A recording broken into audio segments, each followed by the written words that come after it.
Good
morning. Can you turn on your microphone to say hello to everybody? Okay. Hello, everyone. I'm Coach Inin. Hi. Good morning. Yeah, good morning, Director. Good morning, Dr. Lin. Good morning. Hi, good morning. Hi. All right, good morning. I have to leave early because I have a class in about an hour, so I will be attending this, I guess, before you start. It's going to be the video taped and then play on the YouTube.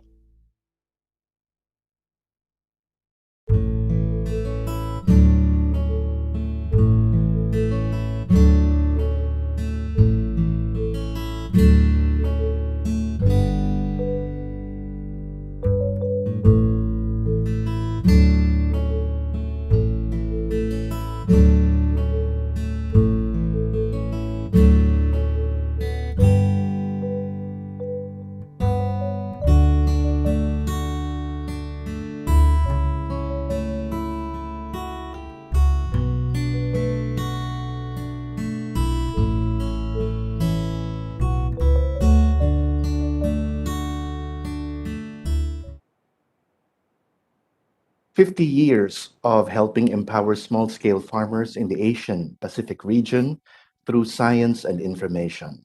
That is what the Food and Fertilizer Technology Center for the Asian and Pacific region, or FFTC, is known for. Good morning, ladies and gentlemen. I'm Ronald Mangubat, the Information Officer of FFTC, inviting all of you to join me as we celebrate FFTC's 50th anniversary. We are live here in Taipei, Taiwan through the Cisco WebEx platform, and we are also being live streamed on YouTube. Before the celebration begins, let's first watch this short video that will give us a little background of what FFTC is all about.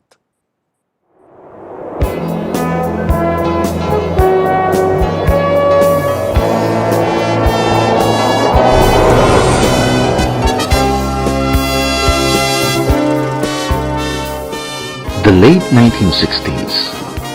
It all started during a discussion by the member countries of the Asian and Pacific Council.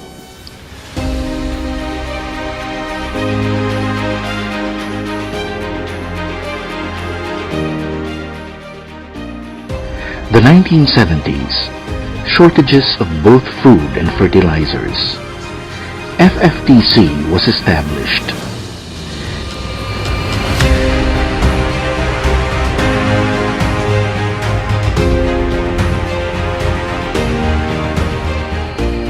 The increasing agricultural food production and raising farmers' incomes are of primary importance in the development of the region.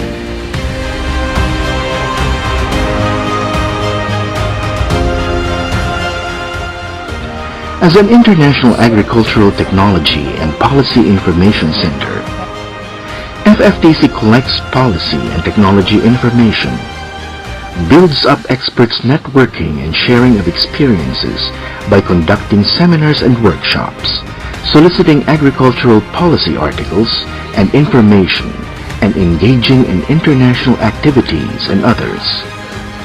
The Center conducts consultations with agricultural experts in the region.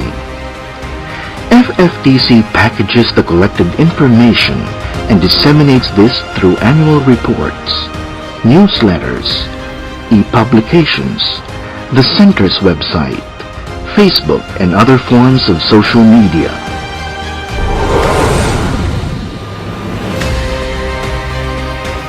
FFTC's mission: promote sustainable agricultural and rural development in the Asian and Pacific region. Bridge the gap between scientists and farmers. Share new technologies and policies developed in different countries. Help close the technology gap between developed and developing countries.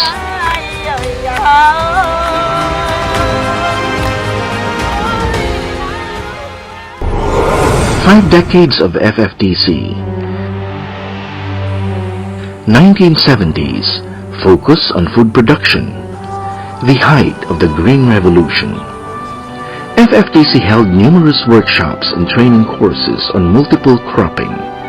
Most Asian countries became food self-sufficient because of initiatives in research technology transfer.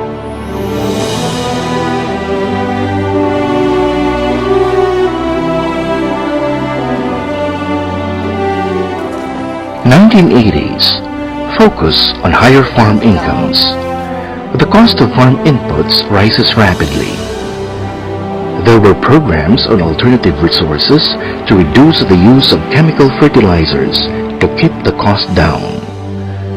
There was a search for remunerative crops, increase farmers' income.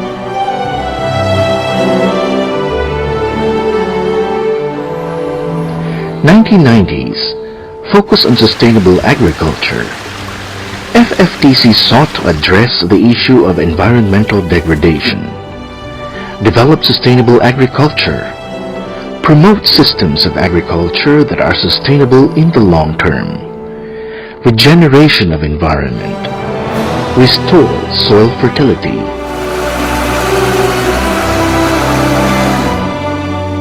2000s, focus on plant protection and biotechnology. Challenge of globalization. Focus on plant epidemic prevention and agri-biotechnology. Use of diagnostic system for plant nutrient management. Citrus greening disease management technology.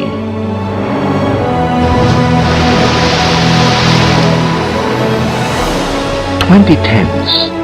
Focus on climate change and ICTs. Threats of global warming. Inclusion of climate change in the rolling 5-year strategic plan. Focus on ICTs, smart agriculture, and use of drones. Start project on dragon fruit.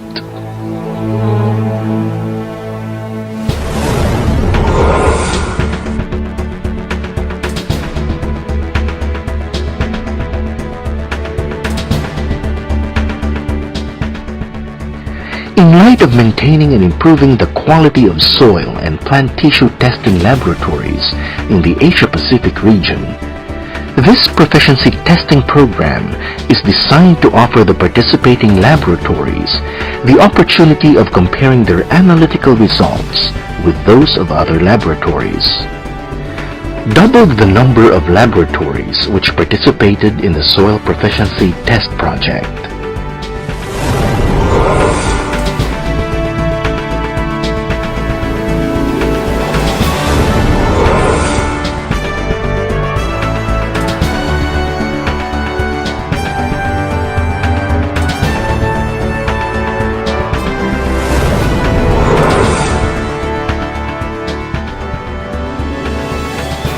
Paid courtesy calls to various representative offices in Taiwan to extend and strengthen relationships and explore the opportunities for cooperation.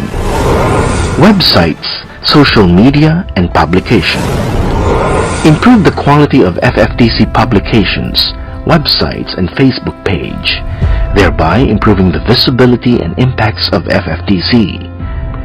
Renewed the look of the center's 3 websites, FFTC English and Chinese websites, FFTC AP platform and Dragon Fruit websites, and made them more friendly, accessible, and efficient. FFTC's future challenges: strengthening and expanding partnerships and linkages, improving the quality of workshops and seminars, maximizing the use of social media and ICTs, increasing visibility and impacts. FFTC's vision: move towards sustainable agriculture and rural development, better rural resource management, empower and improve farming efficiency, achieve higher incomes for farmers, make farmers' lives better. 1,000 miles begins with a single step. FFTC at 50, more committed to serve the agriculture community in the region.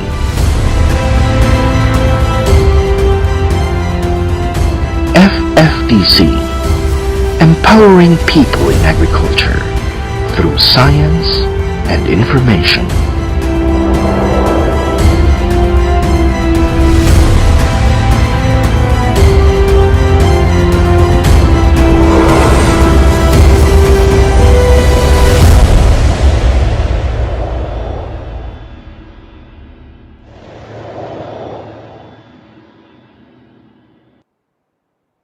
Thank you very much. That was a brief background of FFTC.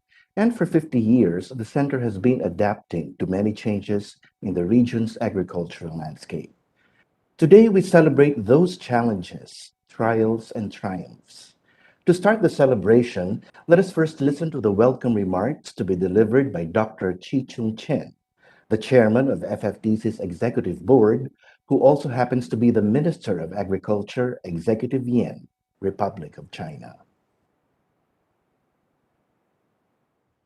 President Tsai Ing-wen, Minister of Foreign Affairs Joseph Wu, FFTC Director Susan Zhang, FFTC Executive Board members, or honorable guests, ladies and gentlemen, it is my great pleasure to welcome you all to the symposium in celebration of FFTC 50th anniversary of founding. The anniversary marks a historical milestone for the FFTC.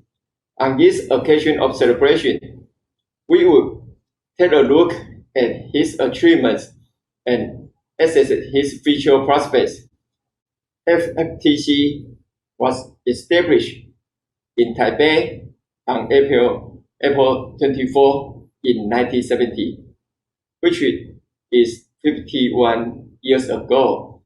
FFTC is the agreement signed by the member countries of the Asian and Pacific Council. From that moment, many member countries, institutions, and individuals have contributed in one form for another toward the organization. I should like to take this opportunity to express my highly appreciation to Director Zhang for her great effort and management of the FFTC. I would also like to take this opportunity to thank other member countries like Japan, Korea, the Philippines, and Vietnam, as well as partner countries such as Australia, Indonesia, New Zealand, Malaysia, and Thailand for their time-honored cooperation and support. I am even more grateful to President Tsai and Minister Wu of our host country for their steadfast support over the years.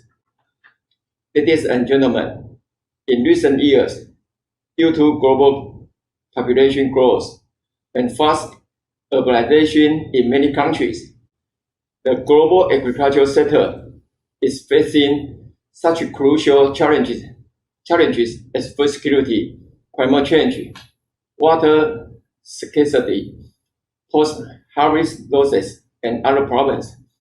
The Asia-Pacific region is no exception.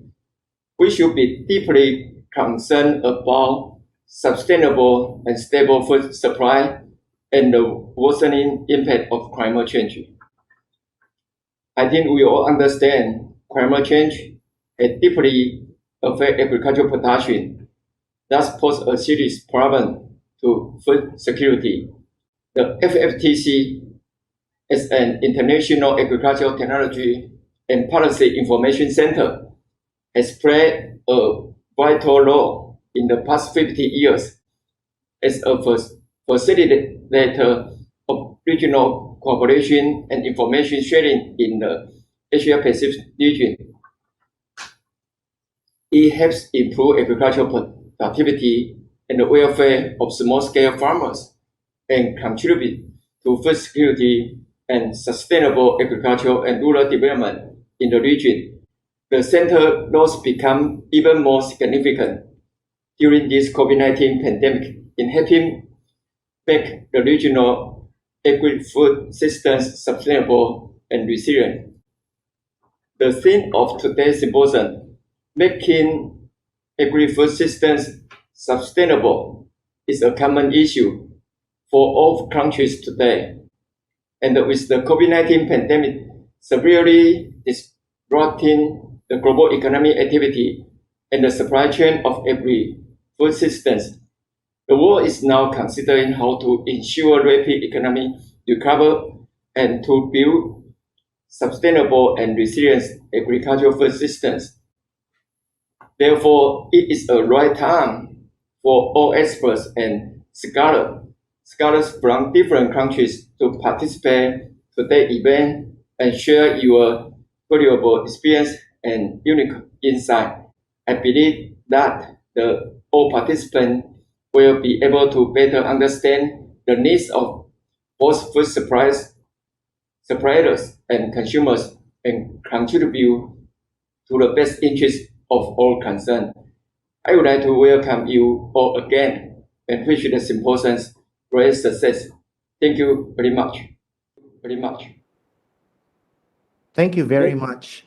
That was Dr. Chi-Chung Chen, the chairman of FFTC's executive board and also the Minister of Agriculture, Executive Yang.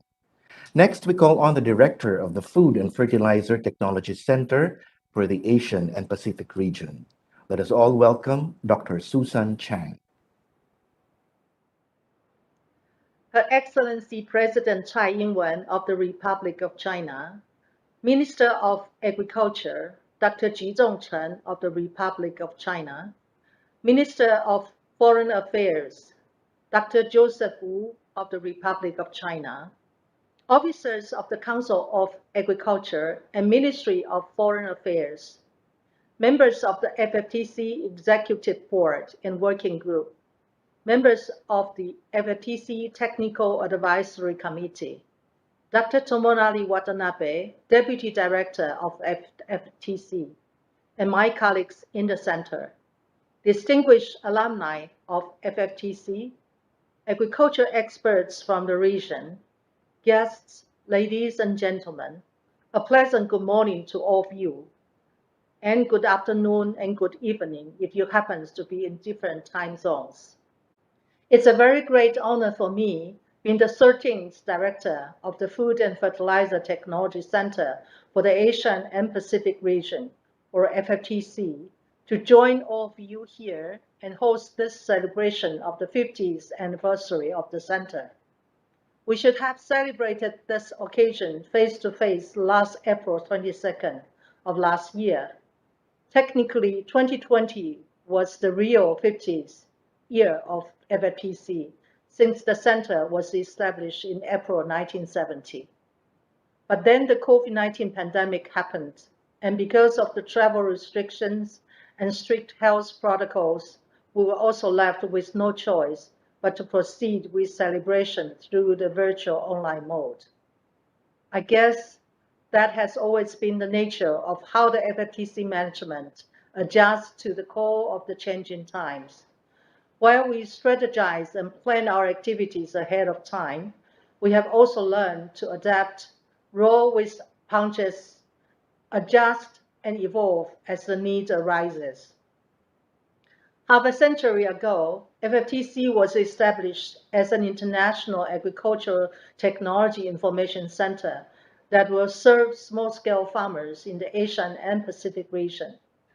Our mission is to provide timely and relevant information on the latest agricultural technologies and policies to help improve farmers' yields, achieve higher incomes, and make their lives better.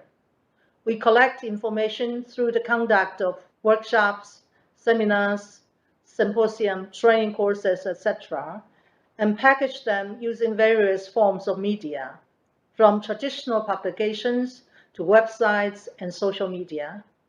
FFTC acts as an intermediary between international and national agricultural organizations within the region and serves as a resource hub on Asian agriculture to deliver the much needed information to researchers, extension workers, and scientists within the region. We try to address the current issues that beset Asian agriculture, such as low agricultural productivity, climate change, labor shortage and aging population, food insecurity, lack of knowledge on recycling of agricultural wastes, etc. This was compounded by the ongoing COVID-19 pandemic. So our center's major activities are underpinned based on our rolling strategic action plan, which comprises of 5 program themes. These are increasing productivity by strengthening agricultural R&D and investments, particularly on smart agriculture and others, enhancing food value chains and consumer-oriented production, promoting climate-smart and resilient agriculture, fostering circular agriculture, and strengthening resource management and rural development. We consider this year as a fitting opportunity for our center to reflect on our performances and achievements in view of the changing global agricultural environment and on the crucial need for us to respond and make a difference for millions of small-scale farmers in the region. Our commitment revolves around how the center might best be able to help them in the best way we can. Today, aside from reconnecting with our old and new friends in the center, we have also organized this international symposium with the theme, Making Agri-Food Systems Sustainable. Through this symposium, we aim to provide innovative technologies and future prospects of sustainable agri-food system for supplier sides, understand the consumer's needs, and provide the related technologies and specifications, and exchange policies and experiences. Today is also time for us to give full credit to all our partners and stakeholders who have worked with us through the years and have continuously provided technical, financial, and manpower support to enable us to carry on and implement our programs and activities. I'm confident that through the support of all our partners, the center will continuously carry out its mission in the years ahead. I would like to say that I'm proud to be leading an organization that is fully dedicated to the mission of regional technical cooperation, of learning and sharing scientific advancements from partner countries and organizations, and of constantly adapting its tools to meet the needs of the changing environment. As I look ahead, I'm confident that this will continue to be the hallmarks of FFTC in the years ahead. I will be talking lengthily about the historical milestones of FFTC during the symposium, in which I will also be discussing the challenges of the center in the next 50 years. But before I do that, I want to sincerely thank every one of you who took time to be with us in this very important occasion. Thank you for your contributions and support. We wouldn't have reached this stage if not for your belief in the mission and vision of FFTC. Special thanks also goes to my colleagues in the center.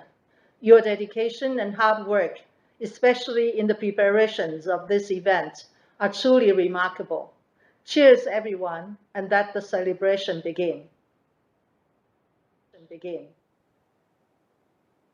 Thank you very much. That was Dr. Susan Chang, the 13th and first woman director of FFTC. Now, in the next few minutes, we are going to hear a series of congratulatory remarks from several VIPs, representatives of the center's partners, and some of FFTC's former staff or alumni. Since Taiwan has been the host country of FFTC, today we are very honored to have with us no less than the President of Taiwan, Her Excellency President Tsai Ing-wen of the Republic of China, to deliver her congratulatory remarks. FFTC Chair Dr. Chang, FFTC Director Dr. Zhang, members of the Executive Board, agriculture experts and technical advisors, ladies and gentlemen, good morning. Let me begin by wishing a very happy belated 50th anniversary to the Food and Fertilizer Technology Center for the Asia and Pacific region. FFTC was established in Taipei in 1970, with Taiwan as one of its founding members. On behalf of Taiwan, I want to take this opportunity to thank our fellow FFTC member countries, Japan, Korea, the Philippines, and Vietnam, as well as partner countries Australia, Indonesia, New Zealand, Malaysia, and Thailand for their long-standing support. For half a century, FFTC has worked to collect and share information on agricultural technologies and policies in order to empower small farmers across the region. The Center has made vital contributions to our common goals of increasing agricultural productivity, raising farmers' incomes, advancing sustainable development, and ensuring food security. In recent years, FFTC has also actively promoted the adoption of smart agriculture systems. I am confident that these systems will make our farmers and agriculture sector more resilient in the face of natural disasters and disease. At this moment, agriculture agencies worldwide are facing the dual challenges of climate change and the COVID-19 pandemic. By deepening collaboration with global partners to build a more sustainable and resilient agriculture sector, FFTC will continue to generate creative solutions to these pressing challenges. Taiwan will continue to be an active supporter of FFTC and its work, while collaborating closely with all member and partner countries. Together, we will make even greater contributions to the future of agriculture and the welfare of farmers across the Asia Pacific. Once again, congratulations to FFTC on your 50th anniversary, and I wish you all a successful symposium. Thank you.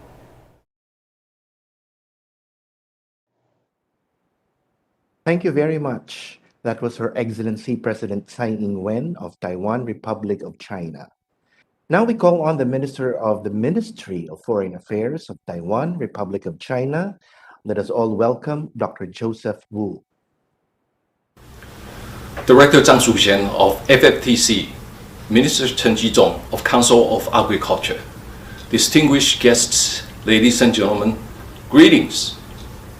On behalf of the people and government of Taiwan, I would like to express my heartfelt congratulations to the Food and Fertilizer Technology Center as it celebrates its 50th anniversary.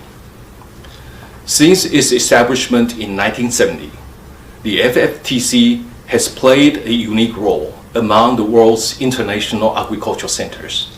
It not only serves as a critical pivot between international and domestic agricultural research institutes in the region, but also keeps farmers up to date with the latest technologies and to help them achieve higher yields and incomes.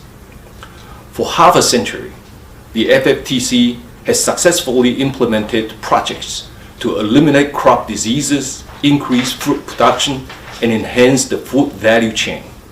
Under the leadership of Dr. Zhang Shuxian and its previous directors, the center has united thousands of international experts, industry partners, and farmers to build an invaluable knowledge-sharing network.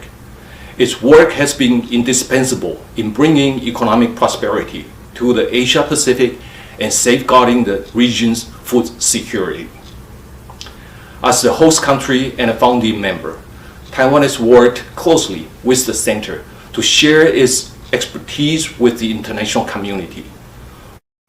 For example, Taiwan is proud to sponsor the FFTC's Dragon Fruit Network, which assists tropical fruit growers in South and Southeast Asia to achieve higher incomes by strengthening their competitiveness in the global market. In order to expand cooperation with more partners across the globe, Taiwan and the FFTC are planning to co-host a workshop on smart agriculture for the first time under the Global Cooperation and Training Framework, GCTF. Smart agriculture will add to the many important issues that the GCTF has focused on, such as public health and women's empowerment. I would like to take this opportunity to wish the FFTC great success in hosting the GCTF Smart Agricultural Workshop. As a reliable partner, Taiwan is firmly committed to cooperating with the FFTC and its members to develop agricultural technology and promote economic development. In this way, I believe we will build better and more prosperous tomorrow. In conclusion, I would like to once again extend my sincere congratulations to the FFTC and my best wishes for your continued success in the years to come. Thank you. Thank you. Thank you very much. That was Dr. Joseph Wu, the Minister of the Ministry of Foreign Affairs of Taiwan, Republic of China. Now, we also have a few congratulatory remarks from the member country representatives of the FFTC Executive Board, and I will be calling them according to the alphabetical order of the country members. To start off, we have Mr. Mitsuwaki Hoshino, Chief Deputy Representative of the Japan-Taiwan Exchange Association. As an EB member of the FFTC, I would like to extend my sincere congratulations to FFTC for its 50th anniversary and today's ceremony after 1 year postponement due to the COVID-19 pandemic. Since its establishment in 1970, FFTC has been contributing to the improvement of agricultural productivity and the increase of agricultural income through technical assistance for productivity and useful technical information towards small-scale farmers, and it has become one of the prominent agricultural information exchange centers for the Asian Pacific region. As you may recall, in this summer, Japan and Taiwan suffered agricultural damage due to heavy rains. We see that recent global warming and the increase of heavy rains have a great influence on small-scale farmers in the world. At the same time, the increase in population and these natural disasters also caused the increase in famine population all over the world. In order to pursue sustainable development of agricultural technology, I believe that FFTC has a greater role in attacking how to cope with natural disasters and how to develop agricultural productivity worldwide. FFTC has been organizing international workshops and seminars to exchange information on cutting-edge agricultural technologies and disseminate new technologies to meet the needs of farmers. Recently, FFTC has contributed to the formation of networks among countries in the Asian Pacific region, such as the Dragon Fruit Network, which supports the improvement of the value chain of tropical fruit from farmer to consumer, and the proficiency test which supports the improvement and standardization of analytical techniques for soil, plant tissues, and fertilizer. These contributions have been highly appreciated by a wide range of organizations. We expect FFTC's further activities in the future. As one of the member countries of FFTC, Japan has cooperated closely with the Center by co-hosting workshops and seminars with Japanese-related organizations, dispatching of experts to FFTC for knowledge sharing, and so on. We'd like to continue to work closely with FFTC and support its activities. I offer all my best wishes for the further success of FFTC. Congratulations again. Thank you. Congratulations again. Thank you. Thank you very much. That was Mr. Mitsuaki Hoshino, Chief Deputy Representative of the Japan-Taiwan Exchange Association, Taipei office. From Japan, let us now go to Korea. We have with us the Deputy Representative of the Korean Mission in Taipei. Ladies and gentlemen, let us all welcome Mr. Soon Chang-hong. Director Susan Zhang, Executive Board and TAC members, distinguished guests, and ladies and gentlemen. First and foremost, I would like to offer you my sincere congratulations on the 50th anniversary of the establishment of FFTC. Following the spread of COVID-19 across the world last year, vaccination has become widely available, and we had high expectations that this pandemic would be over soon. Therefore, it is very regrettable that we have to see each other through video due to the unfortunate emergence of the Delta variant. As you all know, since its establishment in 1970, FFTC has contributed to the agricultural development of the Asia-Pacific region through the sharing of agricultural information and technology transfer. Historically, agriculture is the foundation of life that is directly connected to the survival of mankind. However, agriculture is facing various challenges stemming from climate change and food security. Over the past 5 decades, FFTC has not only demonstrated its experience and expertise in agriculture, but have also shown their capacity for innovation, adapting the agricultural structure according to the trends and demands of the time, such as digitalization and carbon neutrality. In this regard, I look forward to the 50-year-old FFTC's further contribution to sustainable and resilient development. Lastly, I would like to express my appreciation to the whole staff of FFTC for putting together this wonderful event. Thank you.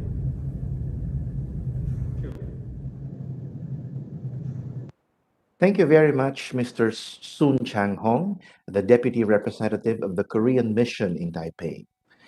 We also have with us the Resident Representative of the Manila Economic and Cultural Office, or MECO, Philippines. Let us welcome Attorney Gilberto Lawenco. Good afternoon. My wholehearted congratulations and facilitation to the staff and management of the Fertilizer Technology Center on the occasion of its 50th anniversary.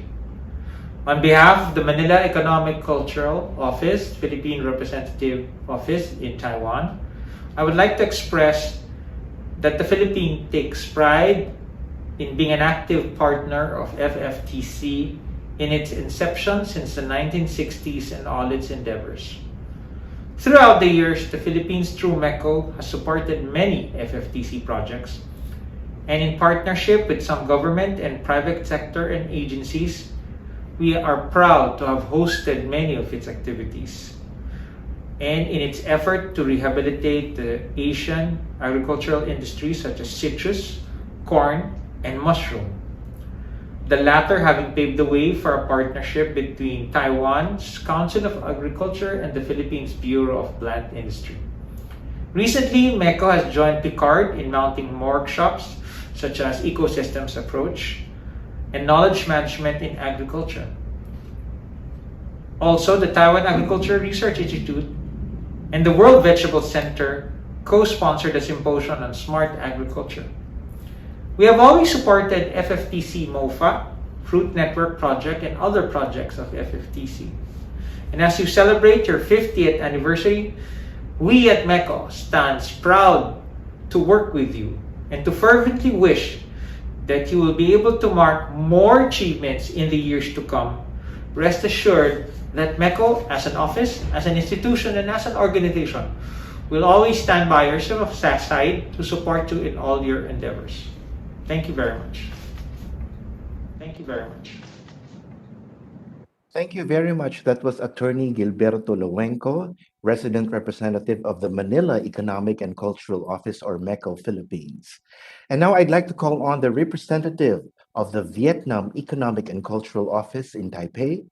Ladies and gentlemen, allow me to introduce you to Mr. Nguyen An Dong. Ladies and gentlemen, on the occasion of the 50th anniversary of Food and Fertilizer Center for the Asian and Pacific Region, FFTC, on behalf of Vietnam Economic and Cultural Office in Taipei, VECO, I would like to extend our warm congratulations to all its management and staff members. For the past 50 years, FFTC has made relentless efforts and contributions in the conduct of its noble missions, namely, promote sustainable agriculture and rural development, bridge the gap between scientists and farmers, share new technology and policies developed in different countries, help close the technology gap between developed and developing countries.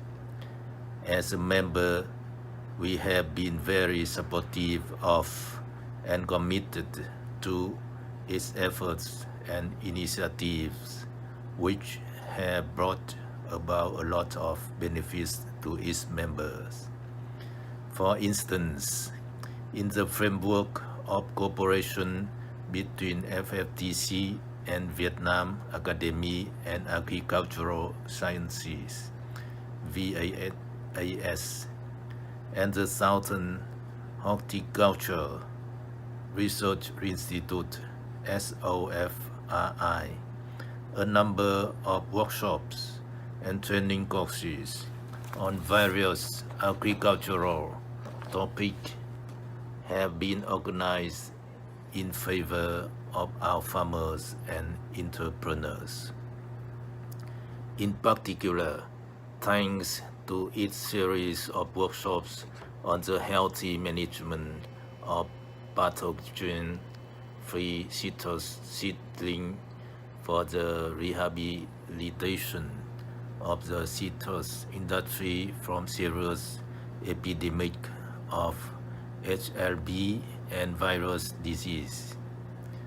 Our farmers have been able to improve their citrus production. In this regard, we do hope that more and more cooperation between FFTC and VAS would be made in the coming years.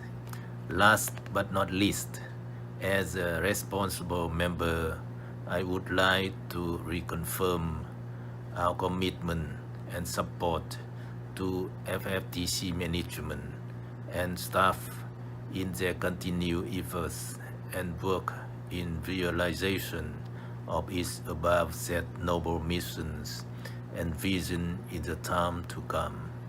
Once again, I wish FFTC a very happy anniversary and very success. Thank you. Thank you.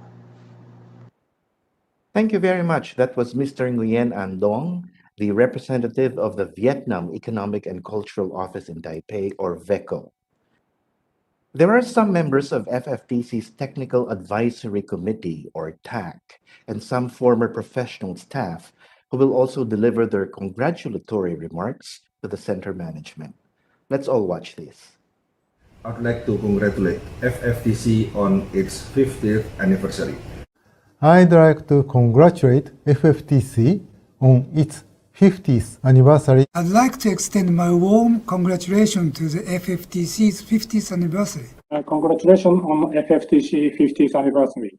I am so pleased to send my special greeting of 50th anniversary to Food and Fertilizer Technology Center. I wish the FFTC a great leap forward for the next 50 years. Congratulations to the 50th anniversary of FFTC, and I wish all the best for you. Congratulations to FFTC on its 50th anniversary. Congratulations on this special day. Happy anniversary. Our warmest congratulations to the FFTC, led by its director, Dr. Susan Chang, on your 50th anniversary. We're here to celebrate the 50th anniversary of the Food and Fertilizer Technology Center. I wish FTC the best and another more fruitful 50 years to come. Let me congratulate the FFTC on its birthday. FFTC 50 years anniversary. Congratulations to FFTC 5th anniversary.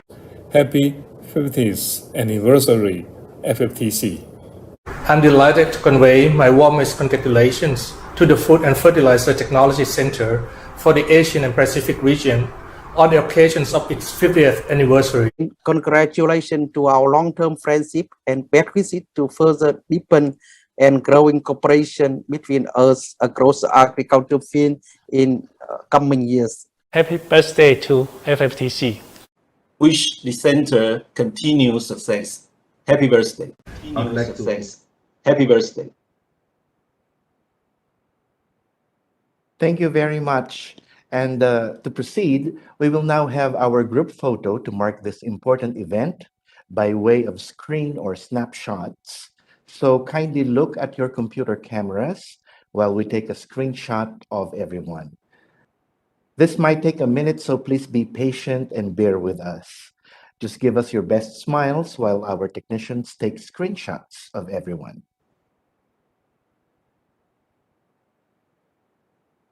Okay, so I'll count 1 to 3. 1, 2, 3. Smile. Another one. Everybody smile. 1, 2, 3.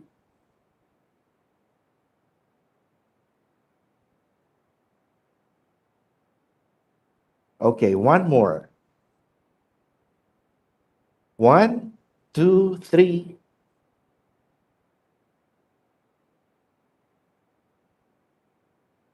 Okay. Are we done? All right. Thank you very much. I think we need to adjust the screen so everybody was on the screen. Could the technician help us? Can we do that? Can everybody be on the screen? Everybody. 现在这样不对吧?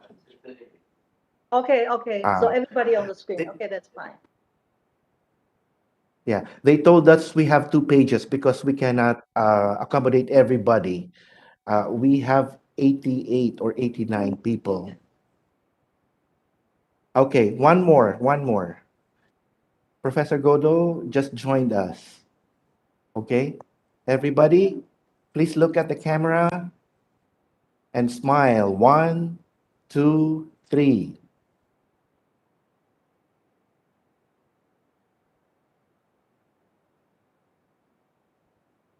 Okay. Okay. Thank you very much for your cooperation. So we now proceed to a special report which will give details about FFTC's history, its past, present, and future challenges. Entitled Looking Back, Moving Forward, FFTC's Challenges in the Next 50 Years, let's now call back again the Director of FFTC, Dr. Susan Chang, for her special report. Her Excellency President Tsai Ing-wen of Taiwan, His Excellency Minister of Agriculture Dr. Ji Zhongchen, His Excellency Minister of Foreign Affairs Dr. Joseph Wu, distinguished guests, partners, agriculture experts, friends, ladies and gentlemen. It gives me a great honor and pleasure to deliver a special report on behalf of FFTC in this very important occasion, the Center's 50th anniversary. My presentation's topic is Looking Back, Moving Forward, FFTC's Challenges in the Next 50 Years. The outline of my presentation will cover these following 4 points. First, I would like to talk about FFTC's milestone in the past 5 decades.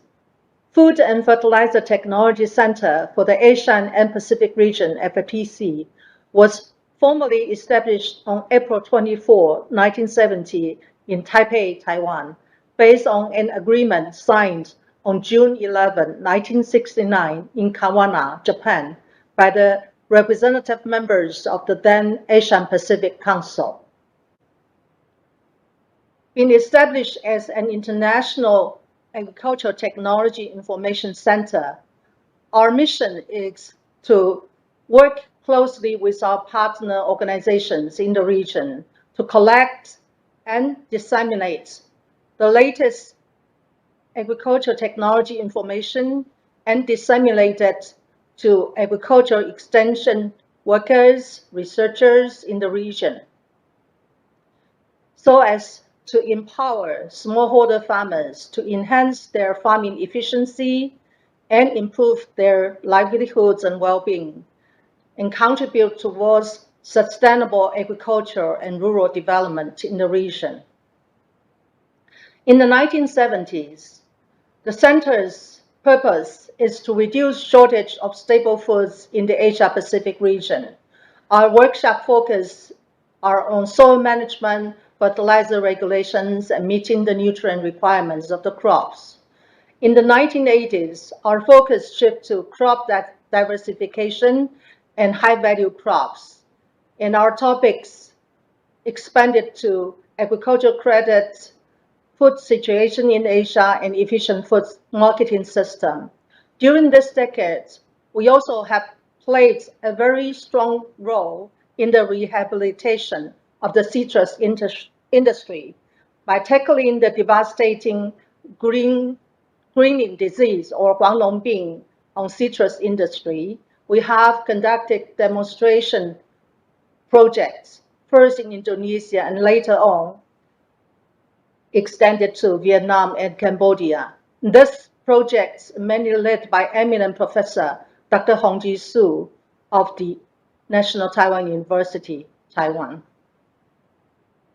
In the 1990s, our center focus is to mitigate environmental degradation and develop sustainable cropping system and restore soil fertility.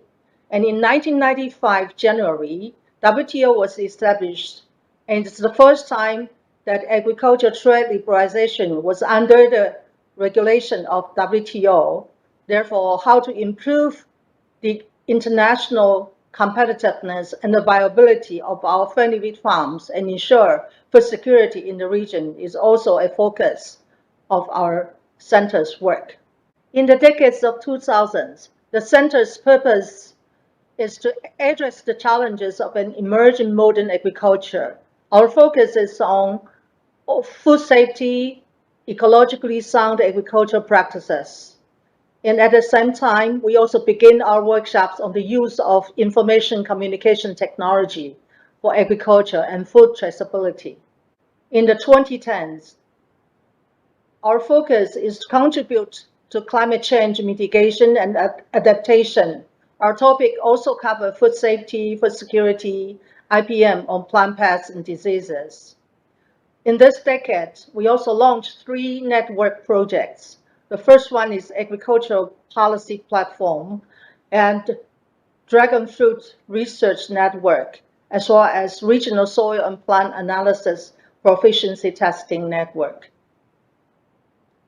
In the past 5 decades, through the concerted efforts of all our national and international partners, we have conducted more than 420 workshops and training courses and published more than 5,500 articles and attracted more than 300,000 attendees.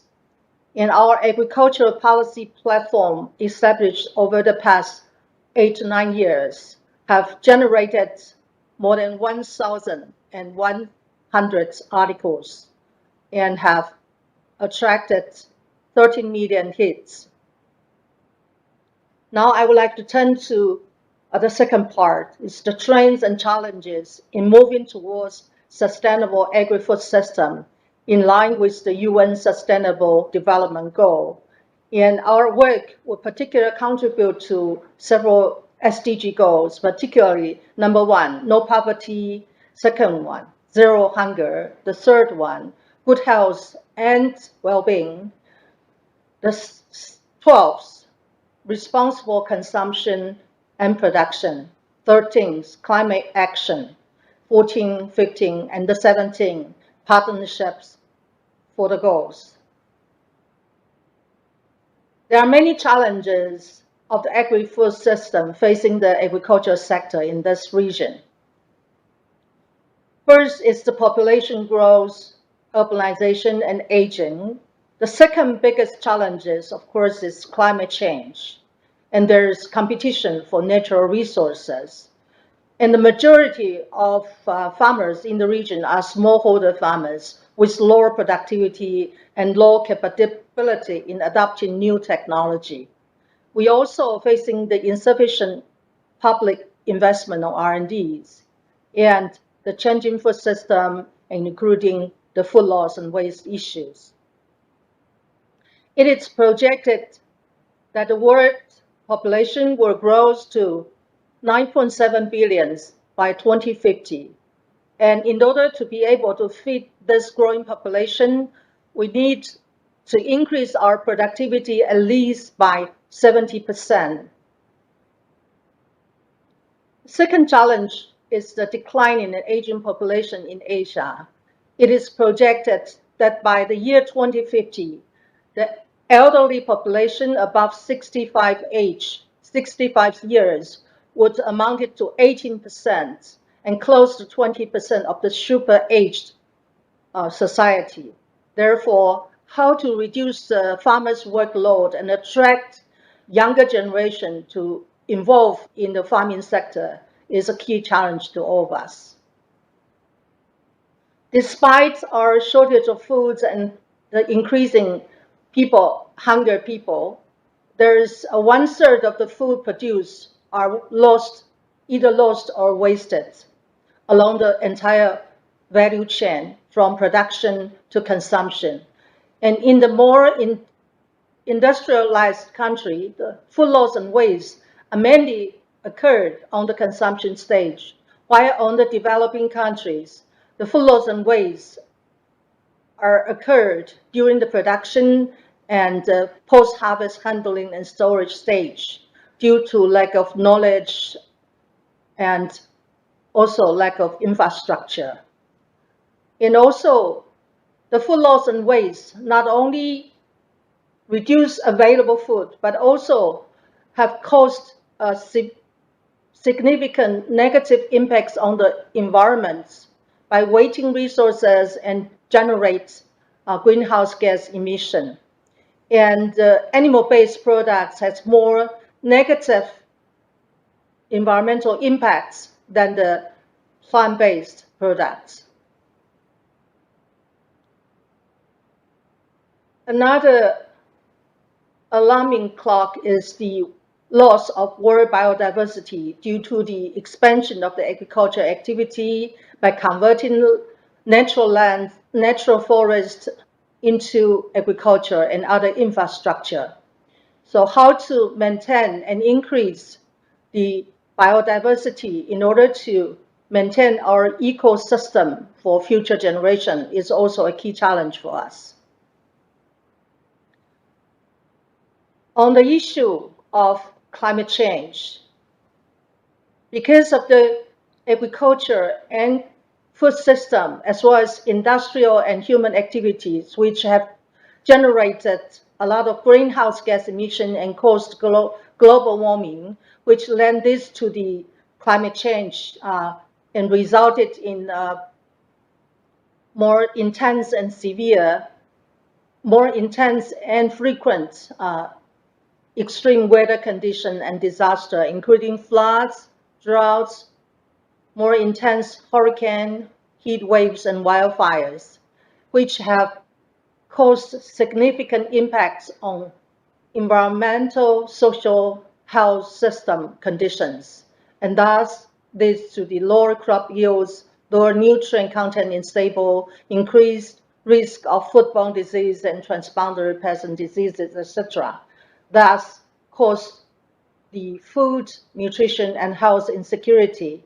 Therefore, how to reduce the greenhouse gas emission and break this vicious cycle is also a key challenge for us. Next, I would like to talk about the concept of One Health.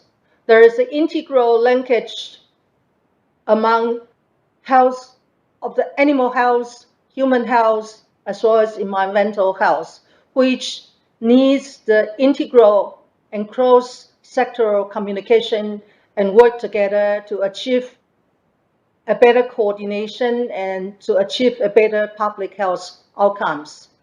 And this interlinkage is particularly important on food safety, control zoonosis, and to combat antimicrobial resistance.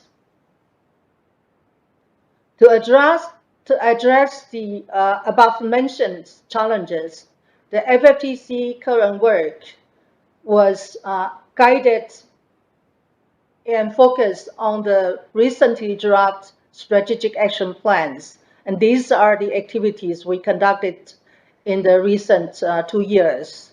And all the information collected were published on our websites and also published through our various publications, including books. So the FFTC's strategic action plan for 2021 and 2024 was an effort led by our former Deputy Director, Dr. Akira Hasabe. He spent almost one year just to craft this strategic plan by visiting many research organizations and institutes in Taiwan, and also consulting with the SDG goals. And our themes of the SAP include the following. First, to increasing productivity by strengthening agricultural R&D and investment. The second is to enhance food value chain and consumer-oriented production. The third one is to promote climate-smart and resilient agriculture. Fourth one, fostering circular agriculture. And the fifth, strengthening resource management and rural development. In order to combat climate change, in the past decade, FFTC have organized 18 workshops related to agricultural technologies and climate change adaptation and mitigation. And to ensure the food security in the region for growing population, the majority of the workshops conducted by FFTC are related to enhancing food productivity and safety, and thus contributing to food security in the region. And in order to combat small farming scale and low productivity, as well as the aging farming society and labor shortage, in the past decade, we have conducted more than 20 workshops and seminars on adoption of smart agriculture, mechanization, swine raising, ICTs, etc. We also conduct 3 workshops on use farmland, policy and entrepreneurship. And in order to create smart and resilient agriculture, digital transformation of agricultural sector is nearly the focus and priority of every country in the region. So in the past 3 years, we have conducted 11 workshops related to the most recent advancements in AI, robotics, digital tools, e-commerce, blockchain, etc., the technology. And we also conducted one, particularly on circular agriculture last year, on the practice and benefits of circular agriculture in waste reducing and recycling. And on the One Health issues, in the past 10 years, we also have conducted 9 workshops and seminars on mycotoxins, infectious plant diseases, transboundary animal diseases, animal vaccine, etc. And we have also conducted 2 workshops related to rural revitalization and the Satoyama initiative.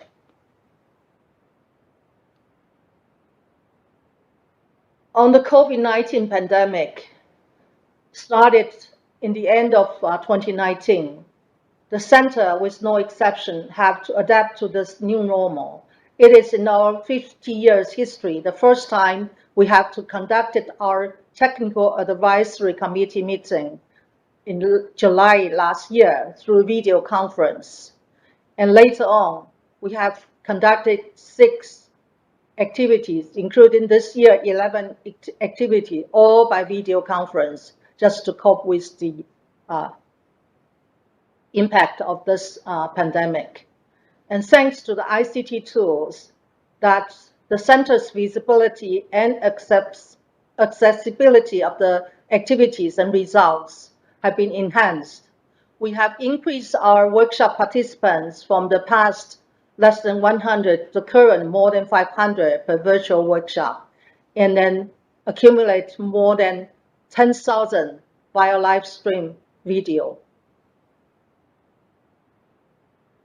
In order to have a wider and open access and the online search of our accumulated knowledge in the center, this year we started a project on the digitalization and knowledge management of the center's articles and knowledge accumulated over the past 5 decades. Through this digital documentation and transformation of the center's work, experience, and networks, we hope that we can generate new knowledges and new topics for the future. Thanks to all the steadfast support and contribution from all our partners, we can reach the stage today. And so every year, we spare no efforts in interconnecting and visiting our partner countries' representative, member countries' representative, as well as jointly organize all activity with our partner organization in the region. And in the past 10 years, we have signed more than 12 MOU and MOAs. And in the last 2 years, we have signed or renewed 5 of them. Now I would like to talk about future prospects. Our goal is to have the agriculture, human society in harmony with nature so that we can establish a sustainable agri-food system in the region. In order for the agriculture sector to be sustainable, it has to be economically viable, socially acceptable, and environmentally sound. Therefore, we will focus our activity on the following aspects. First, smart and precision agri-food system to accelerate the digitalization of agriculture and food system to enhance productivity and efficiency and reduce farmers' workload. Second is on climate smart, to establish climate smart and resilient agriculture to cope with the climate change challenge for increasing productivity, resilience, and reach the carbon neutrality target. The third one is circular agriculture, to recycle and reuse all agricultural resources and biomass, and also contribute to waste reduction in the agricultural sector and generates value addition products. The fourth one is beyond demand and production. And we hope, as I said, to reach the common goal of agriculture and societies in harmony with nature. Therefore, Satoyama Initiative, Rural Development, and One Health will be also our focus of our activity. In addition, we would spare no efforts in promoting sustainable healthy diets and food systems, moving towards a more plant-forward diet.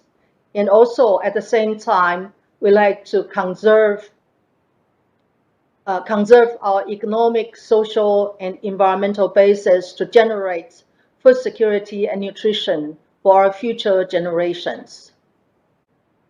Toward that end, FFTC commits to continue our efforts to contribute to digital transformation and carbon neutrality in agriculture, to promote sustainable agriculture and rural development, to promote sustainable healthy diets and food systems, and to close knowledge and technology gaps between scientists and farmers, between higher income and lower middle income countries, to enhance information and technology sharing, and in order to empower smallholder farmers to increase their productivity and improve their livelihoods and well-being.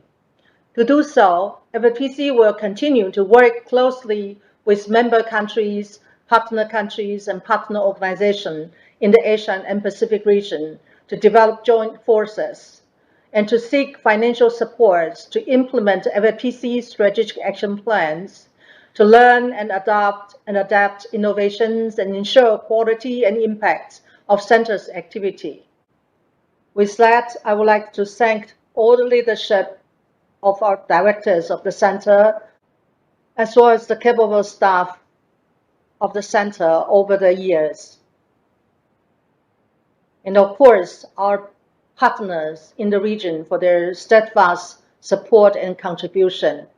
With all concerted efforts, we hope that we can fulfill our common goal of sustainable agriculture and rural development in the Asian and Pacific region. Thank you, and congratulate to the 50 years anniversary of the Center. Thank you, and congratulate to the 50 years anniversary of the Center. Thank you very much. That was Dr. Susan Chang and her very comprehensive report. For those of you who just tuned in, you are still watching the Food and Fertilizer Technology Center for the Asian and Pacific Region's 50th Anniversary and Symposium, with the theme Making Agri-Food Systems Sustainable. And we will pause for a 10-minute break. We will be back after 10 minutes to start the 50th Anniversary Memorial Symposium. So we will be back.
Hello, we are back and about to start our 50th anniversary memorial symposium. The theme of our symposium is entitled Making Agri-Food Systems Sustainable. It will consist of 2 sessions. Each session will start with a keynote speech. The first session, which is entitled Focus on Sustainable Agri-Food System, will have 4 speakers from Korea, Malaysia, Taiwan, and the Philippines. Session 2, on the other hand, is entitled Nourishing Asia's Growing Population. This session will have another keynote speaker and 3 other speakers from Indonesia, Thailand, and Vietnam. So let's start. I'd like to call back again the director of FFTC, Dr. Susan Chang, who will be our moderator for the keynote session. Dr. Chang? Thank you, Ronald, and welcome back to the FFTC Symposium. Our first keynote speaker is Dr. Kazuo Kyoma, President of the National Agriculture and Food Research Organization of Japan. And NARO is our longtime partners of the FFTC in the past 5 decades. And we are honored to have President Kyoma to give a keynote speech with us. Dr. Kazuo Kyoma received his PhD in electronics engineering from the Tokyo Institute of Technology in Japan in 1977 and joined the Mitsubishi Electronic Corporation, where he demonstrated excellent management skills and leadership in carrying out reforms as director of Centers on Advanced Technology R&D and executive vice president. And from 2013 to 2018, he served as an executive member of the Council of Science, Technology, and Innovation of the Cabinet Office, where he strongly promoted the development of advanced technology in agriculture in cooperation with industries. Since April 2018, he has been appointed as the president of NARO of Japan, which has 15 outstanding affiliated agricultural research institutes in various fields. Let me welcome, please join me to welcome Dr. Kazuo Kyoma and listen to his pre-recorded presentation entitled Toward the Development of Sustainable and Resilient Agri-Food System in the Asia-Pacific region.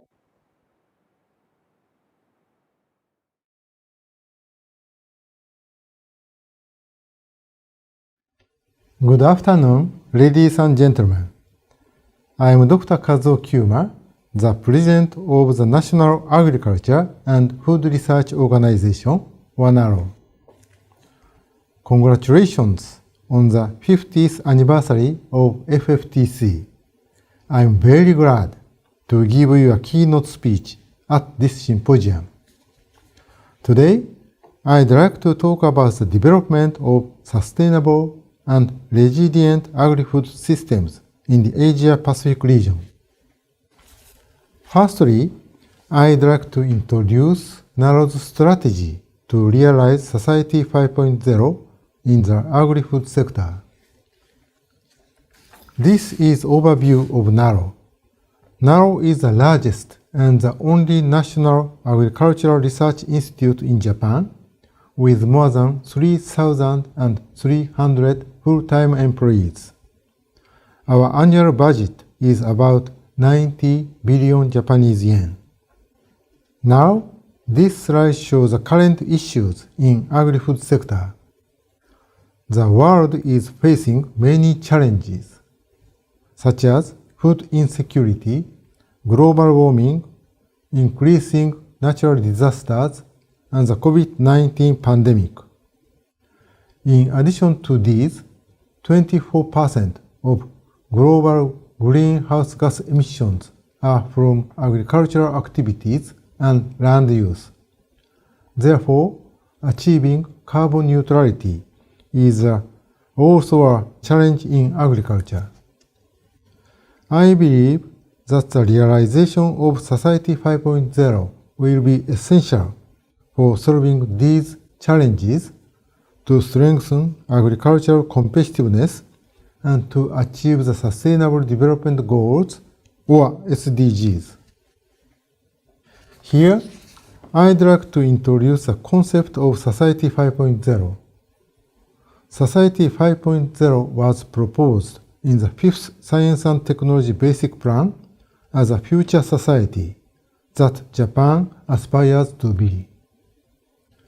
The concept aims to make use of ICT and digital technologies, which have been developed rapidly in recent years, to generate new values by integrating physical and cyber spaces that not only can foster economic development, but also solve social problems, ultimately creating high-quality human-centric society. The goal of Society 5.0 matches with many of the SDGs. This slide shows the system structure of Society 5.0. Data collected from physical space by sensors are transmitted to cyberspace via the internet and are analyzed by artificial intelligence along with the big data in a data collaboration platform to analyze the current state and to make action plans. The action plans are then fed back to the physical space where they are used to control actuators of robots and what to support humans to make decisions. In order to realize this cyber-physical system, it's very important to strengthen fundamental technologies such as sensors, robots, biotechnologies, breeding, and cultivation in the physical space, and AI, database, and cybersecurity in the cyberspace. This is a Society 5.0 platform. In Society 5.0, manufacturing systems, energy value chain, transport system, and other cyber-physical systems, including agricultural production system and food chain system, will be developed. To develop these systems, it's important to establish fundamental technologies as well as databases for various application fields, including agriculture and food production. This slide shows the 6th Science and Technology Basic Plan formulated in March 2021. The realization of Society 5.0 is central of this plan.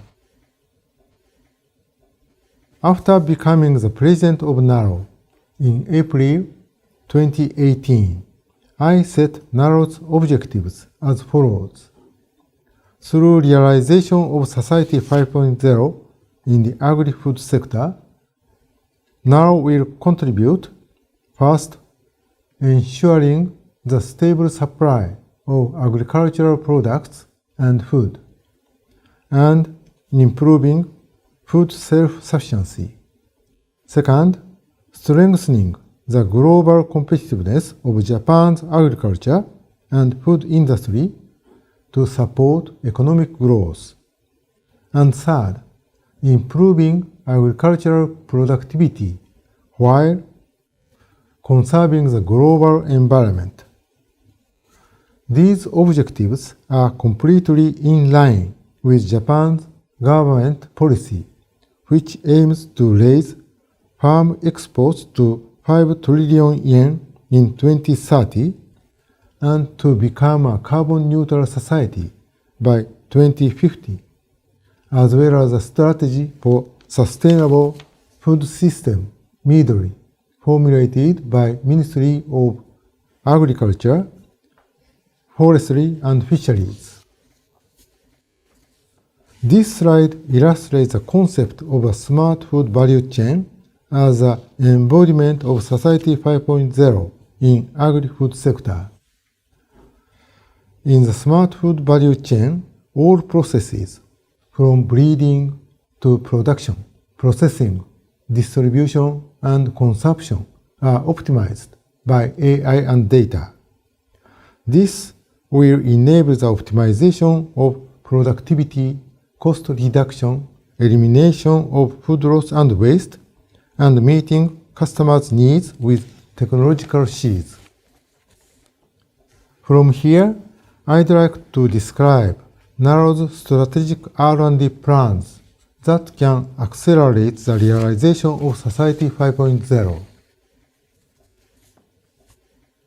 As the President, I have conducted the organizational reform since 2018. By March 2021, I newly established the Strategic Planning Headquarters as a control tower of Research and Development, Department of Business Development, Department of Intellectual Property, and Research Center for Agricultural Information. Under the 5th Strategic R&D Plan, launched in April 2021, 16 research institutes and centers belonging to the 4 research segments and the Core Technology Research Headquarters consisting of 4 research centers were established. The Institute for Plant Protection in Segment 4 and Research Center for Agricultural Robotics in Core Technology Research Headquarters were newly established. In the 5th Strategic R&D Plan, NARO promotes 3 types of R&D to achieve NARO's 3 goals are shown in this slide. That is, achievement of food security, global competitiveness, and productivity and environment. The first is R&D activities in the 4 research segments. The second is cross-segmental R&D activities called NARO project. And third is the development of core technologies by the Core Technology Research Headquarters. This slide shows the research fields of the 4 segments, promoted as the first type of R&D. Segment 1 is responsible for studying Agri-Food business. Segment 2 for smart production system. Segment 3 for agri-biosystems. And Segment 4 for robust agricultural systems.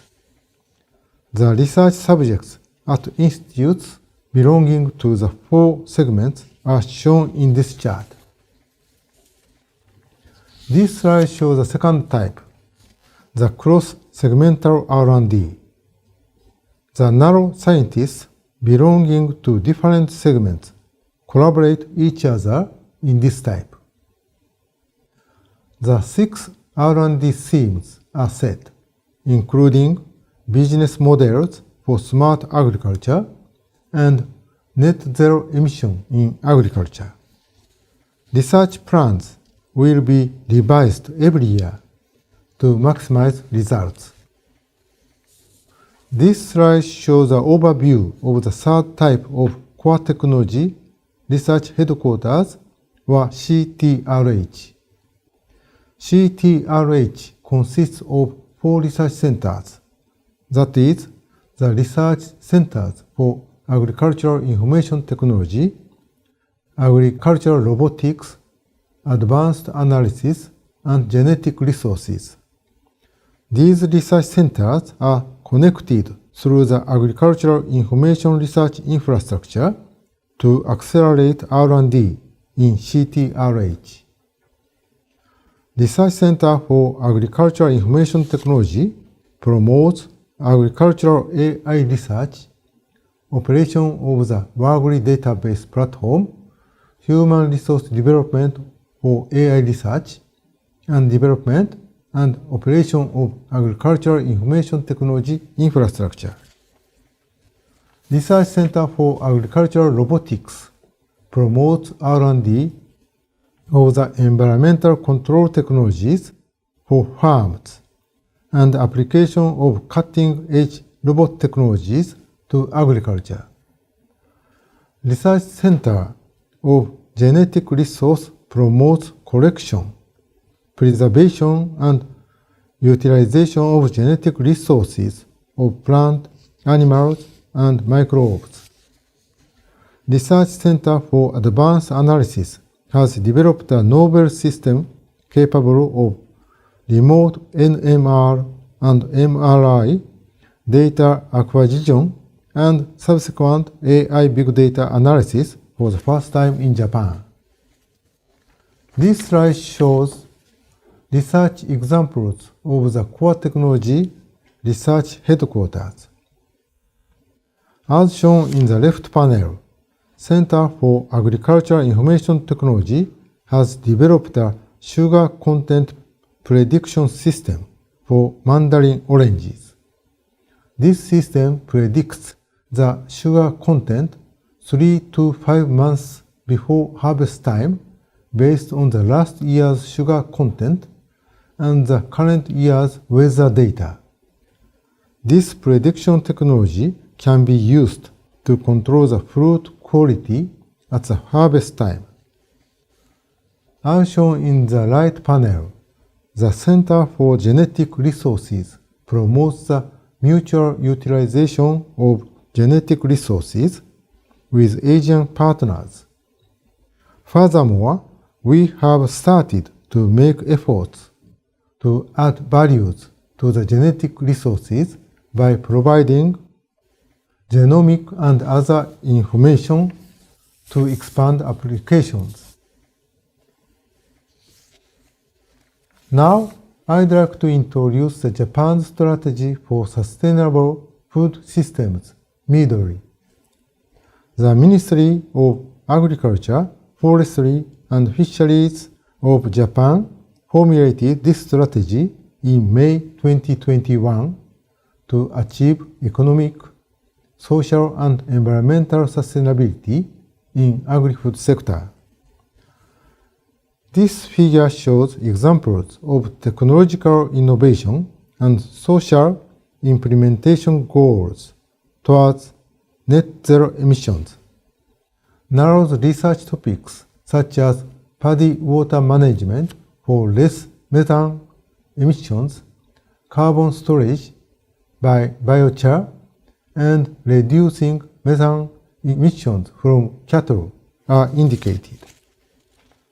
I think that both accelerating the practical use of the developed technologies up to date and creating the disruptive innovations are important to realize carbon neutrality in 2050. NARO has been promoting practical use of the developed technologies for reduction of GHG emissions in Japan. We hope to work together with Asia and further with the world to reduce global GHG emissions. Now, I'd like to show some of our technologies that can contribute to improve productivity and environmental conservation in the agri-food sectors in the Asia-Pacific region through collaboration. This slide shows NARO's paddy rice cultivation technologies that can contribute to both productivity improvement and/or environmental conservation. The upper left shows our water control technology called prolonged midsummer drainage that can reduce methane emissions from rice paddy by 30%. The upper right panel shows our paddy field dam. It's a simple technology that can mitigate floods by using paddy fields as dams during extreme rain. The bottom panel shows our smart paddy rice cultivation system. This system contributes to productivity improvement and labor reduction in rice cultivation. This smart paddy rice cultivation system has been used for the demonstration experiments in 43 paddies to date, all over Japan. As a result, 50% labor savings are shown in these trials. NARO is very interested in co-development of database and standards with the Asia-Pacific partners for technologies such as functional food. As shown in the left panel, NARO has elucidated many functional food components and developed functional crop cultivars. We also have designed the NARO-style bento packed with functional foods that helps in reducing visceral fat. The functional food is very important subject for health of the people. NARO has started construction of a food database. As shown in the upper right panel, we are going to develop a system that can design food suitable for individual health conditions by using the data and AI. In addition, co-development of Asia-Pacific standard will be important.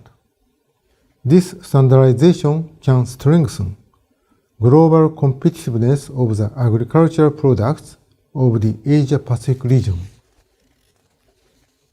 Here, I'd like to introduce NARO's research projects aiming at creation of disruptive innovation.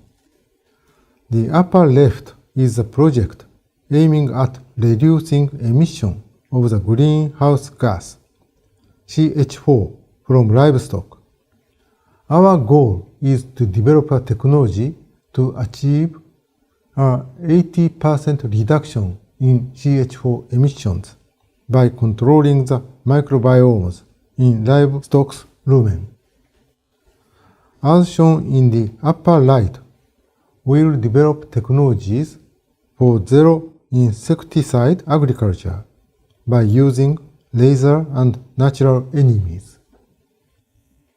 The lower left panel is a high-spec drone. We will develop a drone with accurate image sensing and pesticide spraying functions that can contribute to improve crop yields by 10%. The intelligent weeding robot shown at the bottom right will use AI to distinguish weed from crops and will remove weeds only. Finally, I'd like to summarize my talk. Now, would like to contribute to simultaneous realization of the stable supply of food and conservation of the global environment by realizing and sharing Society 5.0 in the Asia-Pacific region. To this end, it's important to promote, first, sharing knowledge and technology. Second, establishment of collaboration schemes. And third, development of Asia-Pacific standards. NARO will contribute to strengthen the collaboration with FFTC and Asia-Pacific countries. Thank you very much for your attention.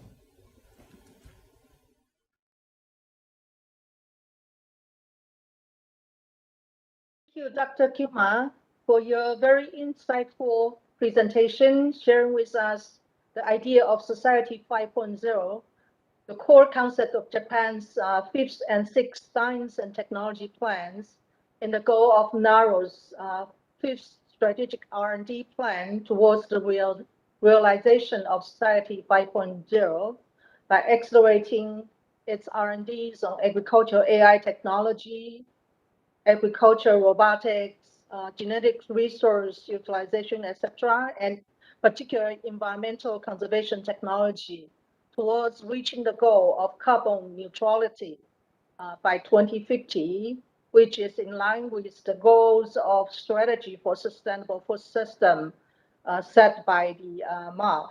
And also he demonstrates that a lot of advanced or disruptive technology developed by NARO in terms of the smart food value chain and how to promote functional foods and then establish the smart and resilient agri-food sector.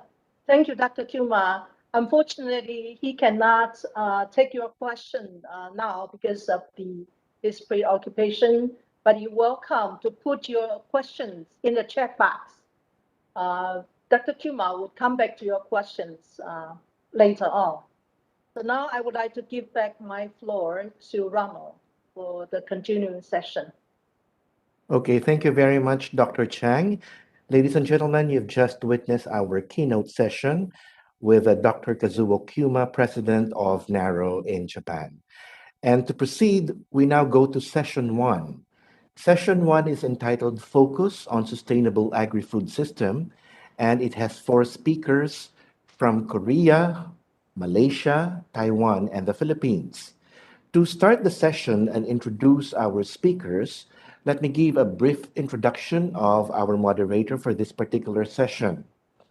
He is the current president of the Japan International Research Center for Agricultural Sciences, or JIRCAS, and he has been with JIRCAS for almost 30 years. He started as a senior researcher in 1993 and rose from the ranks to become its director. He graduated from the Department of Liberal Arts, Faculty of Liberal Arts, University of Tokyo, Japan, and majored in human geography and economics. His areas of specialization are in econometric analysis on global food supply and demand, and planning and management of international agricultural research projects. Friends, let us all welcome Mr. Osamu Koyama.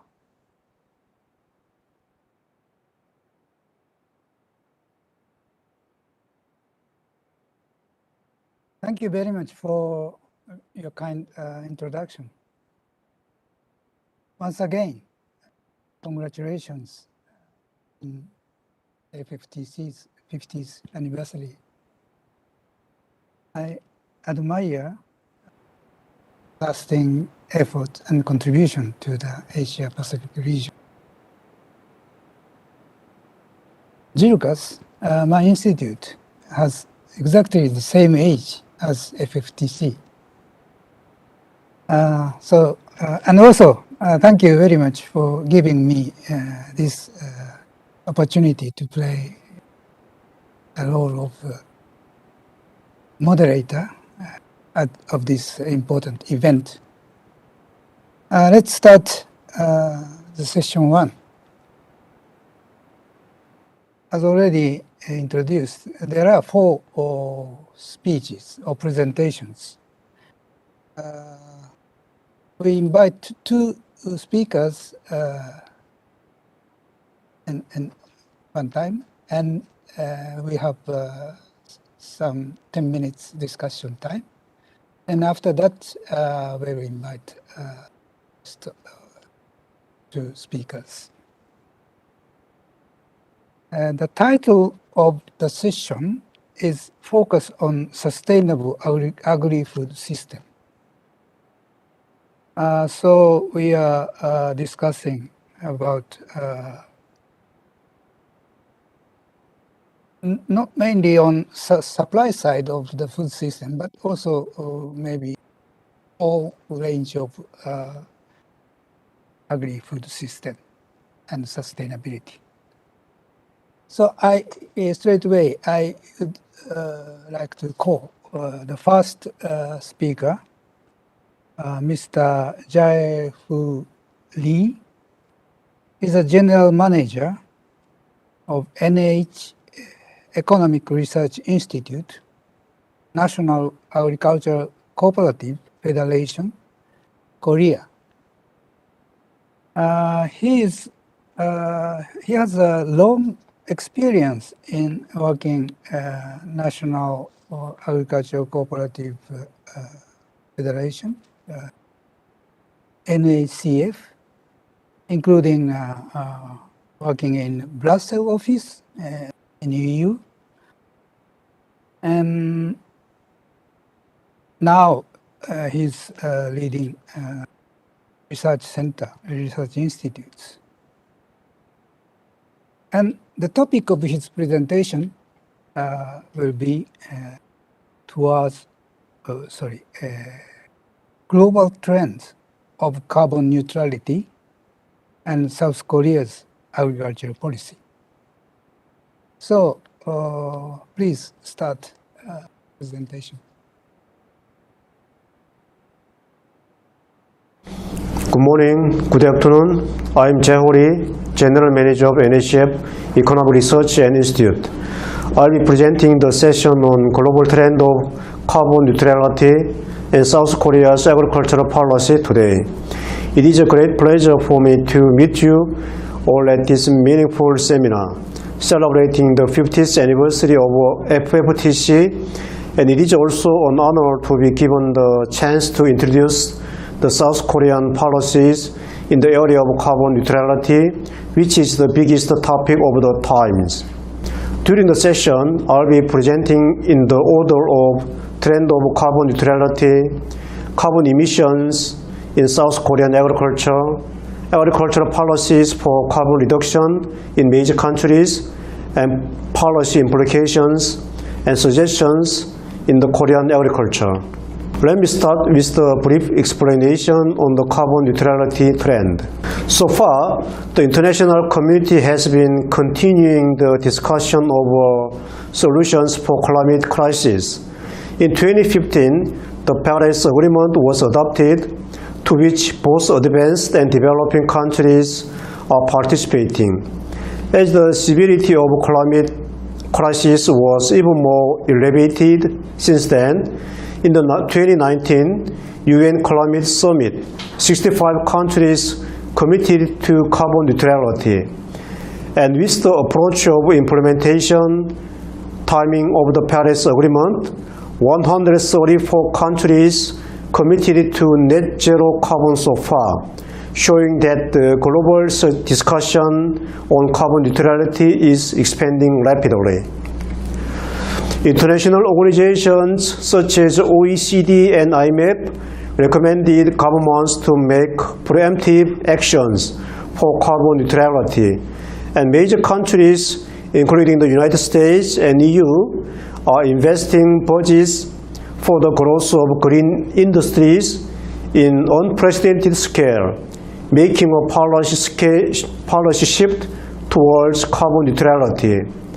South Korea too pledged for carbon neutrality by 2050 and launched the responsible system against climate change, so that we can actively participate in implementing the Paris Agreement and play a responsible role in the global efforts against the climate crisis. Before going on to the introduction of the Korean low-carbon agricultural policies, let me first go through the current status of the carbon emission in South Korean agriculture. In 2018, the agriculture sector marked 21.2 million tons of greenhouse gas emissions, according 2.9% of the total national emissions. It is a 1% increase from the level of 1990, which is only marginal in comparison to the increase made in other sectors. Crop and livestock take 55.6% and 44.4% each in total agricultural emissions. And when compared to the statistics of 1990, crop farming decreased by 22.3%, while livestock grew by 62%. The reason could be found in the continued decline in rice farming land and increases in livestock head count. When dividing by sources, rice farming takes the biggest portion of emissions with 29.7%, and farmland soil, animal waste processing, and gastrointestinal fermentation follow in order. However, when energies used for agriculture production are included, such as machineries, buildings, fuels for greenhouse, and so on, agriculture may account 4.5% of the national emissions. Moreover, this figure will increase to 20% when the whole agri-food system is included. Let me now introduce the agricultural policies for carbon reduction in South Korea. In response to the new international climate change regime, after the expiration of the Kyoto Protocol, the Korean government adopted climate action master plans. And in 2016, the 2030 roadmap for national greenhouse gas reduction was established. In 2018, targets were adjusted by expanding domestic reduction while downsizing overseas portion, and specific reduction targets were projected for each major sources of emissions such as industrial, building, transport, agriculture. The table on the bottom shows reduction targets for each source in detail. The comprehensive national target is to reduce emissions by 37% against the 2030 BAU level, and agriculture targets to reduce 7.9% with the emission target of 19 million tons. The agriculture sector in Korea has taken preemptive steps to be prepared against climate change since 2011. Last year, as the Korean government committed to net zero carbon, the strategy for carbon neutrality by 2050 was established. And during the climate summit held in April this year, the South Korean President Moon further made pledges to strengthen the domestic emission goals. Therefore, the current target for reduction in agriculture is likely to be heightened. To briefly explain reduction goals and measures in agricultural emissions, agriculture production alone aims to reduce 7.9% from BAU level, as I previously mentioned. And in agricultural energy, target is to reduce emissions by 18.1%. In case of reduction measures, since the subject agents for reduction are mostly farmers, the focus should be on the support programs rather than regulations. Measures that are already in place are management of farming water, expansion of animal waste treatment facilities, and low methane feed supply in production side. While the implementation examples in agricultural energy side are building renewable energy facilities and expansion of energy-saving facilities. Various programs and systems are operated by the Ministry of Agriculture, Food and Rural Affairs, and the Ministry of Environment. Farmers and agricultural entities are contributing to the reduction by participating in voluntary programs. On the other hand, agricultural businesses are applied with mandatory reduction targets just like other industries. The table on the bottom of the slide shows programs and regulations in place. You can see that farmers can voluntarily engage in programs operated by the Ministry of Agriculture, Food and Rural Affairs, or indirectly participate in the emissions trading programs by signing a joint agreement with companies which is regulated by the Ministry of Environment. Next, let's briefly go through agricultural policies for carbon reduction in major countries. In case of EU, which is playing a leading role in terms of the global climate policy, pushing carbon neutrality forward through common agricultural policy and farm-to-fork strategy. EU has been emphasizing agriculture's environmental role as a main player for carbon neutrality, putting climate actions at the center of its political framework for agriculture. First of all, The reformation plan of CAP includes a shift towards sustainable agriculture and increased resilience against climate changes as its core objectives. EU's CAP is in link with the European Green Deal, turning carbon neutrality targets into official policies. Climate or environment-related targets are allocated with 40% of the CAP budget, and eco schemes was launched to promote voluntary-based eco-friendly farming. Moreover, farm-to-fork strategy aims to achieve carbon net zero by having an inclusive initiative which impacts the whole value chain of the agri-food system, from production to consumption and disposal. In the case of the United States, the Biden administration plans to promote agriculture as the backbone of its climate actions. Thus, decarbonization policies are pushed ahead with large-scale investments to eco-infra to achieve carbon neutrality by 2050. In particular, establishment of carbon bank by the Department of Agriculture is underway to encourage soil carbon sequestration in agriculture and to increase farm income. The American government is also pursuing carbon reduction through climate-smart agriculture strategy and agriculture innovation agenda. The initial target is to reduce 120 million tons greenhouse gases annually until 2025 through climate-smart agriculture strategy.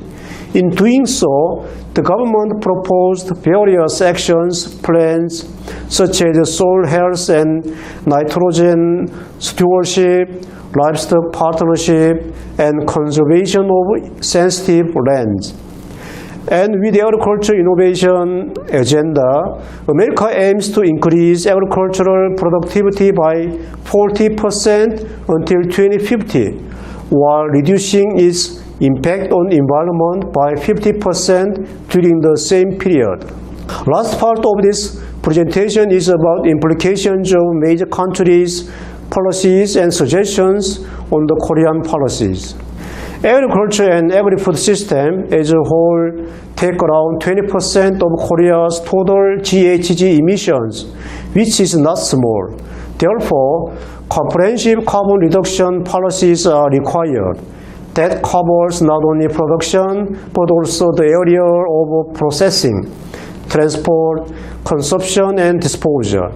In particular, efforts to raise consumer awareness for green gas and local consumption are needed. Then, the policies need to have stronger incentives for farmers' voluntary participation in climate actions.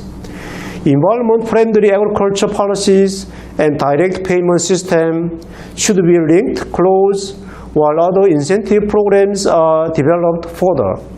By expanding voluntary programs for farmers with large sports of low-carbon technologies, farmers would grow more susceptible to GHG reduction activities. Moreover, the win-win strategy between farms and businesses should be further promoted. By arranging contracts between farms and businesses, corporate emissions allowances and farm incomes can be generated simultaneously. Moving on, promotion on low input, circular agriculture, and improvement of energy efficiency in agriculture are crucial. Innovative transition to low-input agriculture is now required, and facilitation of circular crop livestock agriculture is essential as well, considering the huge negative impact that livestock manure has on environment. Furthermore, the energy consumption structure in agriculture should be closely examined, and by increasing support on energy-saving facilities and developing related technologies, transition in farms and rural areas for environment-friendly energies can be boosted. Lastly, carbon neutrality should be used as a turning point to turn crisis into opportunity. Carbon neutrality is emerging as a new challenge for agriculture. When failed to make active response, damage from climate change and losses of competitiveness in agriculture are inevitable. As we are expecting the reduction targets to be even more elevated, agricultural sector should seek ways to help individual farms to save the land by making proactive actions. In recent days, the role of agriculture and rural areas in achieving carbon neutrality is ever more highlighted. In this sense, sophisticated policies that utilize agriculture and farms as the space of resources and center of energy shift should be established, while the profits and benefits from policies can be reinvested to them. Carbon neutrality is a factor of new opportunity to agriculture. Carbon reduction activities can serve as an opportunity to adopt new technologies and developments and may lead to reduction in operating costs in farms and increase in productivity, ultimately contributing to the improvement of farm income and competitiveness. This is it for my presentation. Thank you. Thank you. Okay, thank you for the very detailed information on carbon neutrality, which is the common challenge of society, as well as in our region too. Okay, the question and comment we will receive later after the second presentation. Okay, let's go to the second presentation. I'd like to introduce the second speaker, Mr. Rashid bin Rabu. He's the Director of Social Economy, Market Intelligence and Agribusiness Research Center, Malaysian Agriculture Research and Development Institute, MARDI, Malaysia.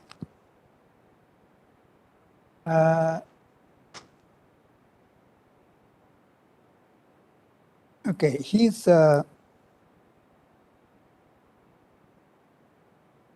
working in MARDI for a long period. Now his work is to provide recommendations and advice on policy strategy and action plan to MARDI and also the Ministry of Agriculture, Malaysia. He has experience, educated in Japan too.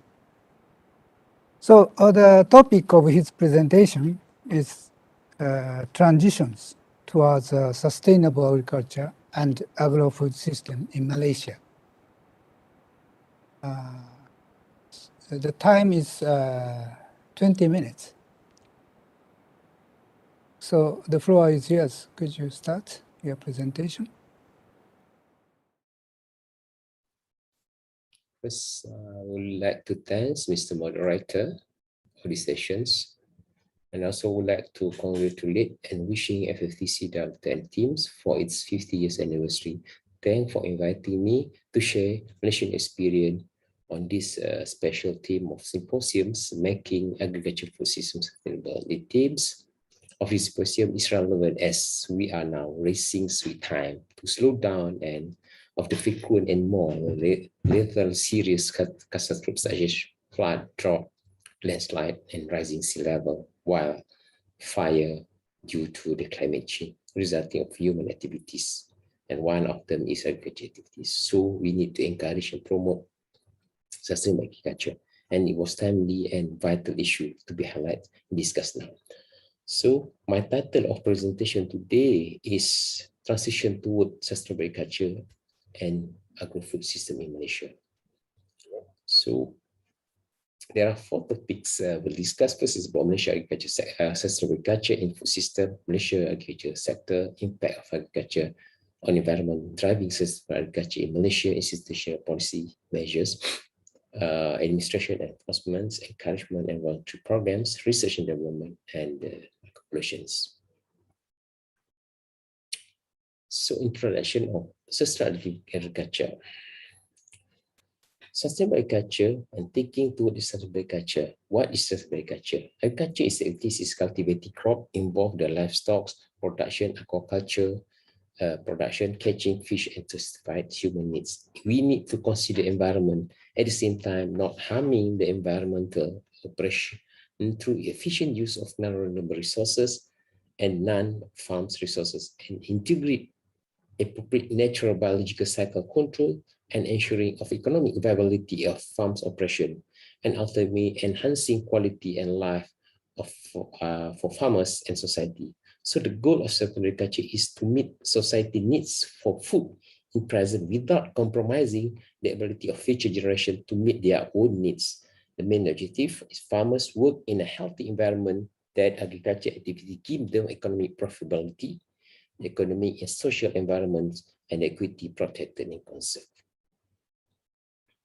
So in general, there are 4 topics that we have to emphasize when thinking about and mentioning about sustainable agriculture.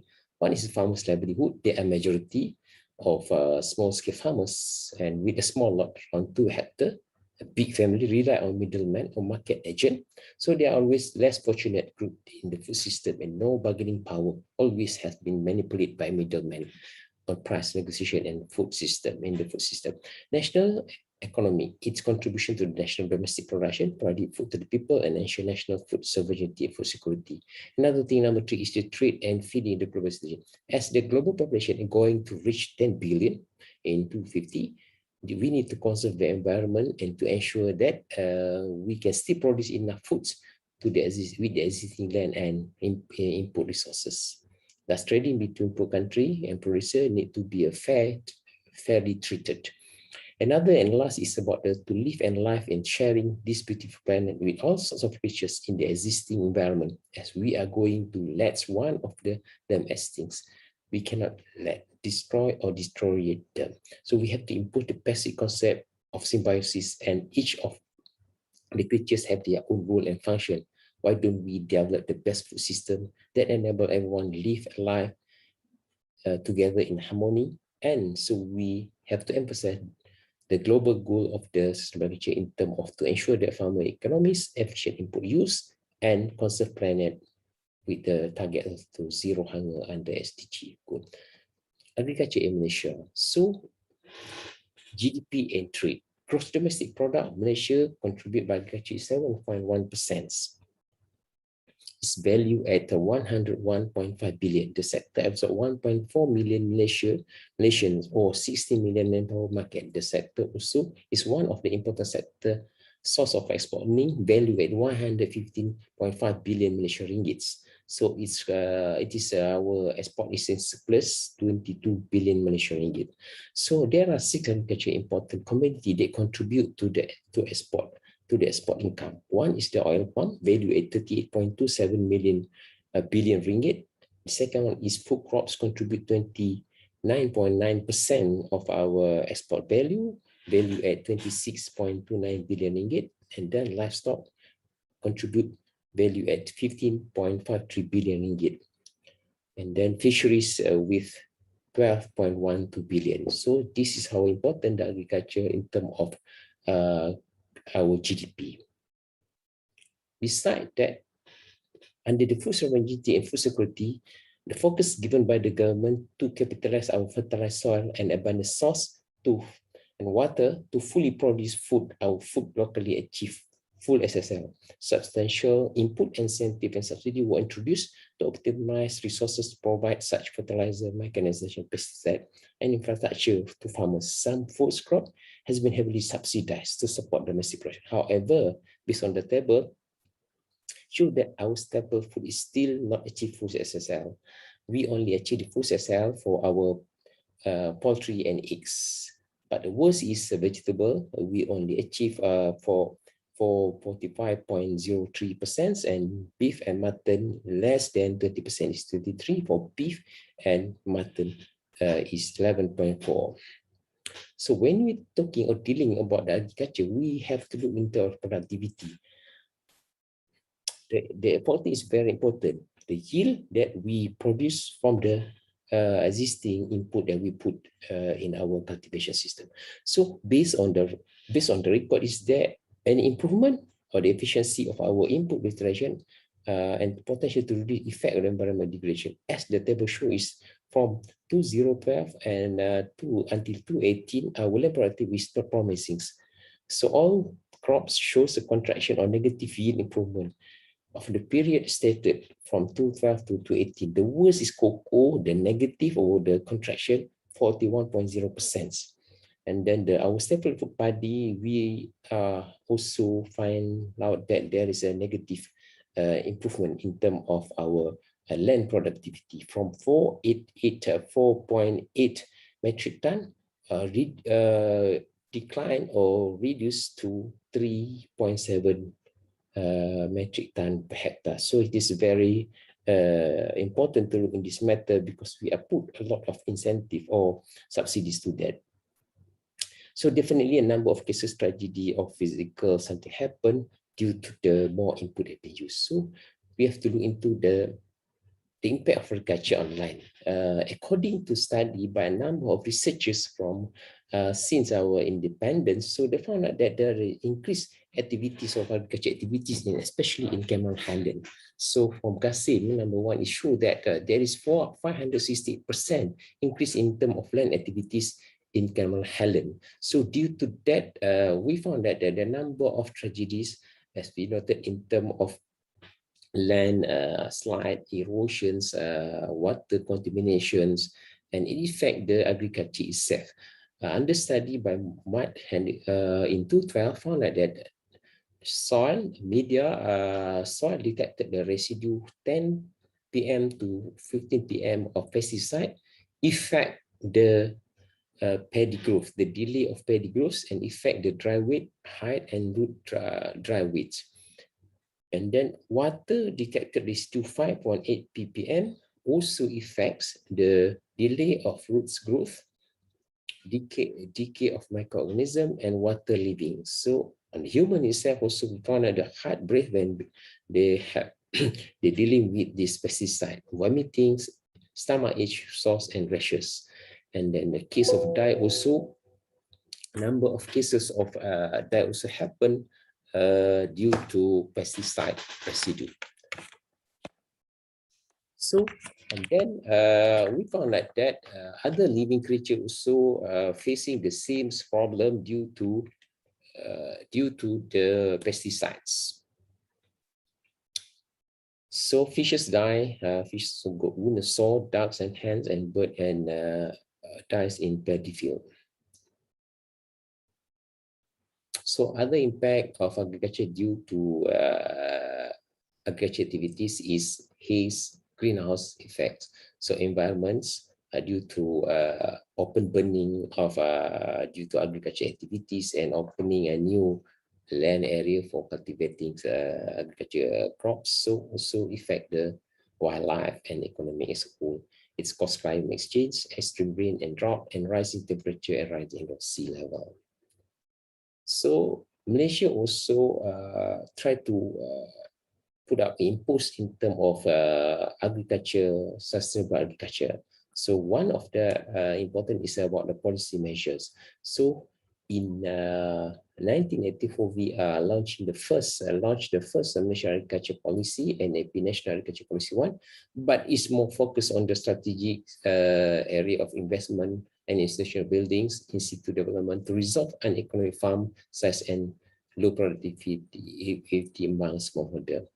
The second National Agriculture Policy also looking for the promotion of resource use, optimization to diversify output of export crop cultivation into other activities, and development of agro-based industry to generate more of farm opportunities, enhance R&D, and greater participation of the private sector in the agriculture sector. But in the third National Agriculture Policy 3, we are starting to put up the agriculture. Besides that, our strategy is to the adoption of cluster-based agro-industry development. We also put up the tackling the problem of resource constraint and promotion of the agriculture, creation of large progressions based for agriculture. After completed the third National Agriculture Policy, we introduced the new National Agriculture Policies, NAFP 211 to 220. We upgrading in terms of sustainable agriculture with improvement the quality and safety of food by expanding the compliance of standards. So in this context, we realized that we start to impose all the activities towards sustainable agriculture in Malaysia using the policy measures. So beside that, to drive the sustainable agriculture, we also put the enforcement in terms of acts. So we have started already environmental acts in 1960, we revised in 1989 to qualify a number of aspects of environmental quality, especially include palm oil, the environment, the air quality, and the environmental impact assessment. So one of the important in terms of what we drive in terms of legislation and administration on pests, we have put up the Act of Pesticide in 1984, the establishment of disease percent, we established the pesticide board chaired by Department of Agriculture Director General. Its rule on the pesticide registration, controlling importations, rules on licensing of sales and storage and labeling of the pesticides, and determine the active ingredient and toxicology level to monitor all the registration and licensing. So under aspect of Acts Regulation 1984 about the protection of wildlife Acts in 1972. This is legal aspect. Another important milestone for this sustainable agriculture in Malaysia is voluntary certification for good agriculture practice. This is the important of this with the principle of food safety, quality product, and conserving environment and occupational safety. We have started launching this in 2002. We introduced a Malaysia Good Farm Management Certificate. We have introduced 3 different certificates depend on the commodity, crops, livestock, and aquaculture. So between 2002 until 2013, we have improved a number of standards to the certification system. But in 2013, we rebranding this certificate become a Malaysia Good Agriculture Practice. Only one certificate, but based on the commodity and the method and the protocol is different. But in one certificate. But between 2013 and until today, a number of improvement has been done through documentation of MyGap based on Malaysia standard and to reconcile with the ASEAN standard. A number of success in terms of registration or certification, but in the early stage in 2002 until 2010 is very slow in terms of certification because it's voluntary, but most of the farmer is still not aware about this and consider about to try to speak it because they think it's very difficult and a lot of things need to be done. But from that, some words from 2011 to 2019, this gradually increased, and the awareness, the Department of Agriculture start educate them what is important, and then we impose that any product want to export to outside Malaysia, they need to certify. So this is a so-called enforcement in terms of certification. But in domestic, it's voluntary. But consumer are now demanding for certification product. So and then beside about the voluntary certification system, we also focus on the research and development in terms of providing good technology suitable to the situation in Malaysia needed. So MADI and the corporate operational plan from 2020 to 30, we have one trust. This means exploring conservation, efficient utilization of biodiversity and natural resources for sustainable agriculture. There are 4 strategic area that we focus is one is about the biodiversity, sustainable agriculture. The second one is about the adaptation and mitigation of fish, water, and land resource management. And then we focus on conservation of the microbial biodiversity for sustainable agriculture and exploration of conservation of insect biodiversity for sustainable agriculture. This is for strategy important that under this trust. So Madi also have successful put up a number of research output or technology generate for the sustainable agriculture. One is about the lowland cabbage cultivation system, which we try to reduce the utilization of highland in Cameron Highland, the place that we are heavily produce vegetables. And then another is introducing the and bio booster, which is using the effective microbe to rehabilitate soil. And then this is very successful. 2,000 farmers have been participate with the area 52,000 paddy area, hectares of paddy area. So another things that Mardi also putting up in terms of the preparing for sustainable is development of center of excellence of green technology, model organic farming, and central biocontrol research activity. So I conclude my presentations, and the way forward is government is developing a strategic action plan to adopt sustainable agriculture in Malaysia through gradual improvement of strategy areas, policy measures, legislation, administration, initiative and program, good agriculture practice, and research and initiative. So all the necessary action and continuous effort managed to certify 5,464 farmers for my GAP certification with the areas of 29,000 hectares of paddy farms and all these crops. And then the improvement of understanding of sustainable agriculture is important agenda at the ministry level. All the agencies under the Ministry of Agriculture needs to have dedicated unit to monitor and develop the best agriculture practice towards sustainable agriculture in the near future. With that conclusion, I thanks for all the participants and the moderator and all the organizers for having this symposium. Thank you very much.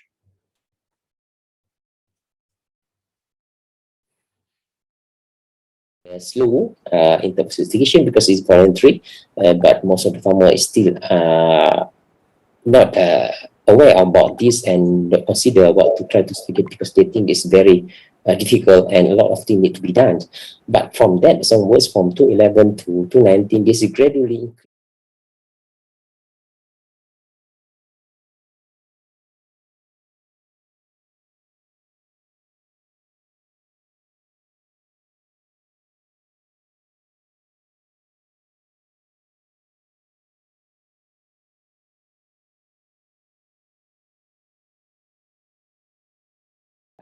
so and then beside about the voluntary certification system, we also focus on the research and development in terms of providing good technology suitable to the situation in Malaysia.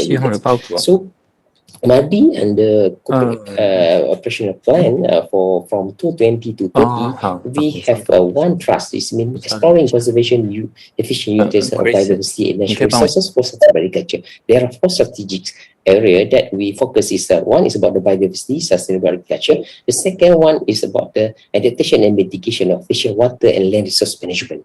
And then we focus on conservation of the microbial biodiversity for sustainable agriculture and exploration of conservation of insect biodiversity for sustainable agriculture. This is for strategy important that under this trust. So Madi also have successful put up a number of research output or technology generate for the sustainable agriculture. One is about the lowland cabbage cultivation system, which we try to reduce the utilization of highland in Cameron Highland, the place that we are heavily produce vegetables.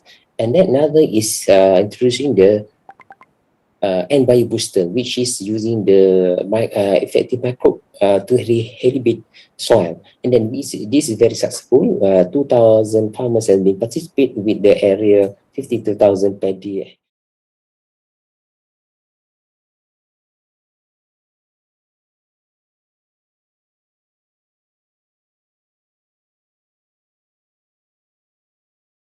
Green technology, model organic farming, and central biocontrol research activity. So I conclude my presentations, and the way forward is government is developing a strategic action plan to adopt sustainable agriculture in Malaysia through gradual improvement of strategy areas, policy measures, legislation, administration, initiative and program, good agriculture practice, and research and initiative. So All the necessary action and continuous effort managed to certify 5,464 farmers for my GAP certification with the areas of 29,000 hectares of paddy farms and all the crops. And then the improvement of understanding of sustainable agriculture is important agenda at the ministry level. All the agencies under the Ministry of Agriculture needs to have dedicated unit to monitor and develop the best agriculture practice towards sustainable agriculture in the future. With that conclusion, I thanks for all the participants and the moderator and all the organizer for having this symposium. Thank you very much. Okay, thank you, Mr. Rashid, for your very precise information on the situation of tackling sustainable agriculture practices in Malaysia. Thank you. So let's move to the discussion session. So far, I see two questions to Mr. Lee.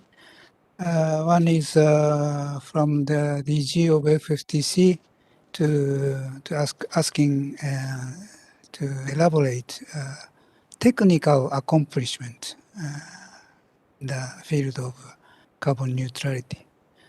The second one is the similar one. How do you practically reduce GHG from in agriculture? Could you answer?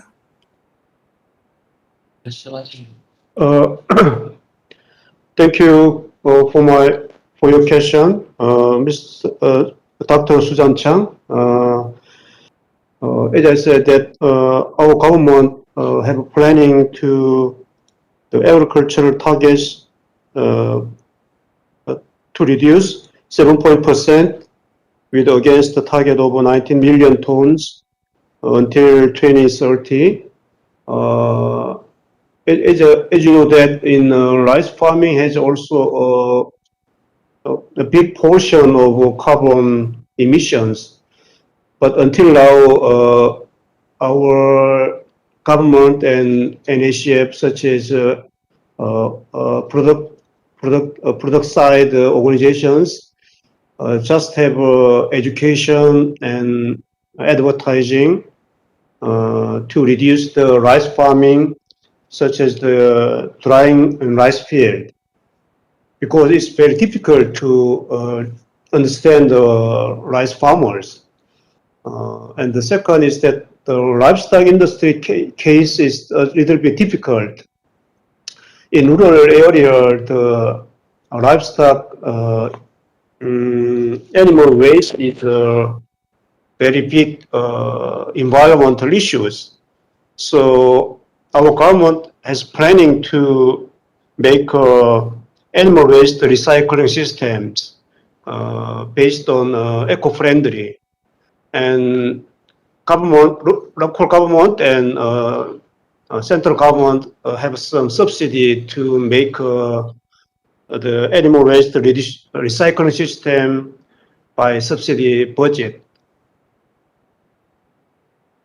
Yeah, it's my first answer of your question. Yeah, is it all right? Okay for you? Thank you very much for your reply. I think the reason why I'm asking this question is that we all know that the rice paddy as well as the livestock industry are two major sources of greenhouse gas emission. And from your reply as well as from Dr. Kuma's presentation, there are already some technology developed for rice paddy, for example, the alternate dry and wet type of irrigation, and also maybe you try to improve the soil organic matter content so that the the water percolation through the rice paddy is faster, so the anaerobic situation could be controlled to some extent to reduce the methane gas emission, etc. And of course, in the rice paddies, also how to improve the nitrogen fertilizer efficiency, reduce the nitrification as well as the nitrogen dioxide nitrous oxide emission is also a very important point. And for livestock industry, I would like to share, I think many countries already do that. For example, in Taiwan, the government promotes that particularly the swine industry to have their annual waste for methane, for methane, biogas generation, and then have the subsidy for the biogas generation for electricity. And then the government would have a higher price for buying back the electricity so that you encourage farmers to treat the animal waste and then become a greener energy and reduce greenhouse gas emissions. So I think technology-wise as well as policy-wise, we need to work together in order to make it happen. Thank you very much for your answer. Okay, thank you. I agree with the idea of the combination of policy and technology. Mr. Lee expressed his idea, the importance of voluntary participation of farmers. But in order to invite farmers to do this kind of practice, we need a sort of economic and social framework. Okay. Okay. Yeah, Tindikai, thank you for your second question. As I mentioned in presentation, Korea have a voluntary reduction systems for farmers. There are three voluntary systems. The first is the voluntary greenhouse gases emissions reduction program. This program started in 2020. Last year, 128 farmers participated. Through the program, we reduced 9.7 metric tons. And the second voluntary program is the external emissions trading program. This program started 2017. Until last year, 168 farms participated. Through this program, we reduced the 75 metric tons. And the third program is the program focusing on mutual benefits for farmers' businesses. It's the joint agreement through farm.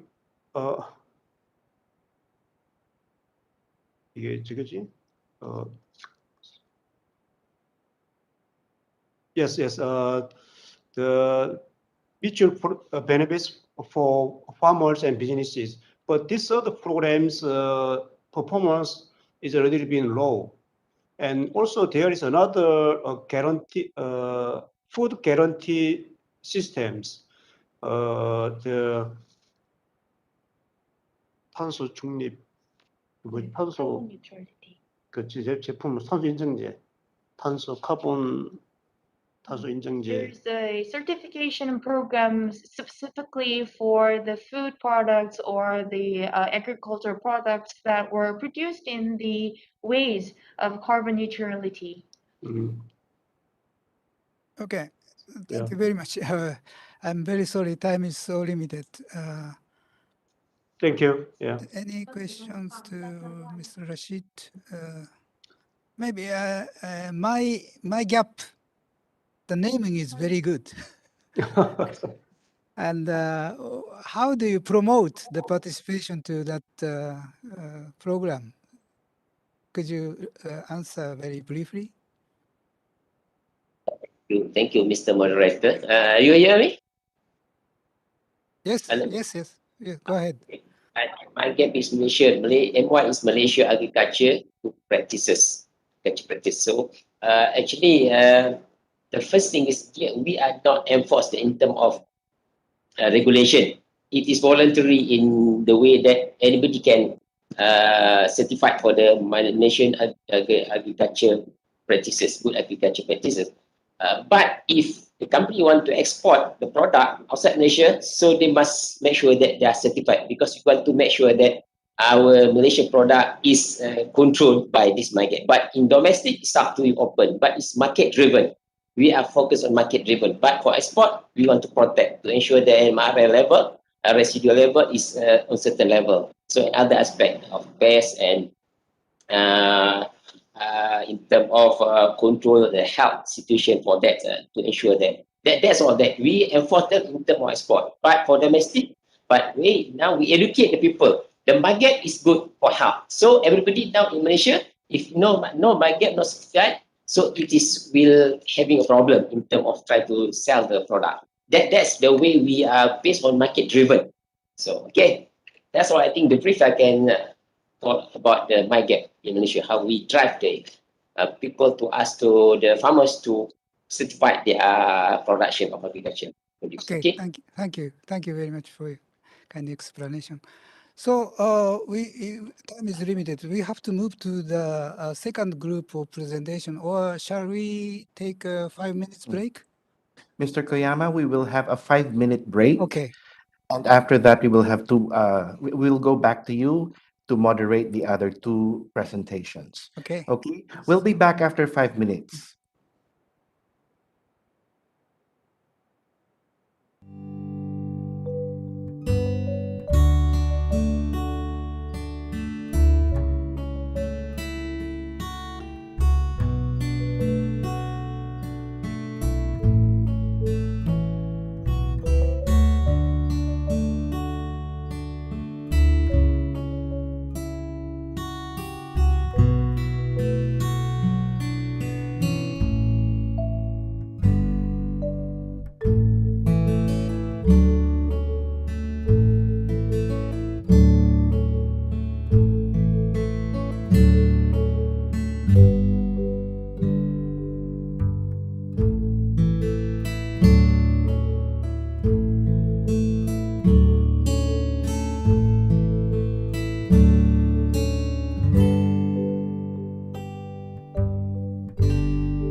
Okay, hello, you're back, and you are still watching the Food and Fertilizer Technology Center for the Asian and Pacific Region's 50th Anniversary and Symposium. And before the break, you have just watched our session one. We have two speakers for session one, and we are now in the second part of session one. I'd like to turn over the microphone back to our moderator, Mr. Osamu Koyama from JIRCAS. Mr. Koyama, please. Okay, so let's resume the session one.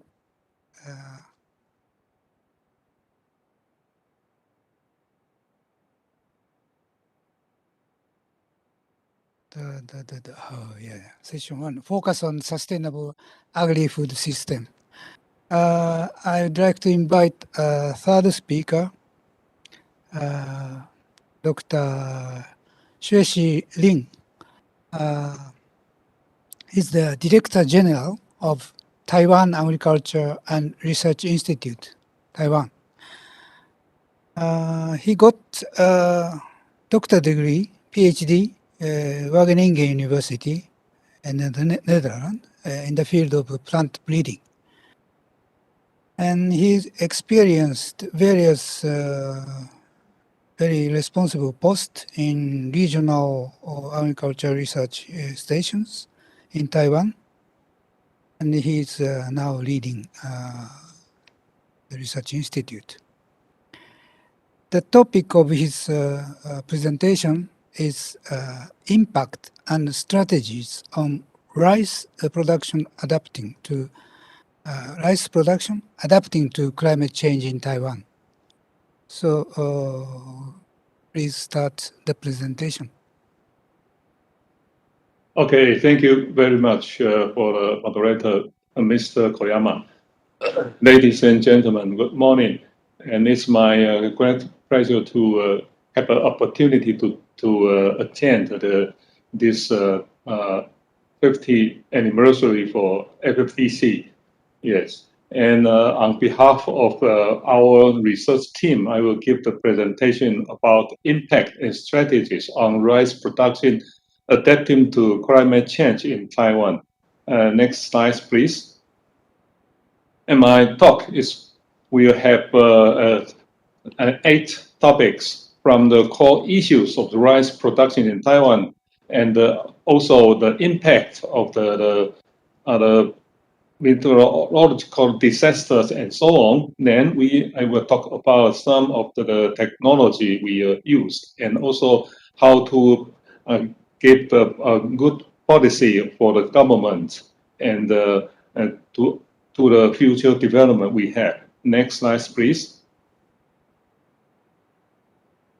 The core issue of rice production in Taiwan, we have 2 crops a year in Taiwan for the rice. The rice is still the major crop in Taiwan, many farmers produce and involved in.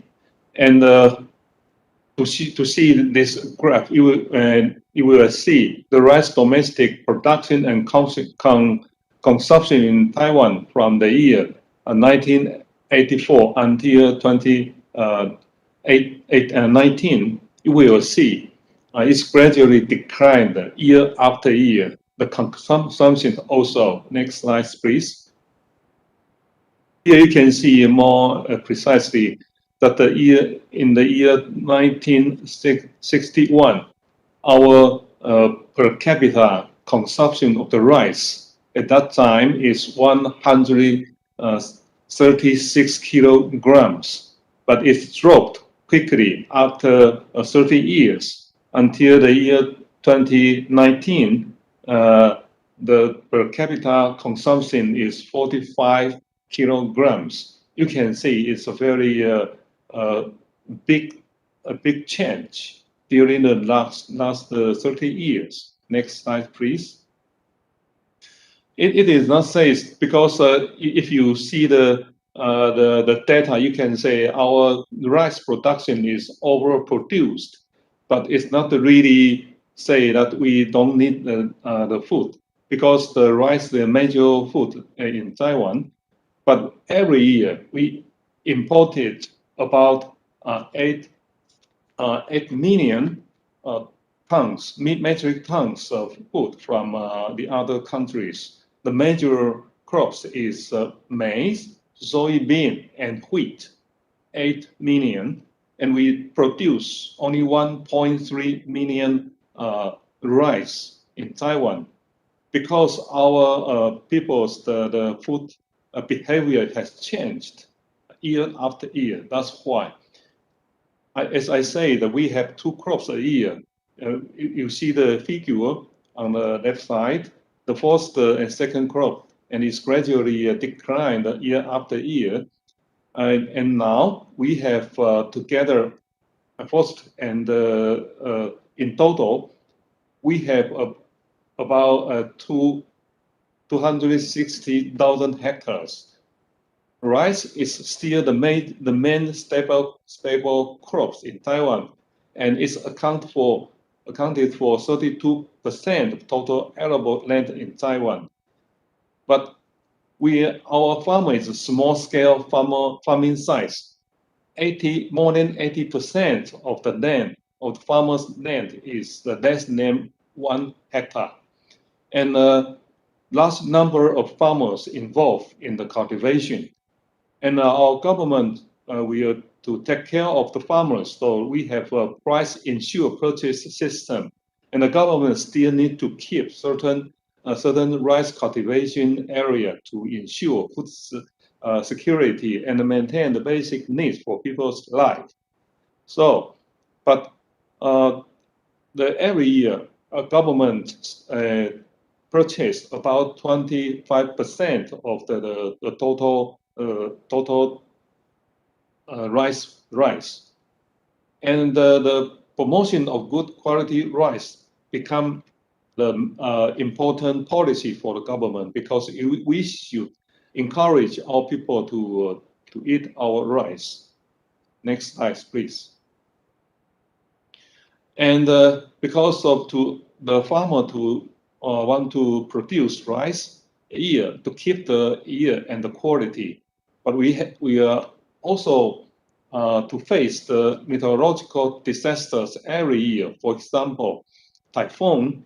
Almost every year we have to face the typhoon, but it's very interesting because the last 5 years we have almost do not have serious typhoon problems.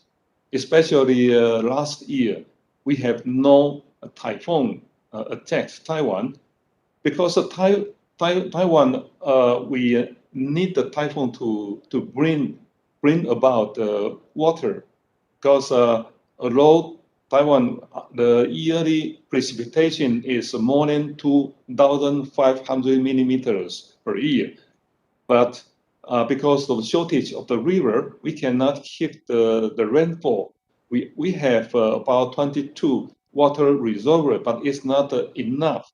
So we every year, if the typhoon can carry sufficient water rainfall, then we can have no problem. But last year we faced because of no typhoon, so we have a drought problems. And the other problem is the torrential rains, especially happen in the earlier summertime, and it's caused the floodings of the field.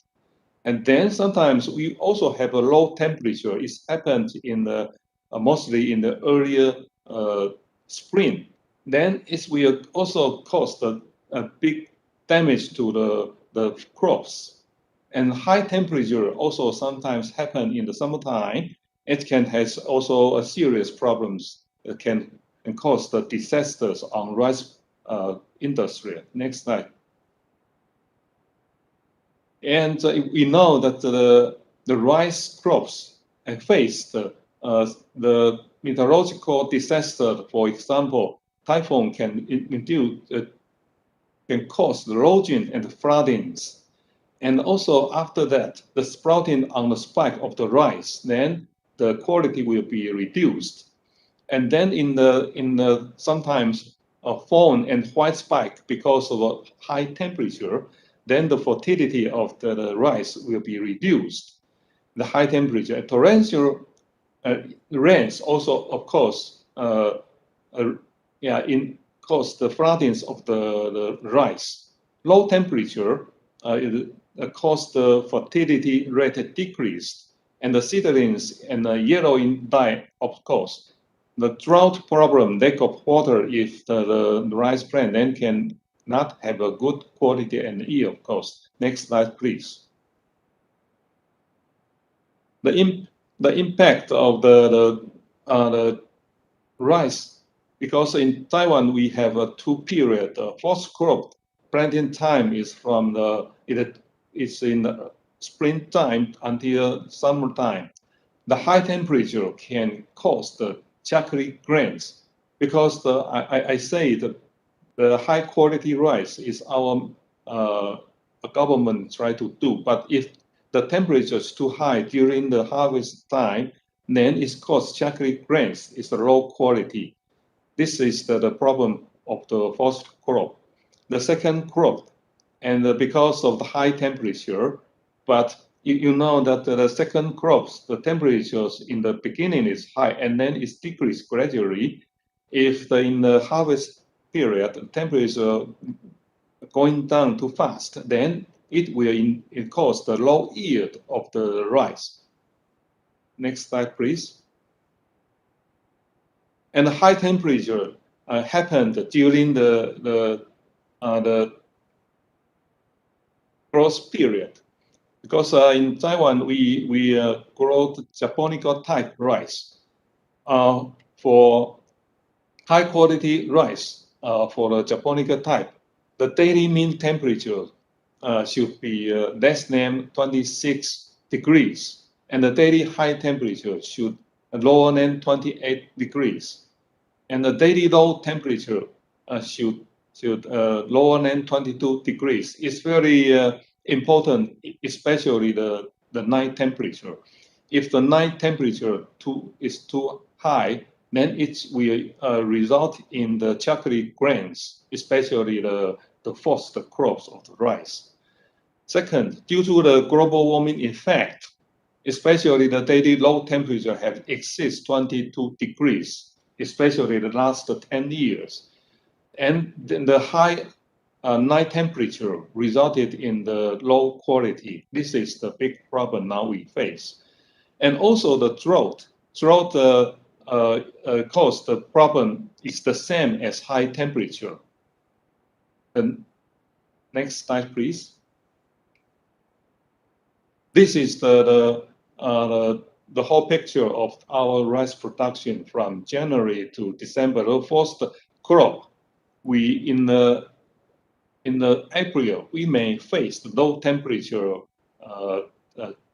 situation, and then the fertilization problem can happen, and then the fertility will be reduced, and the yield will be lower if it happened.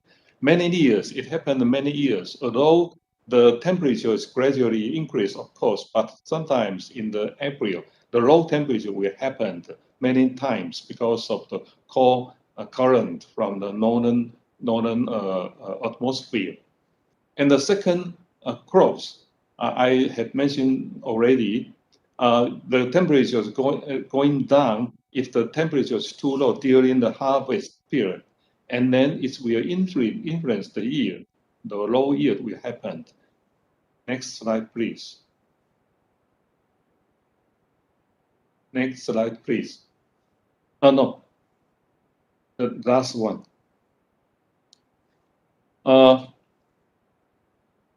Based on our data say that the year between 1981 until the year 2000, the average temperature is about 23. The figures say that if the 23 is SN0, and here you can see the deviation of the temperature. We can see that after year 2000, before year 2000, the low temperature can happen every year. But after year 2000 until now, every year the temperature deviation is positive. In average, is positive 1.0 8 degrees. That means our temperature in Taiwan is gradually increased year after year.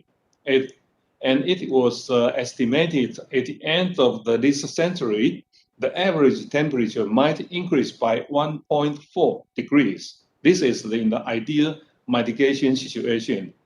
If we cannot control the GHS, and then the worst situation will happen, then the temperature will increase to 3.4 degrees.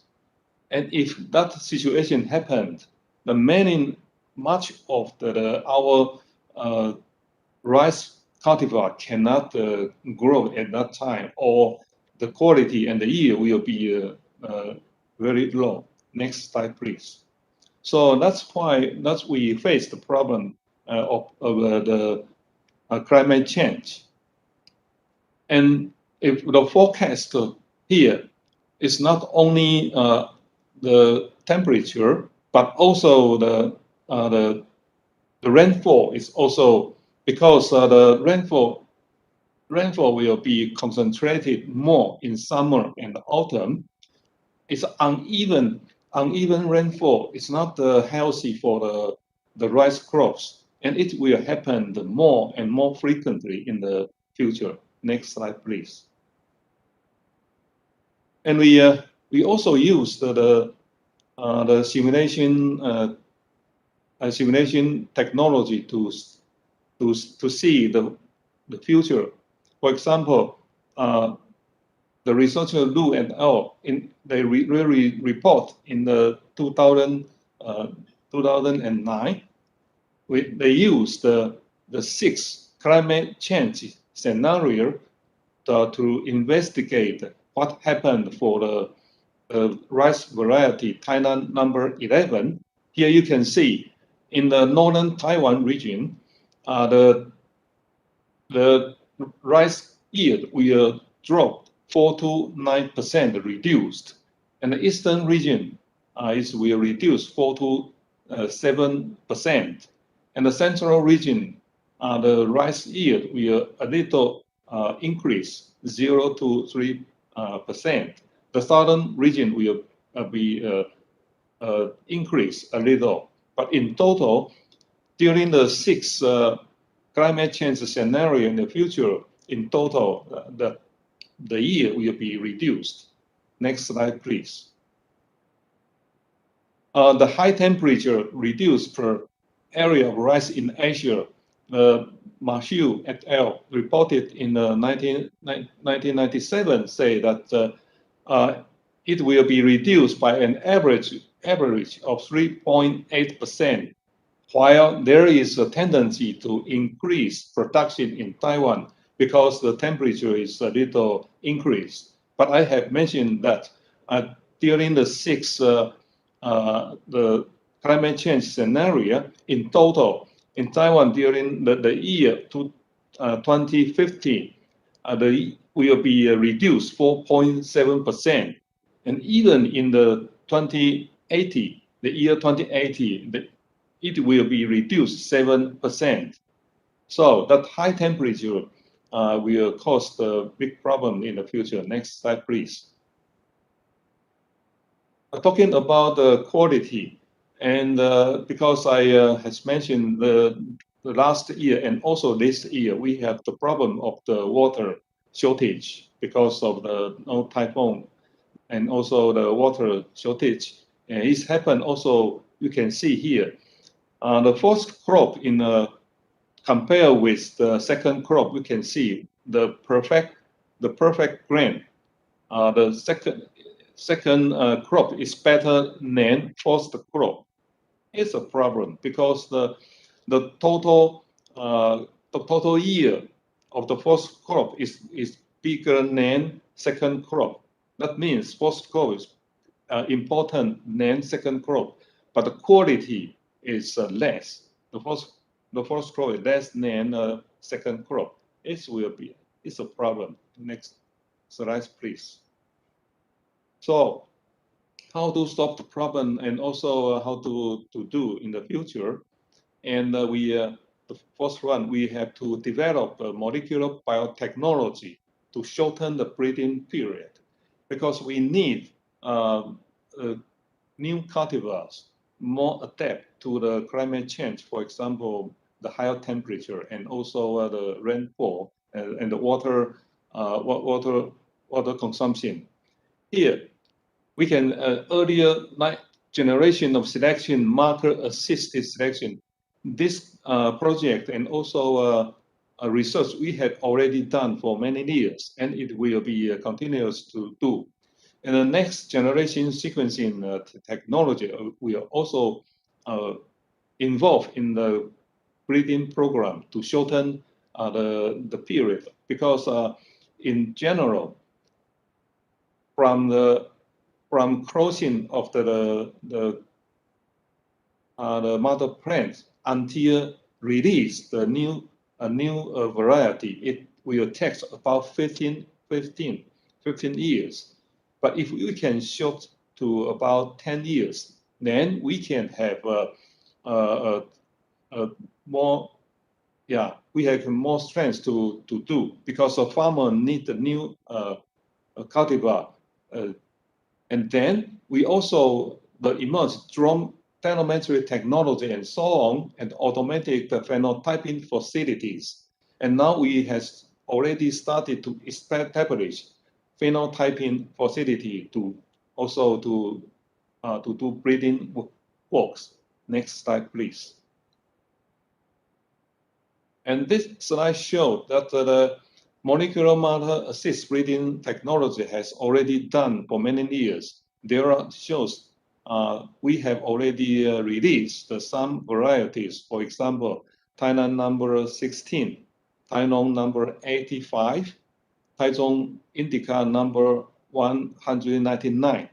And we use the molecular markers, especially the insect resistance and also the high quality, and to have these new varieties. And in the future, if it is possible to also cooperate the heat tolerance trait into our cultivar. Yes, here is the Dr. Ye et al. Reported in 2015, and also Li et al. Reported 2020.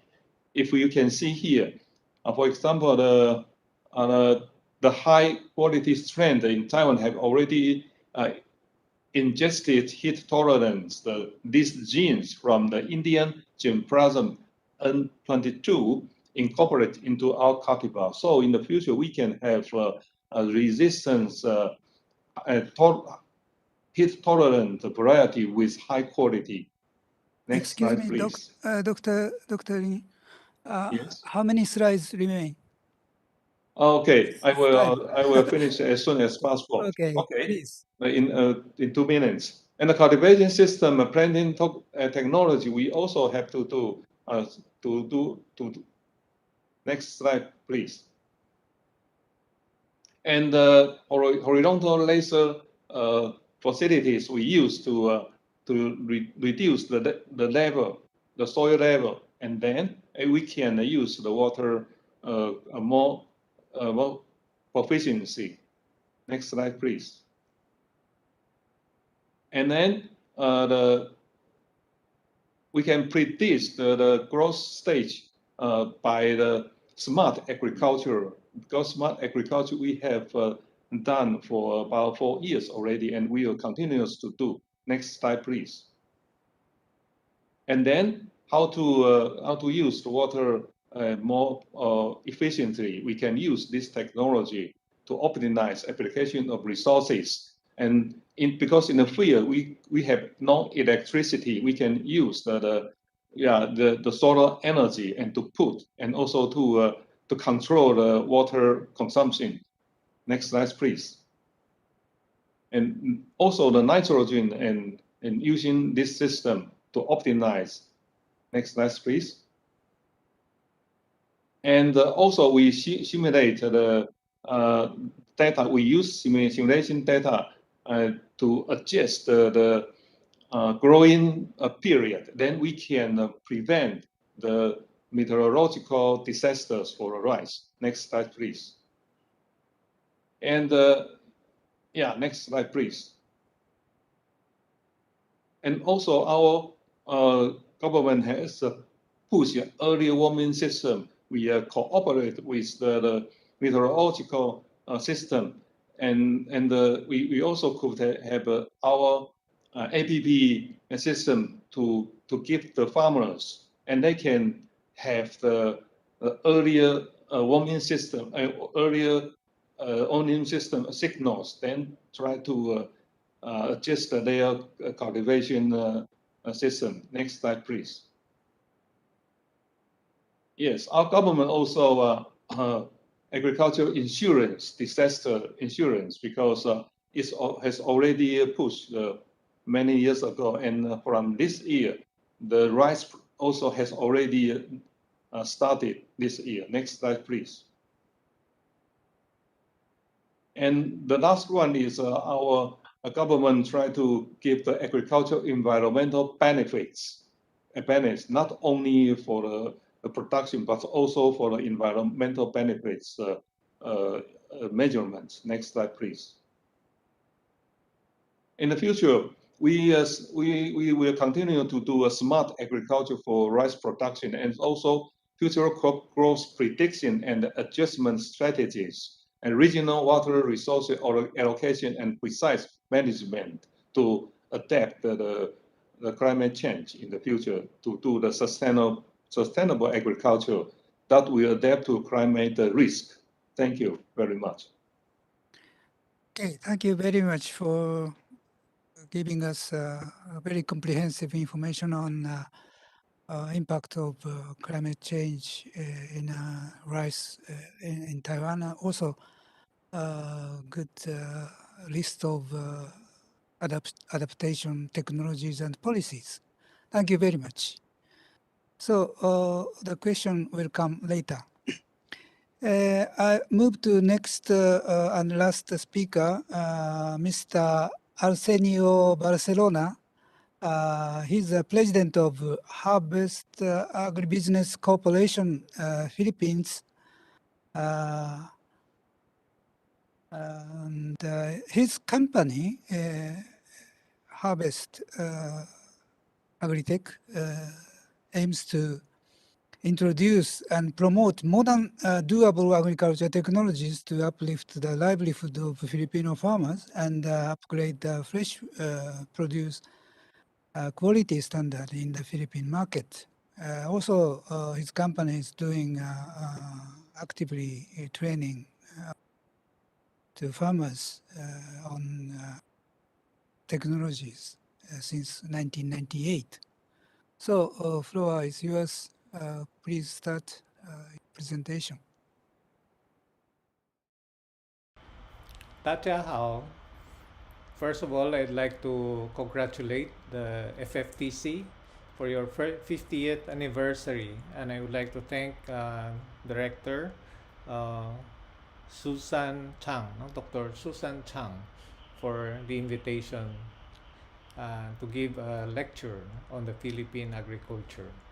So in the first slide, we see a Filipino farmer smiling, and is very much interconnected to the whole of the Philippines and even to Asia. So this is the foundation of our talk, that interconnectivity of the players in Philippine agriculture. First, I would like to brief you on the present program of the Department of Agriculture. We have the 1DA reform agenda of Secretary William Dar. So these are the 4 pillars: consolidation, modernization, industrialization, professionalization. And we'll be touching on this program as we go along. So first, how do we jumpstart Philippine agricultural growth to 4.0? You know, the Philippines, we are very much behind with our Asian neighbors, and much more with the developed economies that are agriculture based. So we have to really look into how to jumpstart our program in agricultural development. In the Philippines, we have two primary agencies or department of government. The Department of Agriculture, they have the agency called Bureau of Agricultural Research, where research programs are funded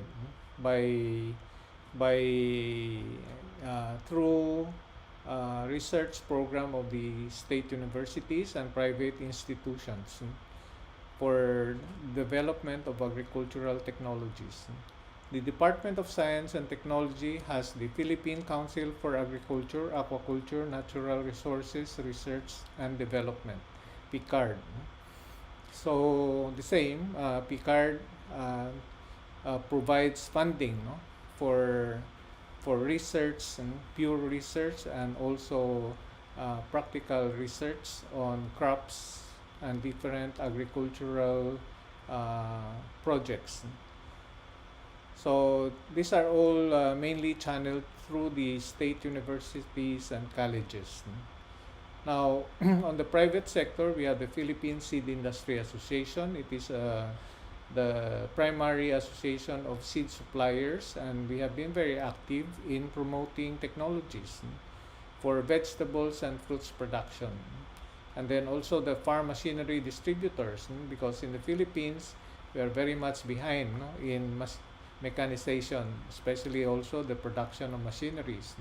So we depend so much on imported brands, like Ford, John Deere, Hollanda, and also machineries from China, India, and Taiwan.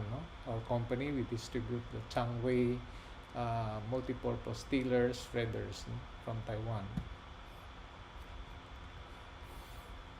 Now, there are two very important projects that are geared towards the utilization of satellite data, and we have the DOST PICARD funded project called SARAI, Smarter Approaches to Reinvigorate Agriculture as an Industry.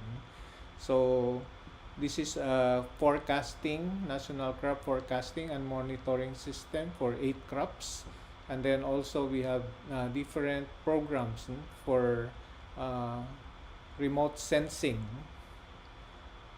for crops, standing crops, geographic information system, vegetation indices.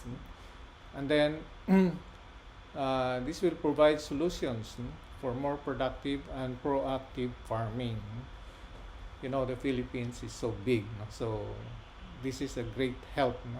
And SARAI now is being rolled out in the different provinces with the help of the social media, with the help of the media companies, television and radio, to teach farmers and to inform farmers. The other one is Project NOAA, which is spearheaded by the Department of Science and Technology. This is a nationwide operational assessment of hazards. So it is to forecast weather conditions. The Philippines is visited by more than 20 typhoons every year. Some of them are super typhoons. So it's very important that we have this system in place. And people are forewarned, the LGUs are forewarned, so that necessary preparations are done. And of course, policy formulation for crop insurance, for protection of lives and properties. Now we go to a very important aspect of agricultural growth, to 4.1, which is water resource management. The Philippines is very gifted with many natural resources, water, fertile land, and people. So we need to utilize our water resources properly. So we have to rationalize our irrigation program. Most of the irrigation projects of government now are geared towards rice production, and we should shift towards more applications in high-value crops. So now there are solar-powered and wind-powered pumps that are being used for these areas. And of course, we suggest also the use of PVC pipes for distribution system and concrete canals for the distribution of water. Now, precision irrigation is being introduced also to the market. Before, it has been limited to the big plantation of banana and some sugar cane. Now we are introducing this to the high-value crops areas. Now the next one would be partnerships on technology and marketing. Now this is very important. Now in fact, this is a very good experience that we have as a company. At Harvest, we have been partnering with India, with Israel and Italy for precision irrigation projects and materials.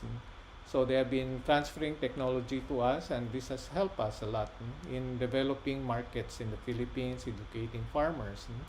And of course, you have also hybridization of seeds, GMO, and seed production.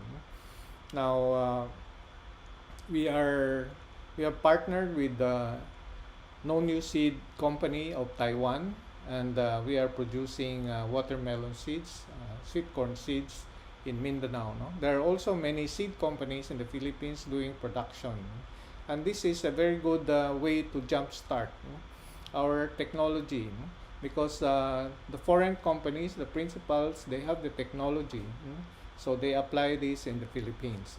Tissue culture is another area that we are very interested in, and we have developed a localized simple technology, and we are teaching even high school students to do tissue culture.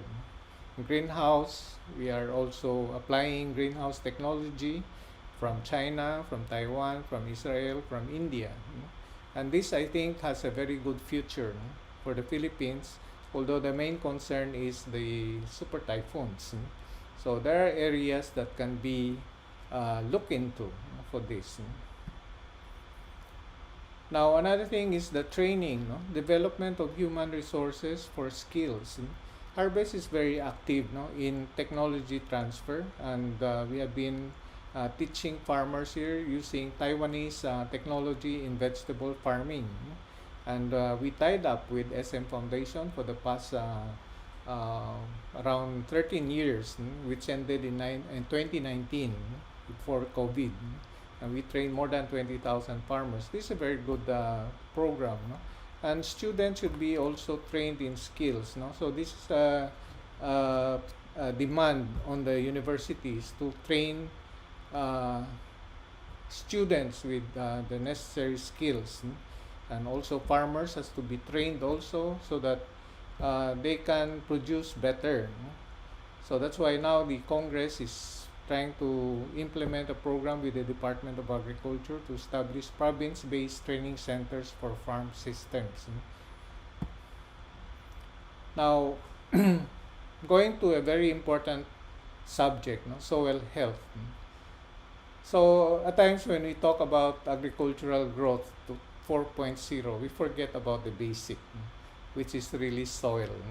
Now, this is something new maybe in the Philippines, but it's not so new in so many other countries. Farmers now are very conscious about caring the soil health. So it's no longer concentrated on productivity using chemical fertilizer or wide-scale farming, but to go into more biodiversified farming, so that plants are grown in healthy soil. So in the Philippines, there are groups of people who are quite active in promoting Korean Jadam technology. The group of Andre Lim and Josephine Lim. At Harvest, we are promoting the Japanese EM technology. So effective microorganism technology, and also very recently we also tied up with an Spanish company, Daimsa, for their biostimulants. So all these are geared towards organic farming. Now, environmental care is another active program of the Department of Science and Technology, Department of Environment and Natural Resources. So they have 3 planting programs, the greening program, and illegal logging is now strictly supervised, and mining programs is the apple of an eye for one of the secretaries, Gina Lopez. So she was very strict in the implementation of mining wastewater treatment. So on the private sector, we have the Management Association of the Philippines, the Philippine Council of Agriculture and Food. These 2 associations that comprise maybe 80% of the major companies in the Philippines are very active, in environmental programs, to arrest or control the climate change and to be more resilient. I like this picture very much because it shows what we are doing. So we are introducing drone technology to ordinary rice farmers, and we teach them how to pilot the drone, how to program the drone, and to monitor the spraying function of the drone. So it's a new product, although not very new in the market in other countries, but we hope that Filipino farmers can benefit on this. So we have also sensors from Israel, and now people are also using apps, for managing their farms, especially young people. I have a friend who is into shrimp culture, and he's into apps, that he can manage his farm when he's away. He can control the feeding and the time, and the check the temperature, water pH. So it's something very, very good, to attract the young farmers. And this is something very important, for the Philippines to look into, the development of the horticulture industry for the export and domestic market. The Philippines is naturally gifted, with so many species of plants that we are not utilizing this gift. In fact, the Philippines is the source of many planting materials for Thailand growers, breeders, and Taiwanese, Chinese, and then we buy back the Mericlones from them. So I think it's about time that we look into this, the breeding program, the support to the stakeholders of this industry. The Marine Resource Watch is important for the Philippines. We have so much marine resource, and we are not fully utilizing them. So we are very strong maybe in aquaculture, inland aquaculture for milkfish and tilapia, but that's it, So there is a growing interest in fish cage farming, and also more modern management technology in inland aquaculture. So this is something that the Philippines can jumpstart, with foreign technologies, and also added to that would be the salt making and the processing of marine products. We have a lot of products, crustaceans, we have sea cucumber, we have mussels that can be exported. So here I would like to point out certain quotes that may be important for our path towards 4.0 revolution. Agriculture 4.0 revolution is a fight to protect our farmlands and seas to continuously produce safe and healthy food. Technologies are developed, improve, and utilized to save labor, make work more efficient, and provide real-time precise information to aid in decision making. And this is very important. Machines and the internet will make life easier for humans, but it will never substitute human will and judgment. So in this time of pandemic, I would like to add this from Marie Curie. Nothing in life is to be feared. It is only to be understood. Now is the time to understand more so that we may fear less. And this applies to every country. In the Philippines, we feared too much and we reacted too much that the economy was very much affected. There was a time when everything stood still because of fear. So we hope that with better understanding, we can move forward. And to end, I like to have this favorite quote that I give to farmers and students. For a successful agribusiness enterprise, I find this formula proven many times. 10% is for learning and applying the science, 50% is carte or real experience, and 40% character, your values as a person. I think the last one is the most important. But the middle one, 50% of the time we have to learn from experience. At times we lost a lot of opportunities because we did not learn from experience. And very important, the most basic, maybe it's not a big percentage, but it's very important. 10% learning and applying the science. Whatever we do in farming, we have to know the science first. Thank you very much, and I hope I shared with you in-depth knowledge about the Philippine agriculture moving towards 4.0 revolution. And our biggest asset is the 60% of young population, ages 16 to 40. So that is our biggest asset, and I think that will propel us to 4.0 with better training, better skills, and better partnerships with foreign technologies. Thank you very much. 19.20.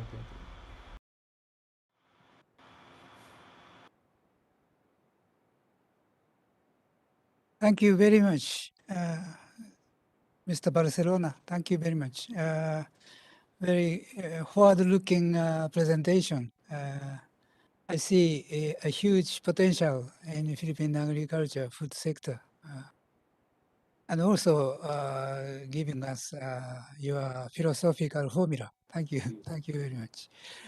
And I forgot to introduce the topic of your presentation. That was 4.0 agriculture revolution. It's already the precision farming with smart agriculture, the Philippine conditions. And sorry, I forgot.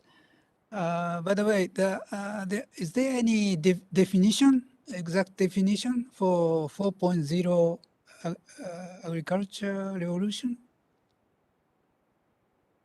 First time I heard about it was in Taiwan. when I see. When I attended a series of seminars and visits to factories. It's actually the 4.0 industrial revolution and applied to agriculture. But for me, I think the most important thing is not really the technology per se, but how we apply this to specific conditions. Because in agriculture, every farmer, every farm, every place has different conditions. And it has to be applied to the factors that is present in a farm. What you do in your farm may not be applicable to your friend's farm. That's why I emphasize there that it's still important, no? The human person, the will and the judgment, no?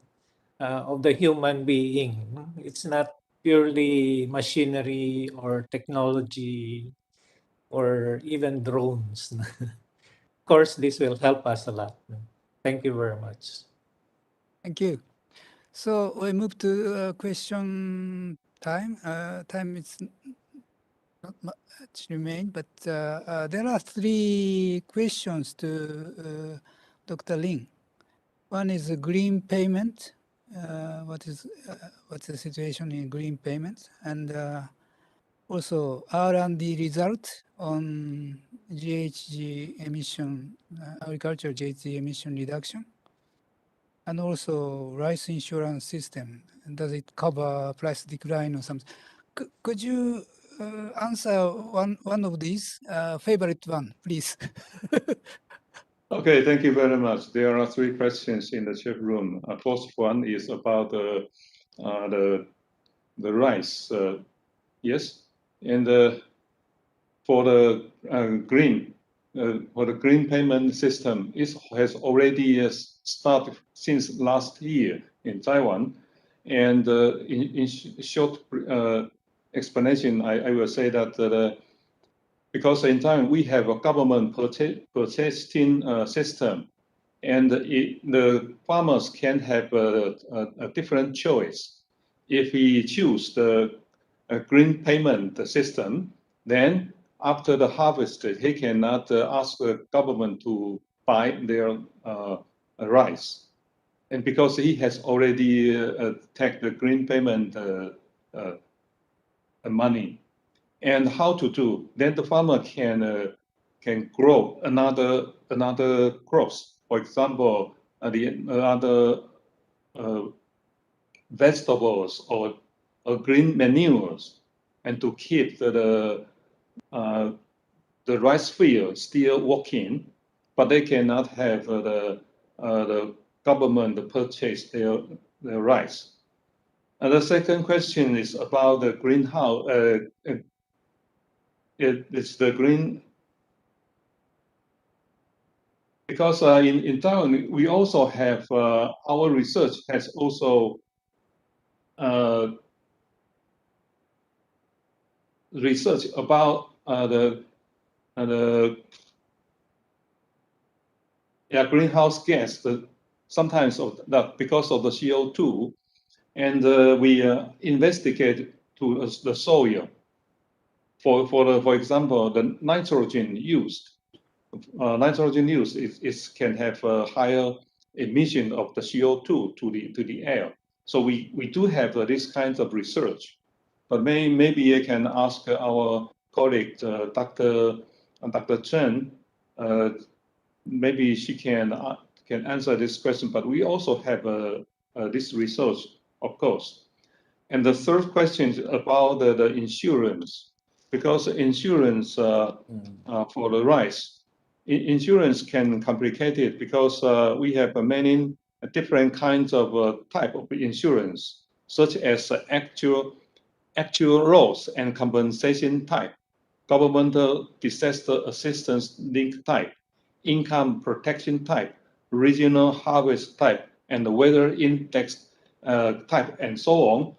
But for the rice, it's mainly focused on natural disasters. So this is my answer. Thank you very much. Thank you. Maybe I have to close the session because of the time constraint. We will read this first. Thank you very much for all the four speakers. I realize that the challenges we have are very common to our nations, and we must tackle with a holistic way, including human viewpoints, also supply and demand side also important. I cannot conclude anything, but thank you for your cooperation, and especially thank you for your good presentations by the four speakers. Thank you very much. Thank you very much, Mr. Osamu Koyama, our moderator for session one. And I just like to add that there are still a few questions unanswered in our chat box. So I'd like to call on our four speakers, especially Dr. Lin and Mr. Barcelona. Could you please maybe type in your answers, and we will probably read them later if we still have time. We have some questions from Dr. Chang and some more questions from Mr. Chan, Dr. Chan Ik-chung of Korea. So please, I hope you will have some time to type in your answers. And we will pause for lunch break. We will be back at 1:30 in the afternoon. That's Philippine and Taiwan time. And then we will proceed with session two, which is Nourishing Asia's Growing Population. Okay? And with that, let's pause for lunch. We'll be back at 1:30. Thank you very much.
afternoon, ladies and gentlemen. We're back.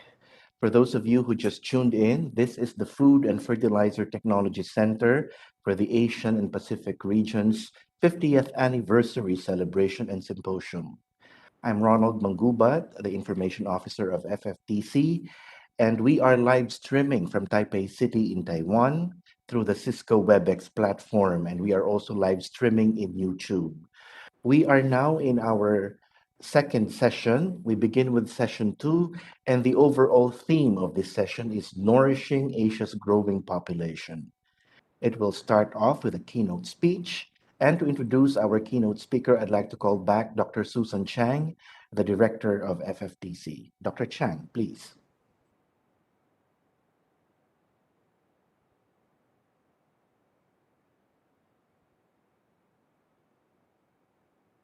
Good afternoon to everybody. Welcome back to the afternoon session of the 15th Anniversary Symposium of the FFTC. Now I would like to introduce our keynote speaker of this session is Dr. Marco Wolperes from the World Vegetable Center based in Sanghua, Tainan, Taiwan.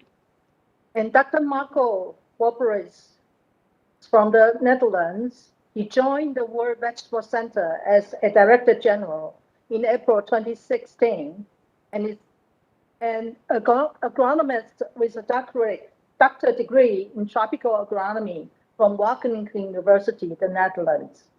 He has global expertise in agricultural science and management and previously served in different important positions at several international organizations, including African Rice in Benin, CRD in France, IFTC in Togo, WADA, now Africa Rice, in Senegal and Cote d'Ivoire, and for the International Rice Research Institute in the Philippines.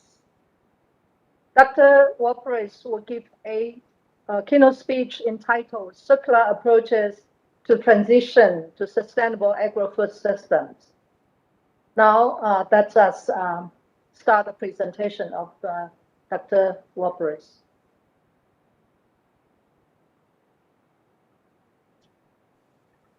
Distinguished guests, ladies and gentlemen, a very good afternoon to all of you there in Taipei. It's a true pleasure and honor for me to give this presentation as part of FFTC's anniversary celebrations. The achievements of this institution over the last 50 years are truly impressive. Congratulations to Dr. Susan Chang, FFTC Director, and the entire staff on reaching this milestone. And I wish FFTC many, many more impactful years to come. Ladies and gentlemen, when one reaches 50 years, it's time to look back. And that's what I'm trying to do on this slide, looking at cereal production from the 1960s to about 2018, data from Our World in Data. And you see that cereal production jumped by more than 200% compared to the 60s, and mostly driven by increases in cereal yield and very little through expansion in land use, as you can see on this slide. And this all vastly outpaced population growth. And this is, of course, known as the Green Revolution, based on irrigation, improved seed, fertilizer, pesticides, clearly avoided famine. But what is less well known is that it also spared 13 million square kilometers of land from being brought into cultivation, with a clear net mitigation effect on greenhouse gas emissions to the tune of about 161 gigaton of carbon. And 13 million square kilometers of land, that's the equivalent of Europe and Mexico. So that's a huge chunk of land spared from being brought into cultivation. This success of the Green Revolution is not seen everywhere, particularly not in sub-Saharan Africa, unfortunately. You can see this on the slide. On the y-axis, cereal yield, on the x-axis, land under cereal production. East Asia and Pacific just focus on that. Their yield jumped triple, basically, from the 1960s to 2014, whereas only 20% more land was needed, whereas in sub-Saharan Africa, yield increased only by about 70%, and more than twice the amount of land was needed for gains in production in sub-Saharan Africa. This, of course, because sub-Saharan Africa is mostly rain-fed, lacks improved seed, lacks fertilizer. Fertilizer use in sub-Saharan Africa is about 14 kilo per hectare. In East Asia, it's more like 300 kilo per hectare. Huge difference there. And this all means that sub-Saharan Africa is importing lots of foods, and the import bill there shows that $35 billion money that could be used to produce food in the continent and provide employment, of course, for many people. Yeah, success there at global scale, but not everywhere. But still, I think now people realize that our food systems are starting to really fail planetary health. They account for 26% of greenhouse gas emissions, take up 50% of habitable land, cause 70% of biodiversity loss, use up to 70% of fresh water, pollution, of course, of soils and groundwater, surface water. A third of food is lost or wasted because food systems are basically linear. We take, we produce, we consume, and we discard, rather than think of ways to reuse, recycle, and reduce the external inputs used in our food systems. So lots of work there, obviously. Food systems are also failing human health. 3 billion people suffer from poor quality diets. That means either they consume too many calories and fats, too few micronutrients, or both. 25% of children under the age of 5 are stunted, and this means that these kids will not grow up to their full physical and mental potential. And overweight and obesity are becoming really an enormous public health problem. These are data I borrowed from Roy Steiner from the Rockefeller Foundation. He found out that the cost of diabetes in East Asia and Pacific region is about $321 billion in 2015 alone, and this figure will double in the next 15 years if nothing is done. If you look at avoidable deaths worldwide, dietary risks tops causes of avoidable deaths before, for example, tobacco and air pollution. So yes, we need much greener, much healthier, more resilient food systems. That is pretty obvious also from the UN Food Systems Summit. But already the Eat Lancet Commission in 2019 made the case.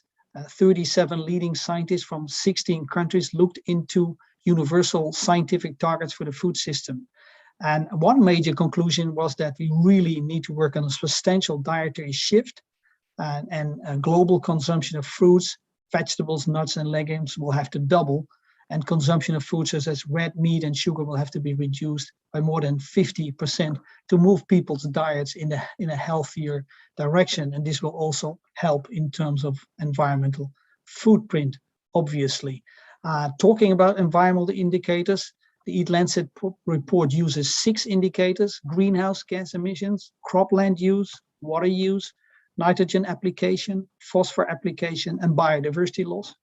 And looking at the baseline in 2010, you can see already that 3 out of these 6 indicators are already in the red. So if you look at 2050, what we can do in terms of production, waste, and dietary choices, business as usual in production and diet, and full waste would just make everything red, basically, except one on water use. What can we do about that? Well, a dietary shift towards more plant-based food and less animal-based food would clearly help in terms of greenhouse gas emissions. You see that indicators turning green, but not with the other indicators. There, we really have to work on waste. We need to basically halve waste, and we need to vastly improve how we produce crops. We need to close yield gaps to 90% of potential yield.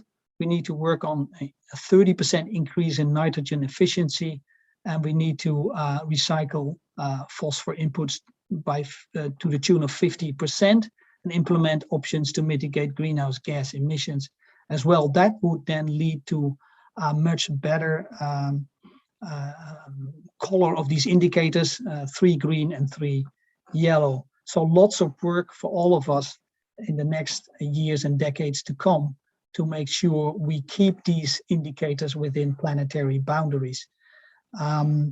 Increasing consumption of healthy and protective foods is critical. That is clear from the Eat Lancet report. This is again a slide that I borrowed from Roy Steiner, Rockefeller Foundation. Interestingly, of course, the Rockefeller Foundation was behind the Green Revolution, but has now completely shifted its focus to what they call protective foods. So legumes, vegetables, fish, fruit, whole grains, nuts, and seeds. You see also on the diagram there to the right, just focus on vegetables, that worldwide consumption of vegetables only at 53% of what the World Health Organization considers a minimum, 240 grams per capita per day, roughly 3 portions of vegetables per day. So we're already not eating enough protective foods, vegetables and fruits. And it's going to be more challenging because the world is urbanizing. And by 2050, 70% of the world population will be living in urban areas, looking for employment, economic opportunities. But it basically means more mouth to feed with nutritious food, whilst we see a tendency of consumers to move towards more processed, more unhealthy food. So yeah, we need to work on consumer perceptions, on valuing healthy diets, basically, but also ensure that these healthy diets are actually affordable. And you can see on this map that is certainly not the case in, for example, sub-Saharan Africa. On the supply side, if you take again vegetables as a proxy, and in this case tomatoes, there's huge variability in productivity, seasonality, and post-harvest losses are also a big issue. I just put here 6 different production systems on the screen where we work. Armenia to the left, to Grand Popo Benin to the right. So from the left you have greenhouse conditions, and to the right you move to open field and even rain-fed conditions. So yeah, on the left you may expect 120 tons per hectare, on the right maybe 7 to 10 tons per hectare. Huge differences in productivity, dictated of course by crop management and protective cultivation possibilities. Of course, combating post-harvest losses will make things even more complex. So huge issues on the supply side, huge issues on the demand side when you think of protective foods. Moreover, we have concerns about food safety and environmental footprint.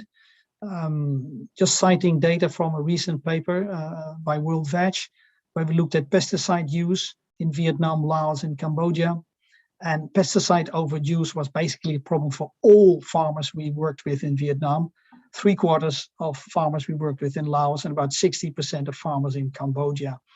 And a life cycle analysis reported by French researchers in 2017 showed huge environmental issues in urban tomato production in Benin, in West Africa, particularly related to pesticide use, where we saw pesticides actually meant for cotton being used in vegetables and vegetable systems, and also excess application of nitrogen and phosphor fertilizers. Yeah, we need to really work on healthier and greener food systems. And I think this diagram from the high-level panel of experts is very useful. It depicts the food systems in a systematic way, basically looking at 3 components: food supply chains, food environments, and consumer behavior.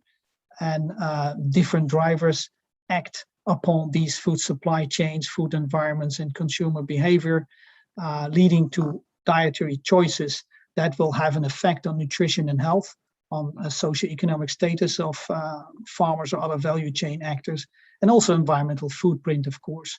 And we can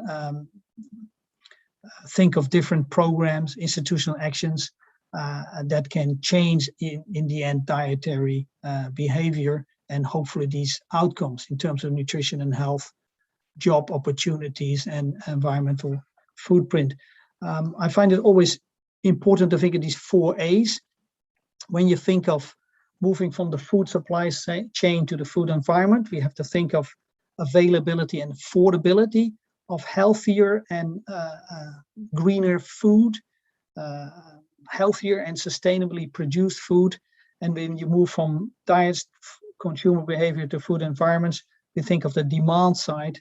And then it's all about accessibility and acceptability of healthy and sustainably produced food. For example, in some cases, consumers may not accept to eat fruits and vegetables because they are afraid of pesticide residues, for example. So you really have to work on the supply and the demand side to move diets worldwide towards more plant-based and more healthy food, which in the end will also help with environmental footprint.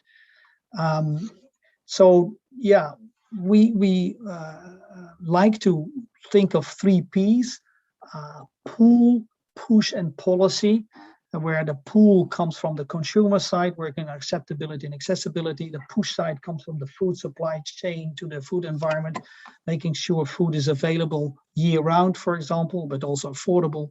And of course, working on policy and governance settings to make it all happen and get to food systems that support human and planetary health. So I will work now through these 3 Ps, starting at the push, the supply side, working on enhanced availability and affordability of healthy, sustainably produced food. I think one thing is to really make sure we move from monocropping towards introduction of greater crop diversity. Start to think of agroecological principles rather than just apply a standard rate of fertilizer or standard rate of insecticide or pesticides. We need to really trim back on use of external inputs as much as possible, whilst building soil and plant health, and by that actually start to prevent rather than cure problems that occur in the field. Of course, precision agriculture using, for example, digital tools,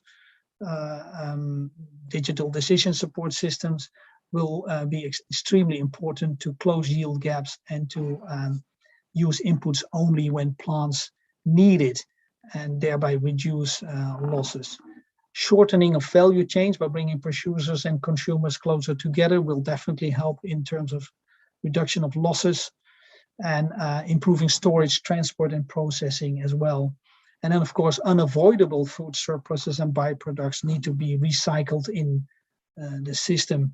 So really enhancing the quality of natural resources, soils in particular, working on input efficiency, reducing externalities, all this is important to work towards more healthy and sustainably produced food. Thinking of sustainable and circular farming in an open field setting, multiple cropping systems, intercropping, relay cropping, sequential cropping, bringing in diversity into a rice system, bringing in vegetables, fruits, pulses will be important for sustainability. Precise applications of mineral fertilizer, as I said, responding to crop needs and a target yield will be very important in terms of minimizing losses, particularly in terms of nitrogen, for example. Using biocontrol and biopesticides to manage plant health will be critical. We need to facilitate investments in durable and recyclable materials, in particular for protected cultivation, for vegetables, for example. And then we need to find ways to recycle leftover biomass, to reintroduce these nutrients, to improve soil structure, or do something else with this biomass. For example, making it into a low opportunity cost feeds for pigs, poultry, fish, insects, or other things, produce biomaterials, produce biogas, etc. Sustainable and circular farming in a greenhouse setting, I think this is interesting. I think greenhouses are circular systems avant la lettre. So basically before the concept of circularity even existed, greenhouses were doing it already. So high production per unit area. For tomatoes, one can reach 700 tons per hectare already. High input use efficiency, perfect opportunity to introduce biocontrol measures for pests and diseases. Collecting and reusing water and nutrients is easy. But of course, energy consumption is high. This is a concern, and installation costs are also high. And then just a quick look at the future, perhaps, where sustainable circular farming indoor, but in a completely closed system. This is a concept being developed by Humboldt University in Berlin, where they have different cubes for fish, plant and insect production that are all linked. So, for example, an insect will produce food for the fish, and the water of the fish will provide nutrients for plant growth, etc.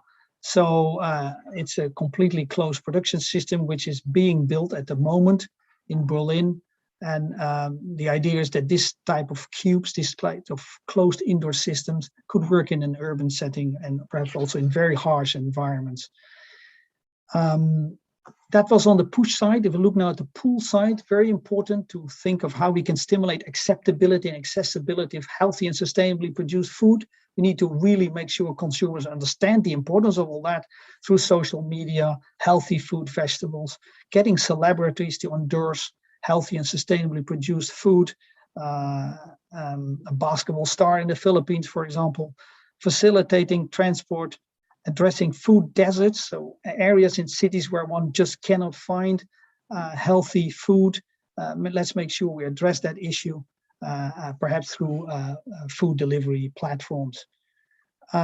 Bringing the pull and the push together, market-based innovations, think of sustainable farmers markets, where consumers go because they really trust and they have confidence in the products. They have actually maybe gone to the farm to look at how farmers produce their food.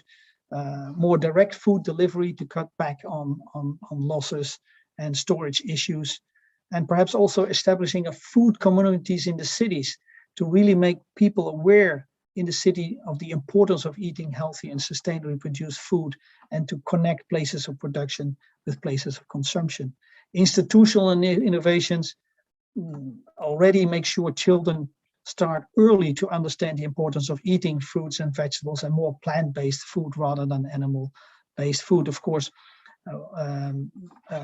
certain amount of animal-based food is perfectly acceptable, but the tendency is more and more to eat vastly exaggerated amounts of animal-based food. So grow your own healthy food. Community and household gardens is also a way to educate people early in terms of the importance of plant-based healthy food. Then there are policy and governance innovations that one can think of.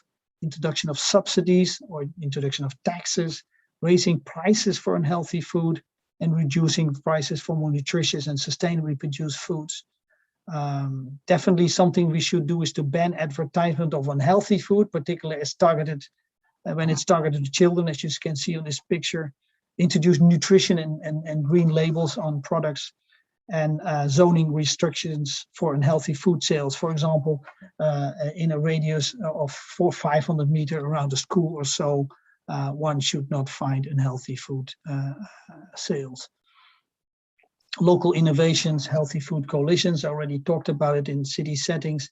And for example, mobile urban community gardens like the one you see here, picture from Berlin. There are cross-cutting issues when one thinks of food systems. Women empowerment is always strongly related to improved nutrition and health outcomes. We need to really think of creating employment opportunities when one works on more healthy and more sustainable food systems. And one thing we need to face head on is vested interests. We need to identify the actors in the food system that are currently actually blocking transition to healthier and greener food systems, and make sure they change their minds. Food safety remains an issue in conventional, but also in more sustainably produced and circular systems. In particular there, we need to be careful about microbial contamination. Energy is important. Energy constraints often lead to food losses, food safety issues, and higher food prices. And digital technology obviously offers major opportunities to move towards healthier and greener food systems. Case of cities is very important to mention. In particular in Asia, the Asia-Pacific region will add 1.2 billion urbanites by 2050. That means that a total of 3.5 billion people will live in cities. They all have to be fed with nutritious food and sustainably produced food. That being said, less than 2% of valuable biological nutrients in food byproducts and organic waste in cities are recycled. Less than 2%. The rest just end up in landfills or are left untreated.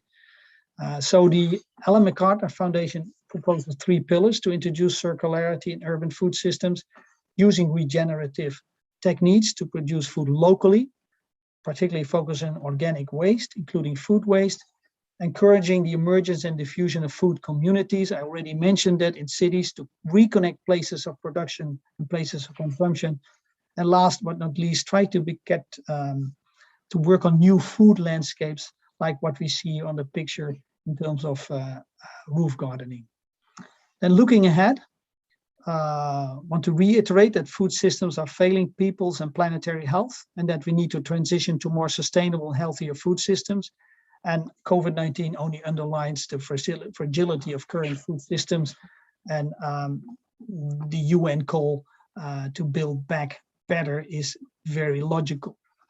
Transformative change requires production practices that close yield gaps, enhance input use efficiency, reduce harmful externalities, invest in soil and plant health, and embrace crop diversity.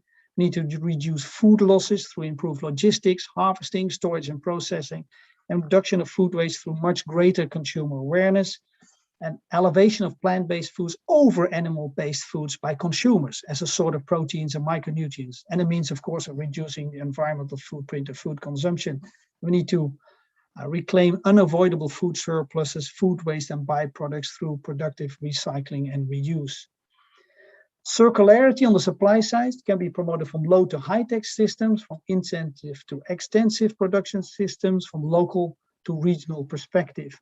And the scale at which to produce circularity really needs to be understood. For example, how can we link urban waste streams with peri-urban and urban agriculture? What scale? How are you going to tackle that? We need decision support systems to decide on many aspects of circular approaches, best bet crop mixes and rotations, how to invest in soil and plant health whilst reducing external inputs, best use of unavoidable byproducts, for example, for soil quality, for animal feed, for renewable energy, who knows? We also need to work on methods and indicators to measure the level of circularity of agri-food systems to facilitate adopting policies on the topic and achieving a higher level of sustainability. Basically, promoting circular and sustainable systems depends on the consumers, the food environment, the supply chain, and the policies, the push policy framework I talked about. And ultimately, it will require fair prices for farmers, and consumers need to value food much more in terms of health benefits and how it was produced. Ladies and gentlemen, I've come to the end of my presentation. I think the need for FFTC to act as a knowledge broker in the Asia-Pacific region to facilitate the transition to sustainable agri-food systems, providing healthy and affordable food for all, is now greater than ever. Thank you very much.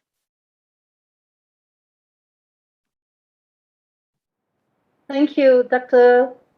Marco Walpris, for your very informative and insightful presentation. And you pointed out that many current agri-food systems are not sustainable due to its linear nature along the value chain. On the contrary, circular systems restore, capture, and reuse nutrients and products to build economic, natural, and social capital. And you also demonstrated that the 4 major components of the circular approach to create a sustainable agri-food system. First is the healthy food production practices by integrating different agri-sectors and more intercropping or ecological type of management. Second is reduction of food loss and waste, which is particularly very important for reducing the resource and also reducing the greenhouse gas emission. And third is the elevation of plant-based foods over animal-based foods and shifted towards more healthy diets. And fourth one is the recycling and reuse of the food surplus, food waste, and byproducts through productive circular type of practices. Thank you very much for the presentation. Any questions to Dr. Walpris? From the floor, if you like, you can raise your hand. Before the question coming in, I have a question for you, Dr. Walpris. You present a very interesting case about the Green Revolution. It doesn't happen quite like in the sub-Saharan region. And I think you mentioned a couple of reasons.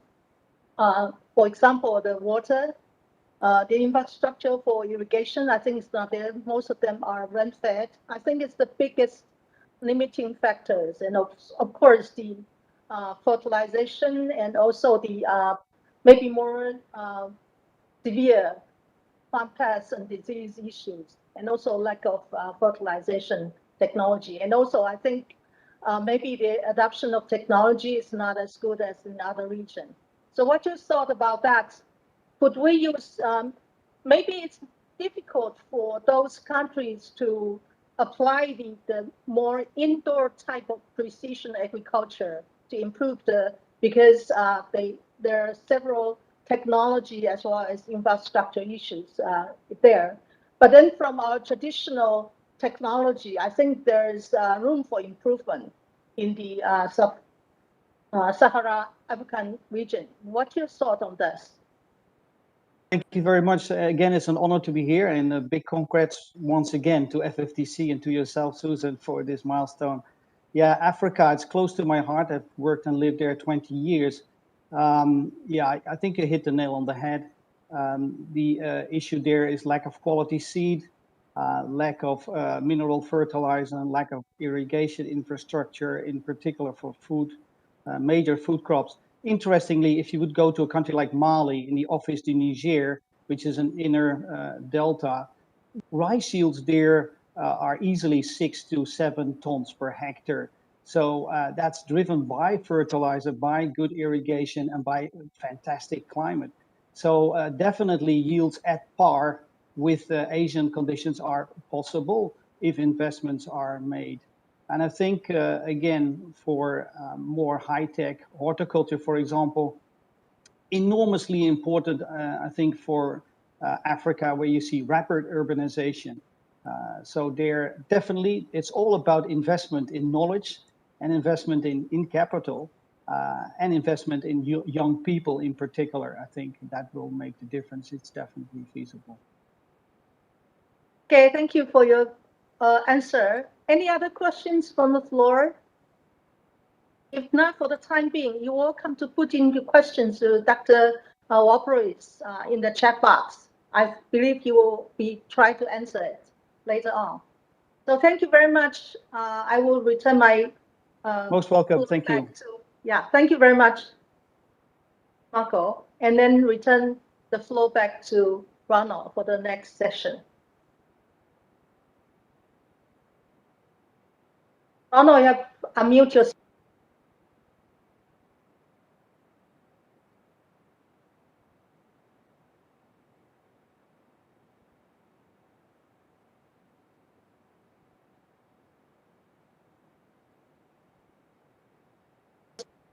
Ronald, I cannot hear you.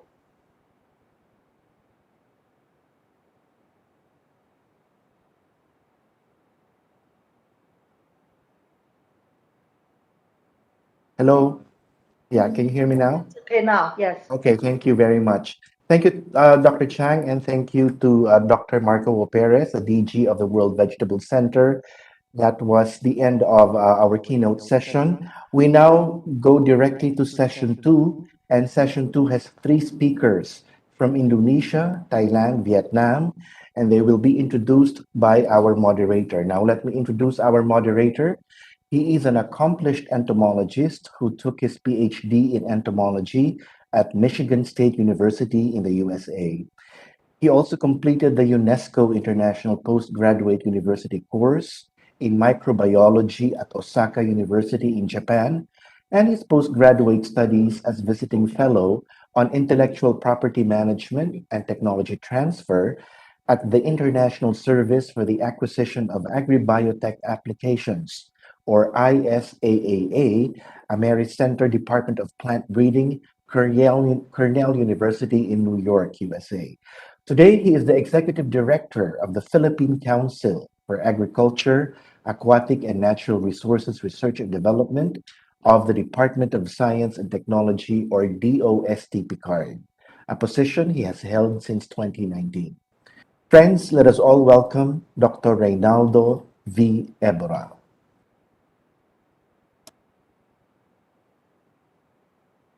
Good afternoon for those who are in the same time zone as ours. Good morning or good evening for those who are in various locations and different time zones. I would like to welcome everyone to the second session of today's symposium in celebration of the FFTC's 50th anniversary. During the first session, we heard informative discussions tackling food supply in the region. For this session, the theme is Nourishing Asia's Growing Population, where we will be listening to presentation on food production and consumption. Specifically, our three speakers will be sharing their country's experiences and strategies in ensuring the health and wellness of consumers by addressing issues and challenges in food safety and food and nutrition security.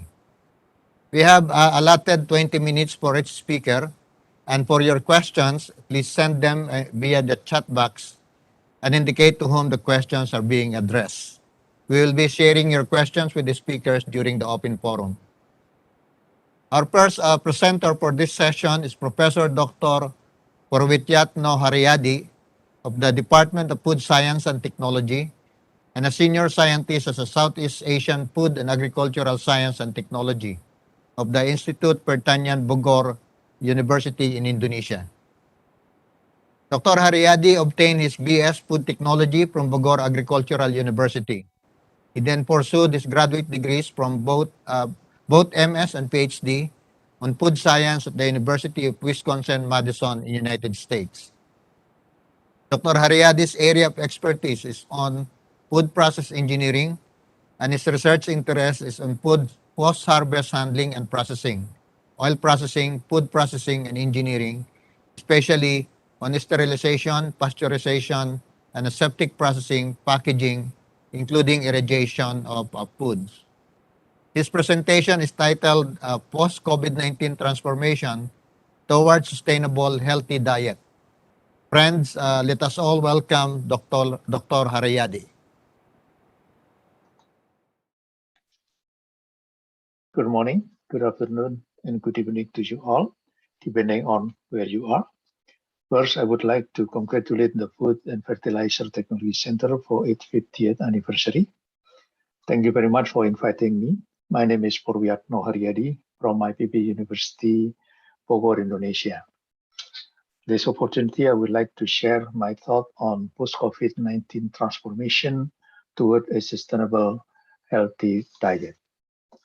First, I would like to start with the definition of food security itself.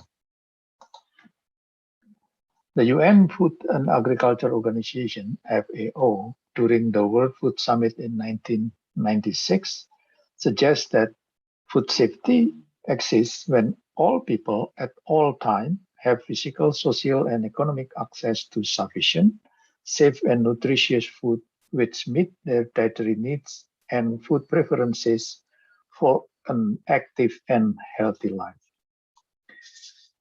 As implied in the definition, food security is critical to achieving the Sustainable Development Goals, or SDGs, especially to achieve a zero hunger as a shared global goal for every individual to have a healthy and active life.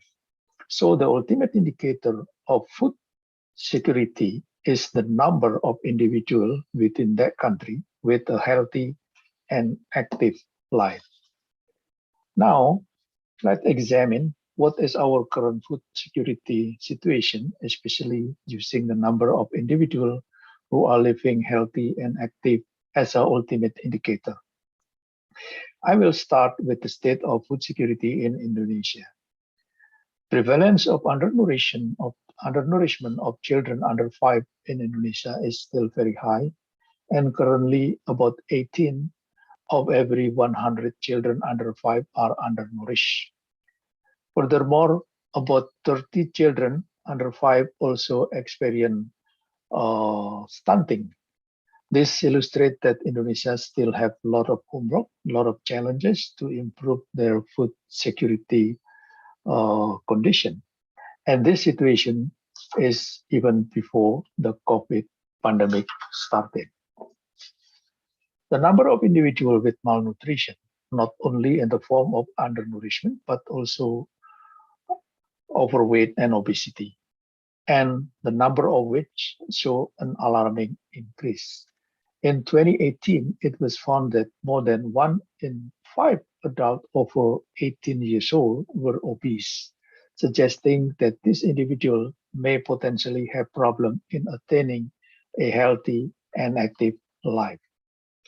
The condition of global food security, as reported jointly by FAO, UNICEF, IFAD, WFP, and WHO in 2021, is also alarming.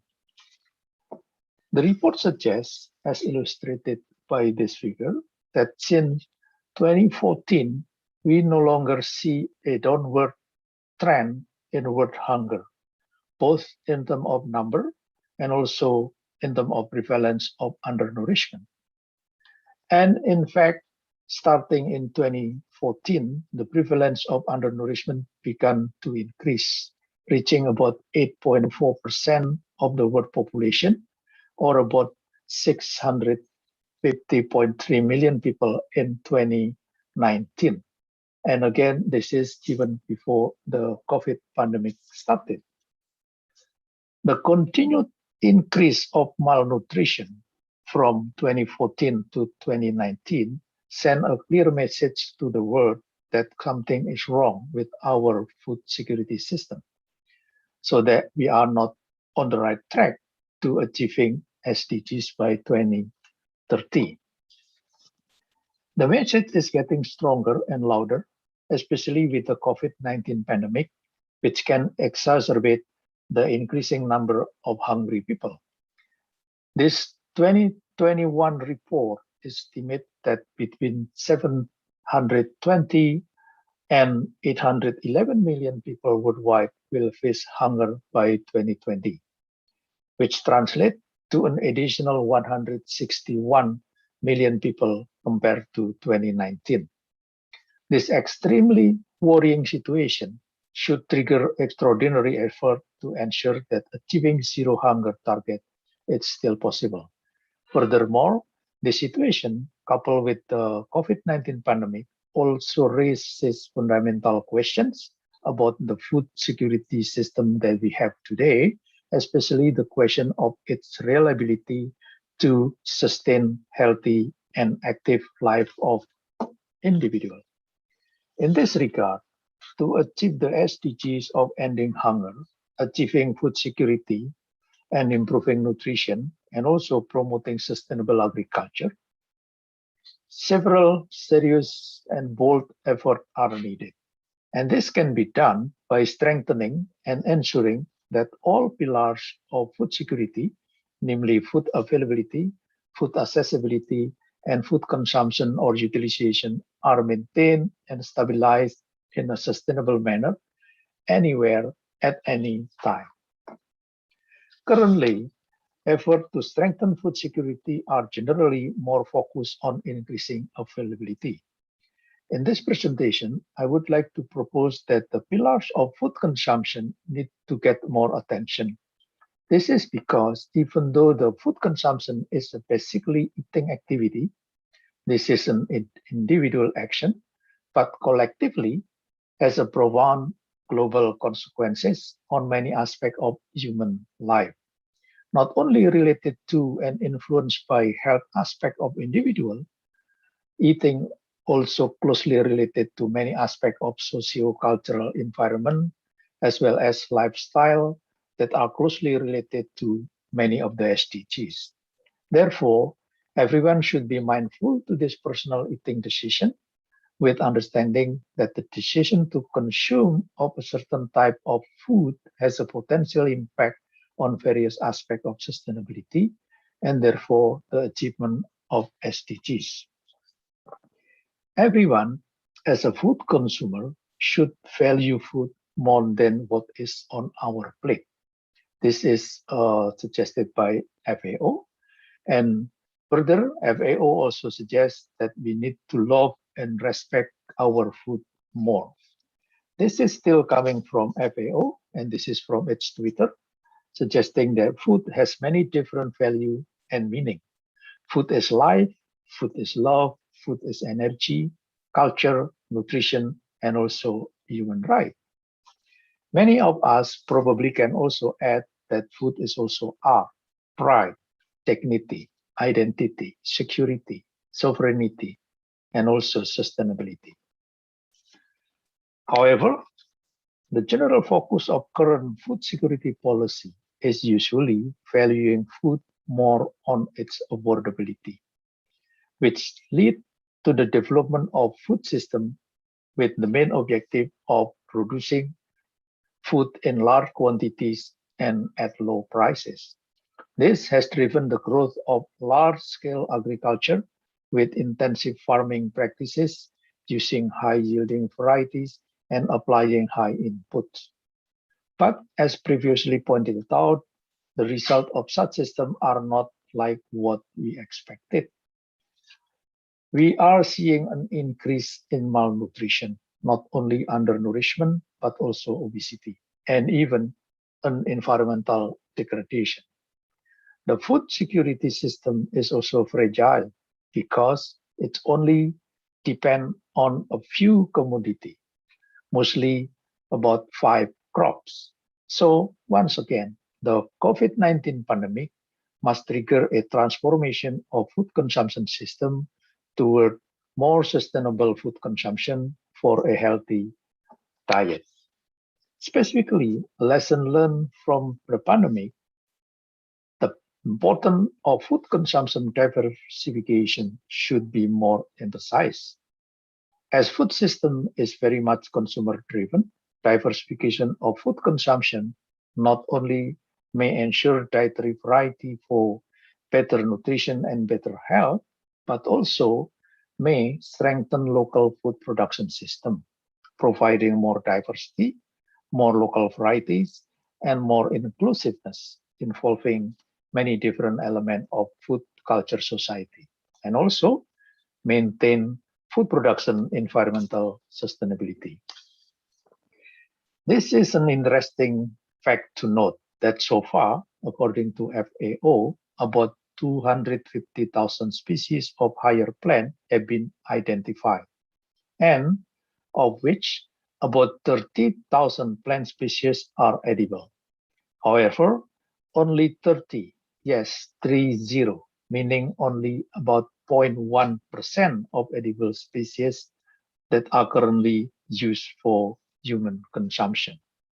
And among those 30, only 5 cereal crops, namely rice, wheat, maize, and millet and sorghum, are dominating, contributing of about 60% of the world population energy intake. In the case of Indonesia, things probably are even worse. Data from Ministry of Agriculture suggested that about 62.1% in 2017 and even increased to 65.7% in 2018 of energy intake come only from 3 cereals, namely rice, wheat, and maize. Among those 3, rice is very dominating, accounting of more than 80% contribution as compared to the other 2, with consumption of 95.4 kilogram per capita per year in 2017 and increased to 97.1 kilogram per capita per year in 2018. This diet is not healthy at all, and it is also a fragile food system because the level of dependency is too high on only 2-3 food commodity, namely rice, wheat, and corn. So it appears that there is an urgent need to diversify our food consumption base for a better future. And I believe this effort to diversify food consumption is more relevant to the fact that our region, Asia in this case, is rich in food resources, which are sometimes currently still hidden and also sometimes neglected or underutilized. Certainly, program to promote local food is very important to transform our food system to be able to support a sustainable, healthy diet. And this may start with a research exploring the uniqueness, the competitiveness, the functionality of local food, including agronomic and production technique of local food, need to be researched. Furthermore, incentive scheme policy for food industry, especially for micro and small enterprises to develop local food is needed. Furthermore, education to support such program and initiative is also necessary. From education standpoint, this transformation should start with the building a consumption sustainability mindset, meaning that for any food security system, sustainability should start from the beginning, from the product design with mindset of sustainable formulation, and then go designing sustainable processes, sustainable manufacturing system with sustainable supply chain, and finally at the consumer end, have a mindset or lifestyle of sustainable consumption.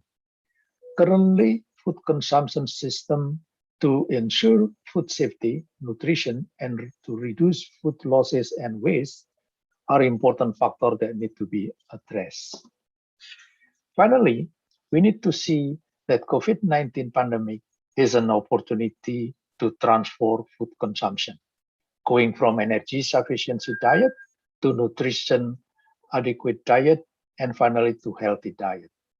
Energy sufficiency diet provide adequate calorie for energy balance for work every day. This is achieved using only a basic starting staple such as maize, wheat, or rice. Nutrient adequate diet not only provide adequate calorie, but also provide a balanced intake of macro and micronutrient by consuming and producing a balanced mix of carbohydrate, protein, fat, essential vitamin, and mineral at proper amount. And finally, the goal of healthy diet, which is a diet that includes a consumption of diverse and many different food groups locally produced to ensure adequate calorie and good quality nutrients to enable individual and community collectively will be able to have a healthy and active life. With that, I would like to end my presentation, and hopefully this may trigger some question and research idea. And thank you very much for your kind attention. Thank you. Thank you.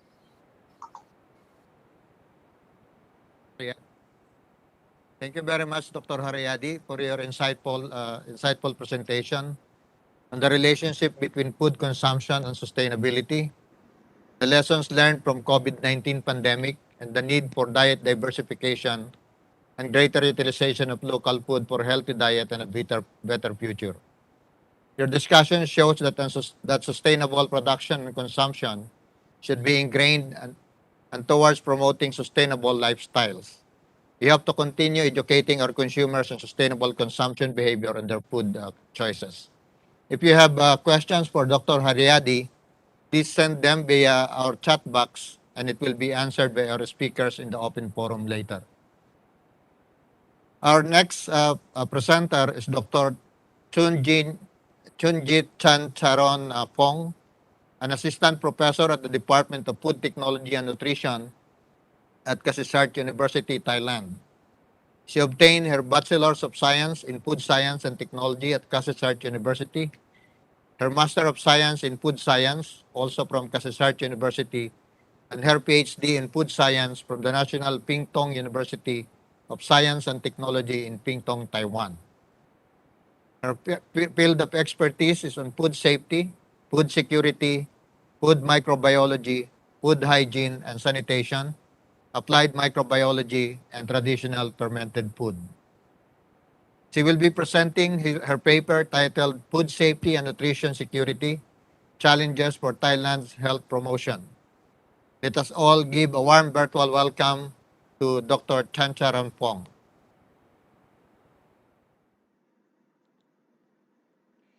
Good afternoon, everyone. My name is Chunjit Chancharun Pong from Kasetsart University, Thailand. It is my honor to attend 50th anniversary FFTC. The topic I would like to present today is food safety and nutrition security, challenging for Thailand health promotion. The topic will start with nutrition situation in Thailand, non-communicable disease against health situation in Thailand, and how does COVID-19 affect food safety, food security, and nutrition security in Thailand. And finally, the summary. The nutrition situation in Thailand in the past. Undernutrition and child malnutrition were problems in Thailand.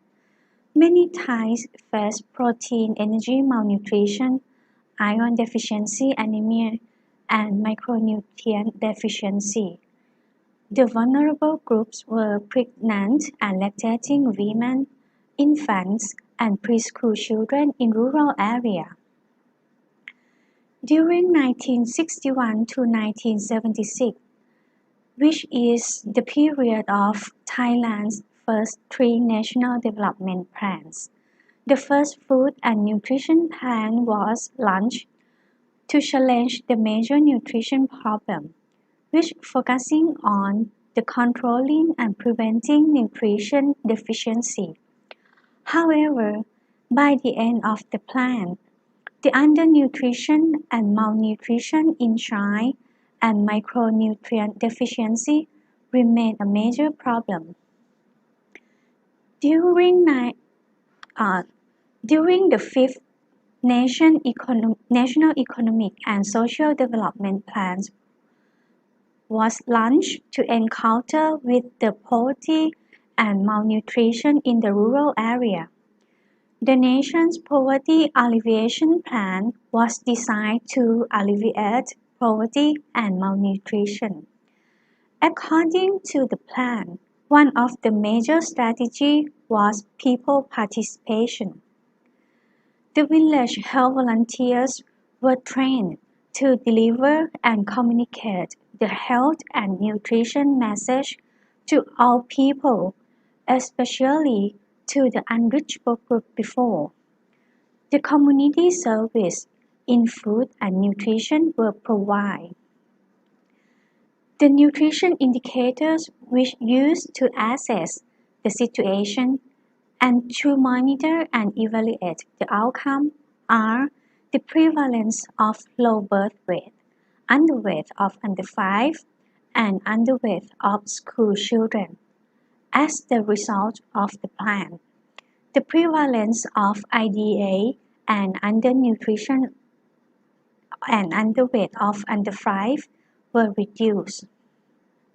Since 1992, school lunch and school meal programs have been initiated for kindergarten and primary school children. The school lunch program supports budget to prepare local food during academic years. The school meal program promotes local dairy farm and local milk industry.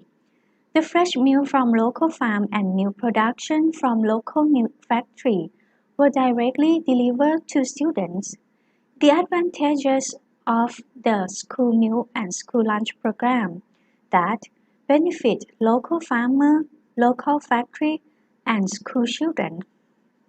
Precisely, instead of undernutrition and child malnutrition, Thailand is facing other challenges from the urbanization and aging society. People reduce their physical activity and changing behavior, which are two major causes of non-communicable disease. Non-communicable disease include heart disease, stroke, cancer, diabetes, and chronic lung disease. Heart and lung disease, cancer, and diabetes are the world's largest disease, cause around 38 million deaths annually, which is almost 70% of all deaths worldwide.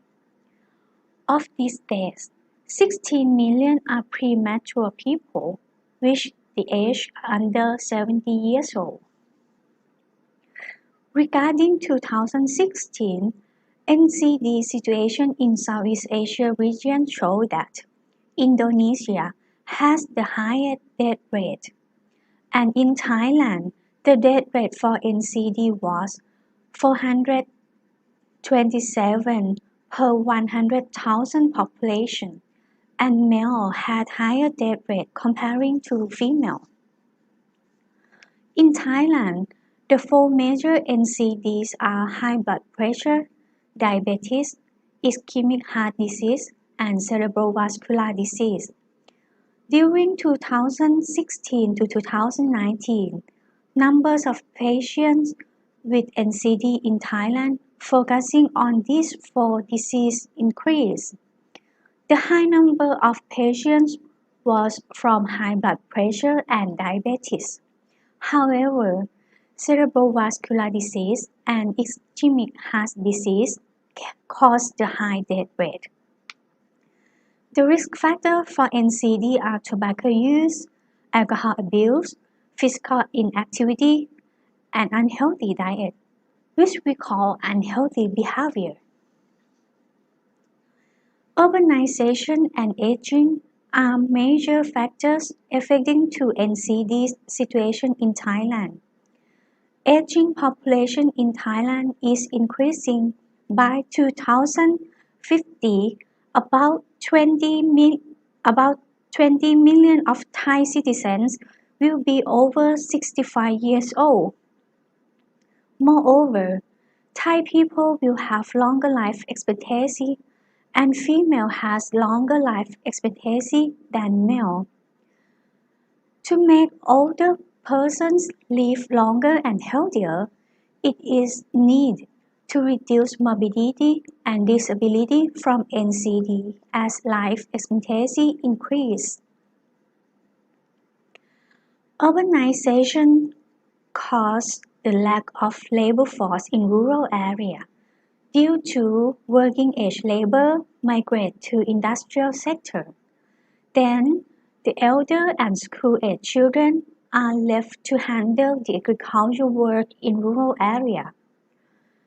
So, the health support and welfare from public policy are needed in rural area to take care elder and children. It also affects people behavior.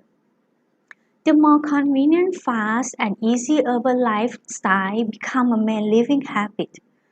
The fast food and ready-to-eat food are more popular because they are easier to access. These foods contain high carbohydrate, sugar, protein, sodium, and fat, but low fiber. So, the unhealthy diets become normal food for the urban lifestyle. This table shows the survey report on food consumption in 2017. It showed that females had higher rate of unhealthy diet consumption comparing to the males. Children at age 6 to 14 consume higher fat food than other age groups, and the people at age 15 to 59 consume higher non-alcoholic beverage than other age groups. The food consumption situation in Thailand revealed that consumption of unhealthy diets will become one of major factors of NCDs. The unhealthy diets such as increasing consumption of high sugar in beverage that cause obesity and diabetes. High consumption of fat food such as fried snack and bakery may cause hyperlipidemia and cardiovascular disease. And high consumption of salt and sodium in fast food and ready-to-eat food may cause chronic kidney disease.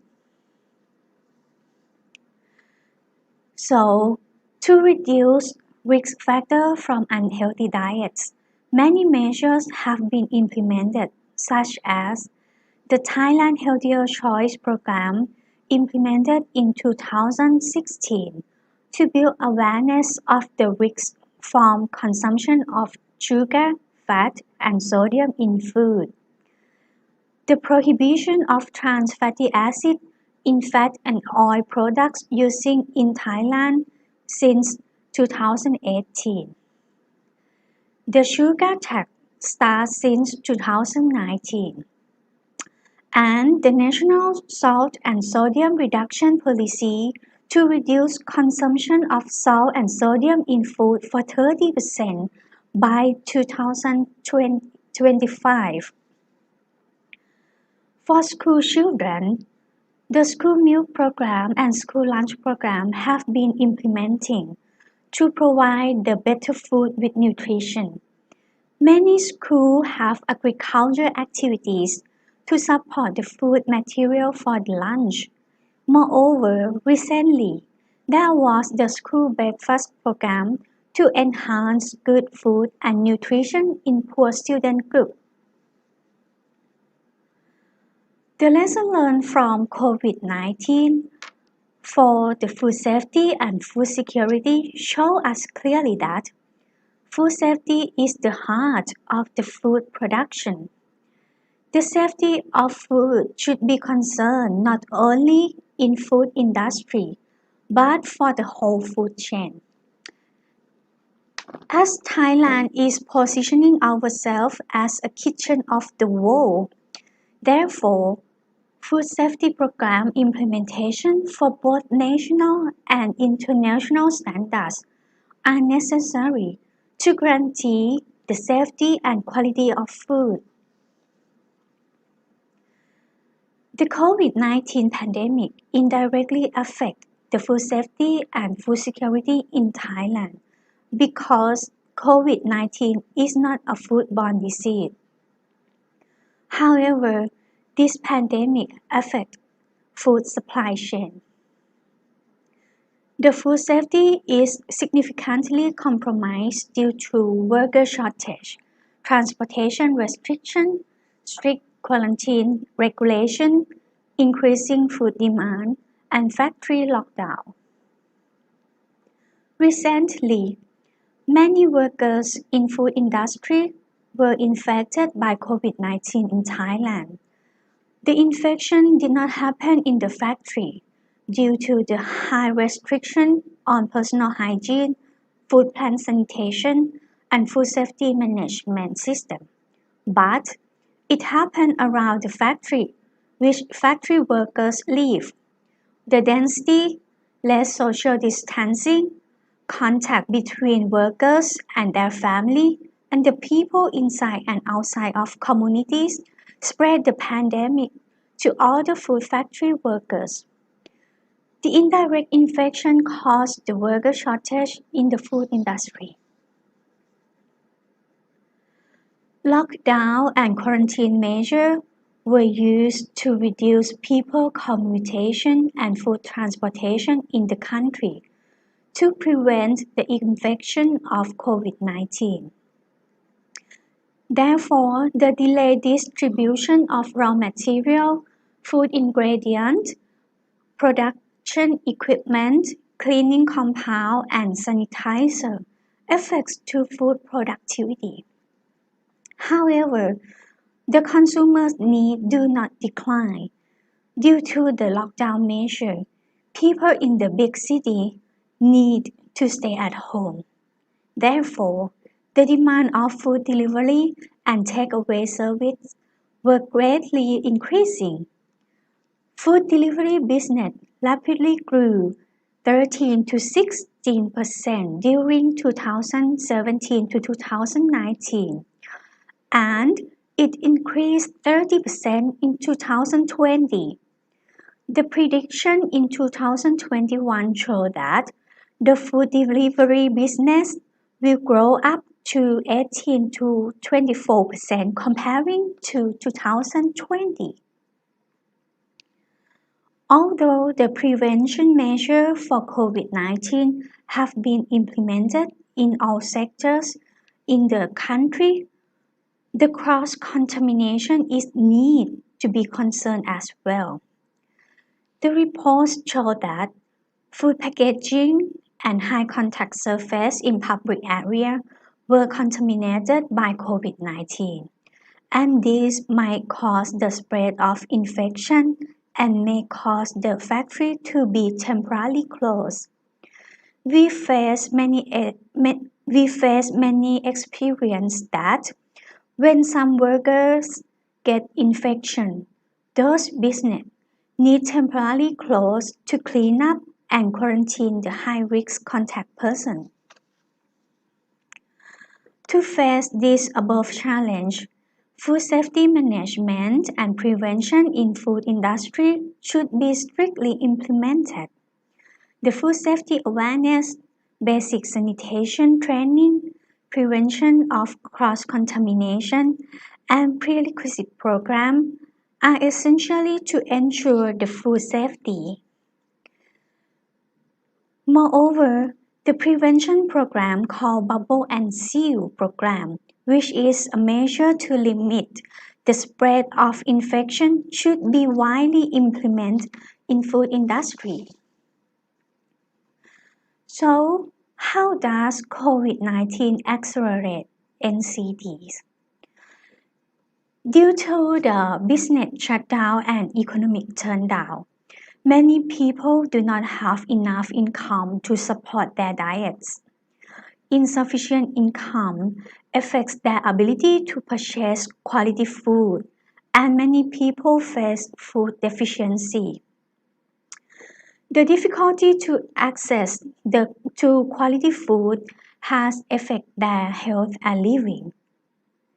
The consumption of fast food and ready-to-eat food are increasing, but people have less physical activities. Moreover, the vulnerable groups such as elderly people, NCD patients, and low immunity patients do not have enough caring because the access to medical treatment is restricted. So, all of these accelerates the risk factor for NCDs. In summary, although aging and urbanization are major factors to NCD, unhealthy behaviors, unhealthy diets, and low physical activities increase the risk of NCD. The experience from COVID-19 pandemic revealed that the safety of food directly affects the food security. If the food is not safe, it is impossible to distribute to consumers. In the end, the nutrition and health of people are insecure. Therefore, awareness of food safety, healthy diets, and healthy behavior should be more emphasized and promoted in Thailand to prevent NCDs and to reduce the aging and long-term welfare in the future. Thank you for your attention.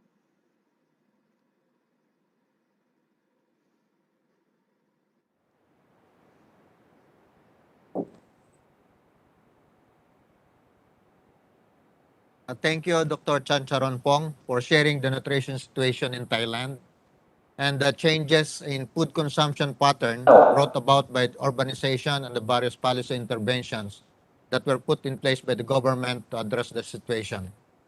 And for clearly illustrating the impact of COVID-19 pandemic on food safety and food security in the country.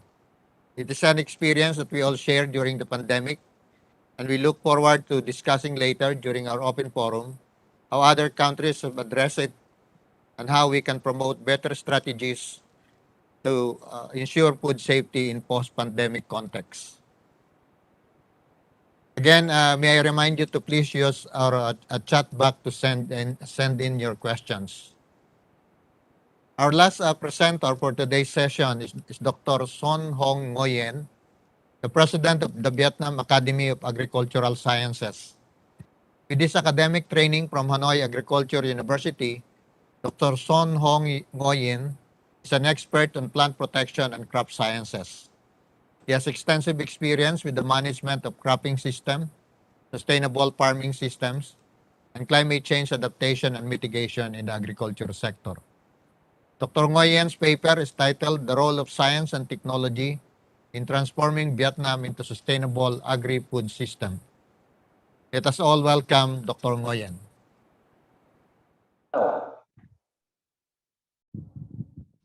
Distinguished guests, ladies and gentlemen, it's my good opportunity to have some talk on the occasion of the 50th FFTC anniversary and the symposium on making agri-food system sustainably.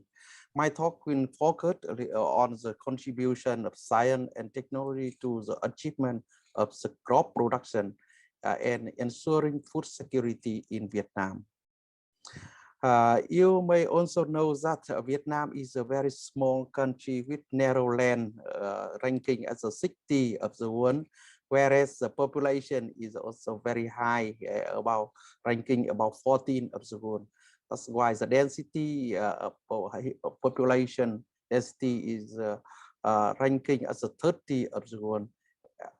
Of which about 65 population is still living in the rural area. And hence the land area, agricultural land area for capita is very small, only 1/3 of the world average, with the average land area for capita is 0.074 compared to 0.192 of the world. Food security as the World Food Summit in 1996 is defined as means that all people at all time have a physical, social, and economic access to sufficient, safe, and nutritious food that meets their food preference and dietary need for an active and healthy life of people. In Vietnam, for food security, the government also promulgates the Resolution 63 in 2009 on national food security, in which government defines that food security in Vietnam should be food availability. It means sufficient of supply, and secondly is a high nutrition with appropriate nutrient quality, and the third is food accessibility. It means easy to access at all time. To ensure food security, government prepare a legal frame with a lot of document promulgated by the government. In 2009, the government promulgates the Resolution 63 on national food security.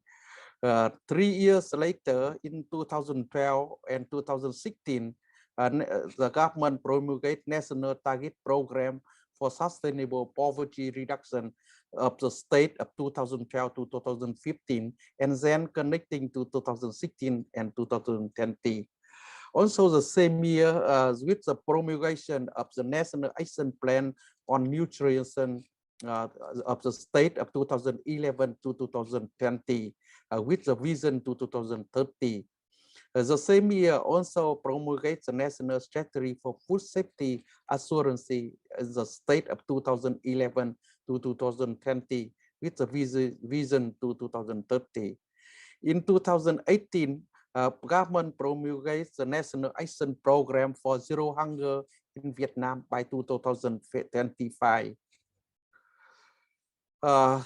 With the effort of the government and all systems, political and scientific system, the program for food safety, food and security in Vietnam have achieved many good progress. With the main strategy for food security in Vietnam must be associated with nutrition security, including food security in integration relationship between the main food sources. It means, of course, rice is the first crop that we consider is the main food for security, and also for other food crop like maize, like cassava and potato, and etc. And also we consider animal sources. It means meat and other feed, aqua product is also the very important source for food security. And then because from this approaching point, the growth of state food production has increased for food availability as assure food security for whole country. And secondly, the growth of state food production has increased food availability as assure food security for whole country now. Up to date, Vietnam proportion of undernourished population is only 6.4% in 2000, according to the data in 2017. It's decreased by 79% as compared to the state of 1990 to 1992. For the nutrition, the calorie supply per capita is also sharply increased from 2,269 kgs per person per day in 2000 to 2,690 kg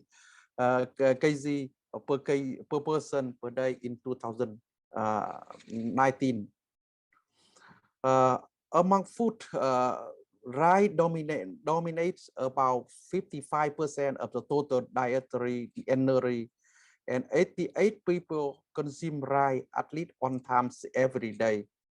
Vietnam have achieved in increasing food production and meeting food demand for 97 million people, and also ensure food security at the national level, calculated on the basis of food per capita, but has not set complete ensure food security at household level. Even Vietnam is a big food country, food production country, but we still ranking as the 16th global for for food safety, and follow many non-food production country like Switzerland, US, Australia, Singapore, China, and Thailand. In the progress of food crop production and food security, the science contribute very big important roles to ensure the development of crop production and also contributing the food security in Vietnam.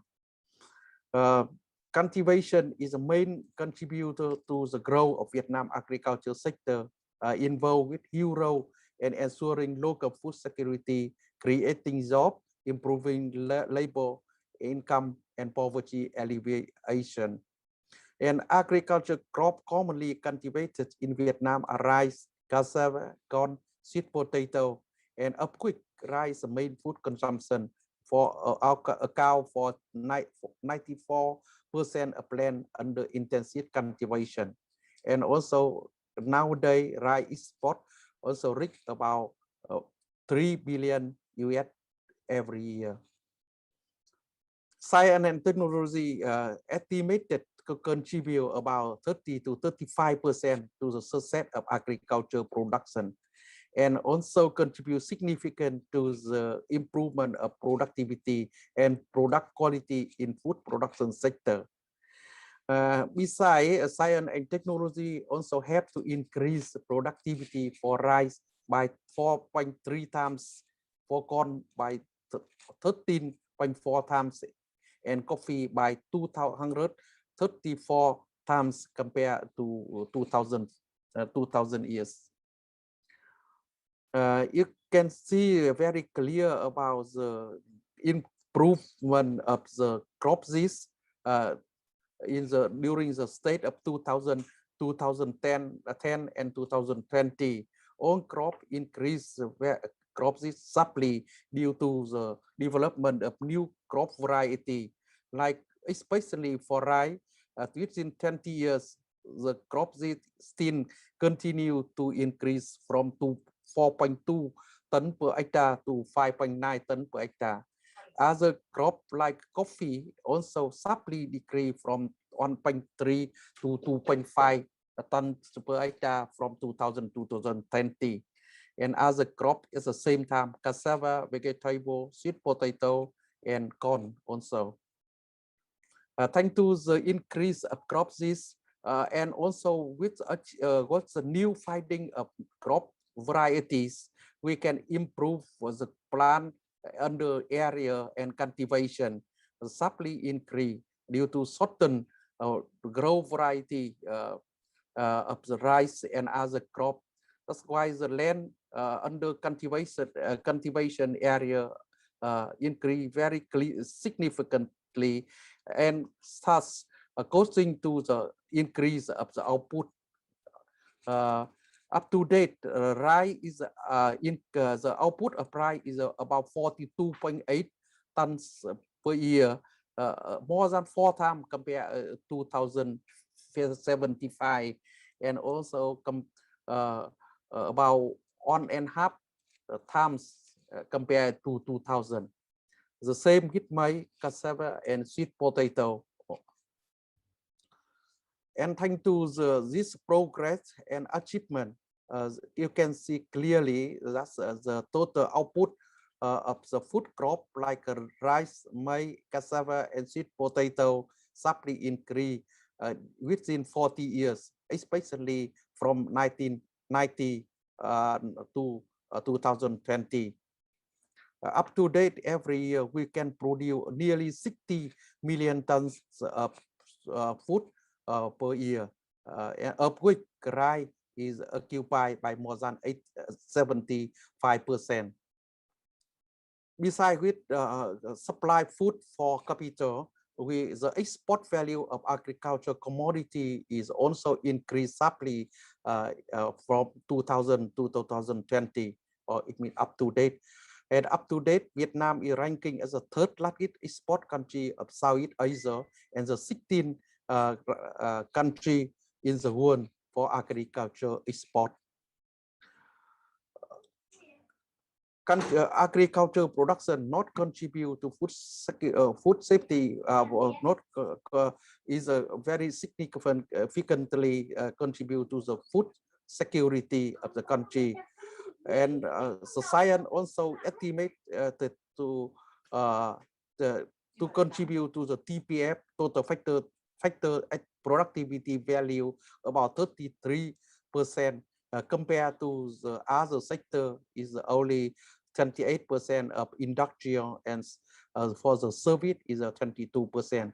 It means contribution of science to agriculture production is very high and significantly higher compared to other sector of Vietnam economy. And science also contribute to the agricultural production, so that contribute to the reduction of poverty rate in rural area from 66.4% in 1993 to reduced to 21% in 2004 and 17% in 2010, and up to date in now 2018 is only 5.4%. The same with the contribution to the proportion of labor in agriculture and forestry and fishery sector also decreased from 73% in 1990 to 45% in 2015. Science also contribute to the achievement of rice production to ensure food security. You may, I have a concern about that rice is the most important crop to ensure food security, with its rapidly increase of the crop disease and also productivity every year. Rewards of looking back from the development state of rice production, we can easily to consider recognize that rice production is has a great achievement. During the 1975 to 80, the rice yield in Vietnam is very low, only less than 2 tons per hectare. But in the period of 1980 to 85, the rice yield have improved to 2.7 tons per hectare. And at that time, Vietnam still had an import an average of more than 1 million tons of food, including 450 tons of rice each year. During the period from 1986, we promote rice production and Vietnam had enough food in 1990 and starting to export about 1.5 million tons of rice in 1990. And now is exportation about 60 tons of rice and equivalent with the 10 million tons of rice and reach about 3 billion US every year. In this progress and achievement of rice production, the science and technology contribute very significantly rose. Firstly, in the field of rice breeding, we have developed a rice genetic and germplasm and advanced biotech application like a molecular breeding, market-assisted selection, and marker-assisted broad crossing. Thanks to that progress, not only improvement of the rice seed, but also improvement of other wood characteristics, especially for anti the resistant to the pest and an unfavorable condition like flooding and salinity in Vietnam. And secondly, for seed production, we also get a very good progress to improve seed quality. And thirdly is a fertilizer improvement with the high percentage of organic fertilizer recently, and pesticide use also significantly contribute to the rice improvement. Nowadays, we have starting to move from chemical pesticide to biopesticide with average percentage of about 15% of biopesticide to ensure not only crop seed but also food security, food safety. And we also have a good irrigation system, especially in the north of Vietnam, so that we can avoid any hazard like a typhoon and flooding every year. And lastly is thanks to the mechanization in almost area with the many states under the mechanization like land preparation, harvesting, etc. Thanks to the contribution of science and technology, you can see very clear about the crop seeds improved from 1980. It means after the renew of the country, or the open country of the country, policy of the country. At that time, the crop seeds is only 2.08 tons per hectare, but now increased by 5.84 tons per hectare, and total rice productivity increased sharply, nearly 4 times within the 40 years. So what is the way to forward in future? We think that's the most important way to forward for Vietnam now is exploitation of genetic resource, including indigenous and imported plant and animal for research, selection, breeding of new plant, with not only for improvement of crop seeds, but also for improvement of crop quality, product quality, and also tolerant to unfavorable condition to reduce the input like fertilizer and pesticide.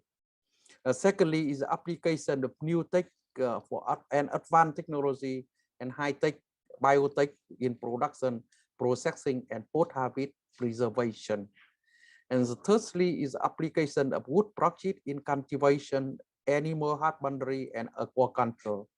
And the fourth point is the development of sustainable and safe organic agriculture and development of agri-value chain. The next point is also important is the development of synchronous response solution corresponding to climate change scenarios for agriculture production in Vietnam. And research transfer of advanced technology in agriculture, forest, and fishery production and processing in order to increase product quality through the agriculture extension system in future. And next point is application of information technology, precision tool technology, and remote sensing of GIS and GIS for early warning system in agriculture production management is also very important for prediction of unfavorable condition for accuracy application in fertilizer application and pesticide and pest prediction and pesticide application. And the last point is a cooperation in research on food security, nutrition security, and reduce food loss and waste. Thank you for your attention.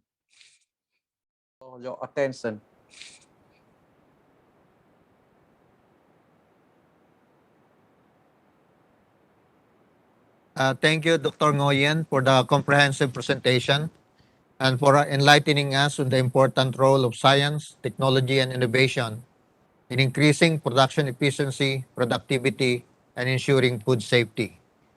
And for emphasizing the important role of the government and the cooperation from all stakeholders to attain food security and sustainable agriculture. It was shown that the different relevant policies put in place by the government significantly help in attaining food security of the country at the national level. It was clearly shown that science and technology contributed significantly in attaining food security, especially in rice production. Thank you once again to all our speakers for their presentations. Now, I would like to open the virtual floor for the open forum. We have collated your questions for our speakers, and I will be sharing the first question addressed to Dr. Hirayadi. The question was coming from Dr. Susan Chang from FFTC.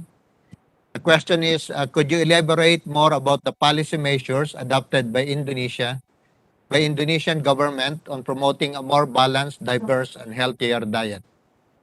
Dr. Haryadi.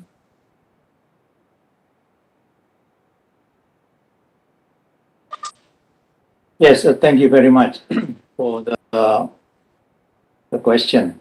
And this is a very important question.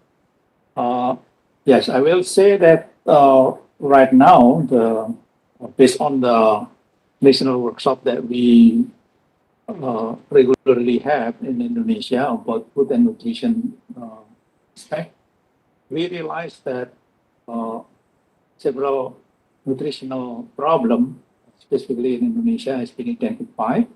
And currently, the government of Indonesia have a very ambitious and also bold plan to improve nutritional status of the population, and with a special emphasis on reducing stunting.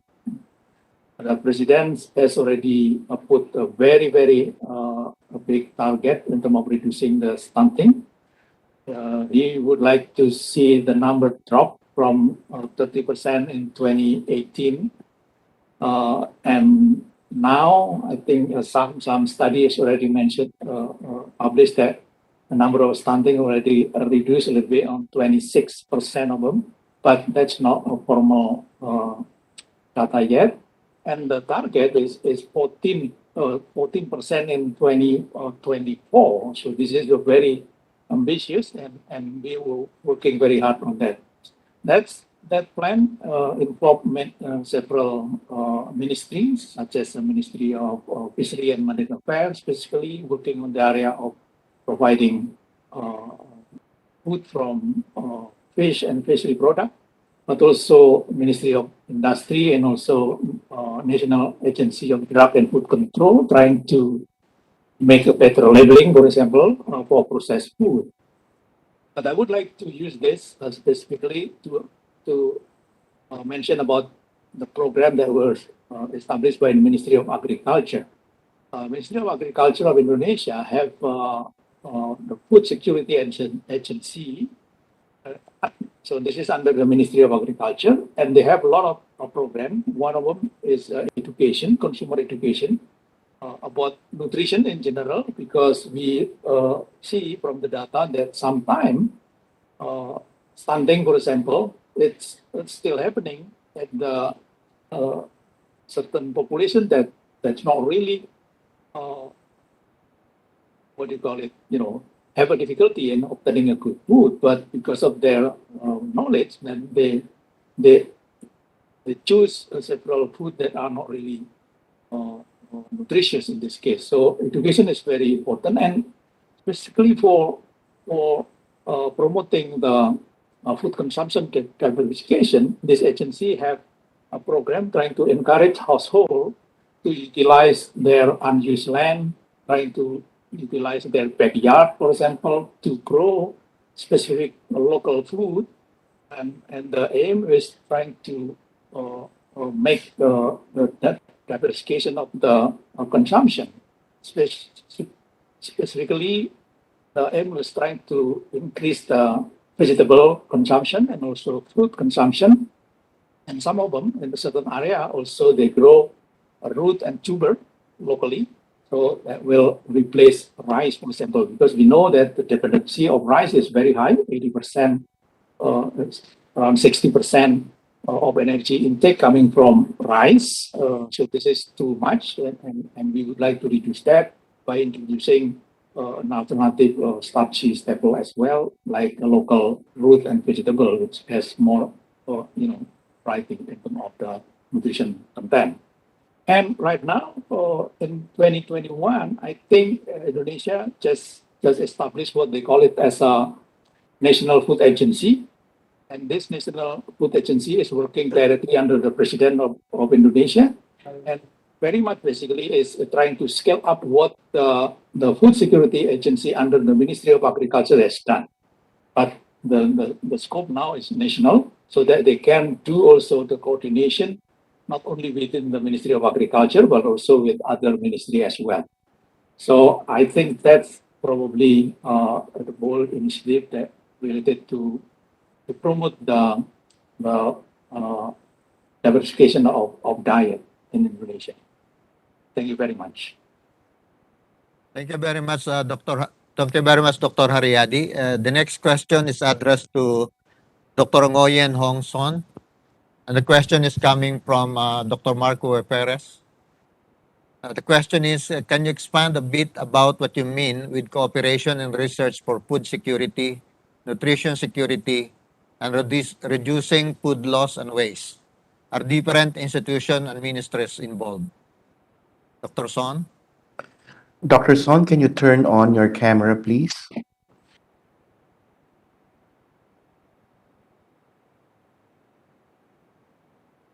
Dr. Nguyen Hong Son, are you there?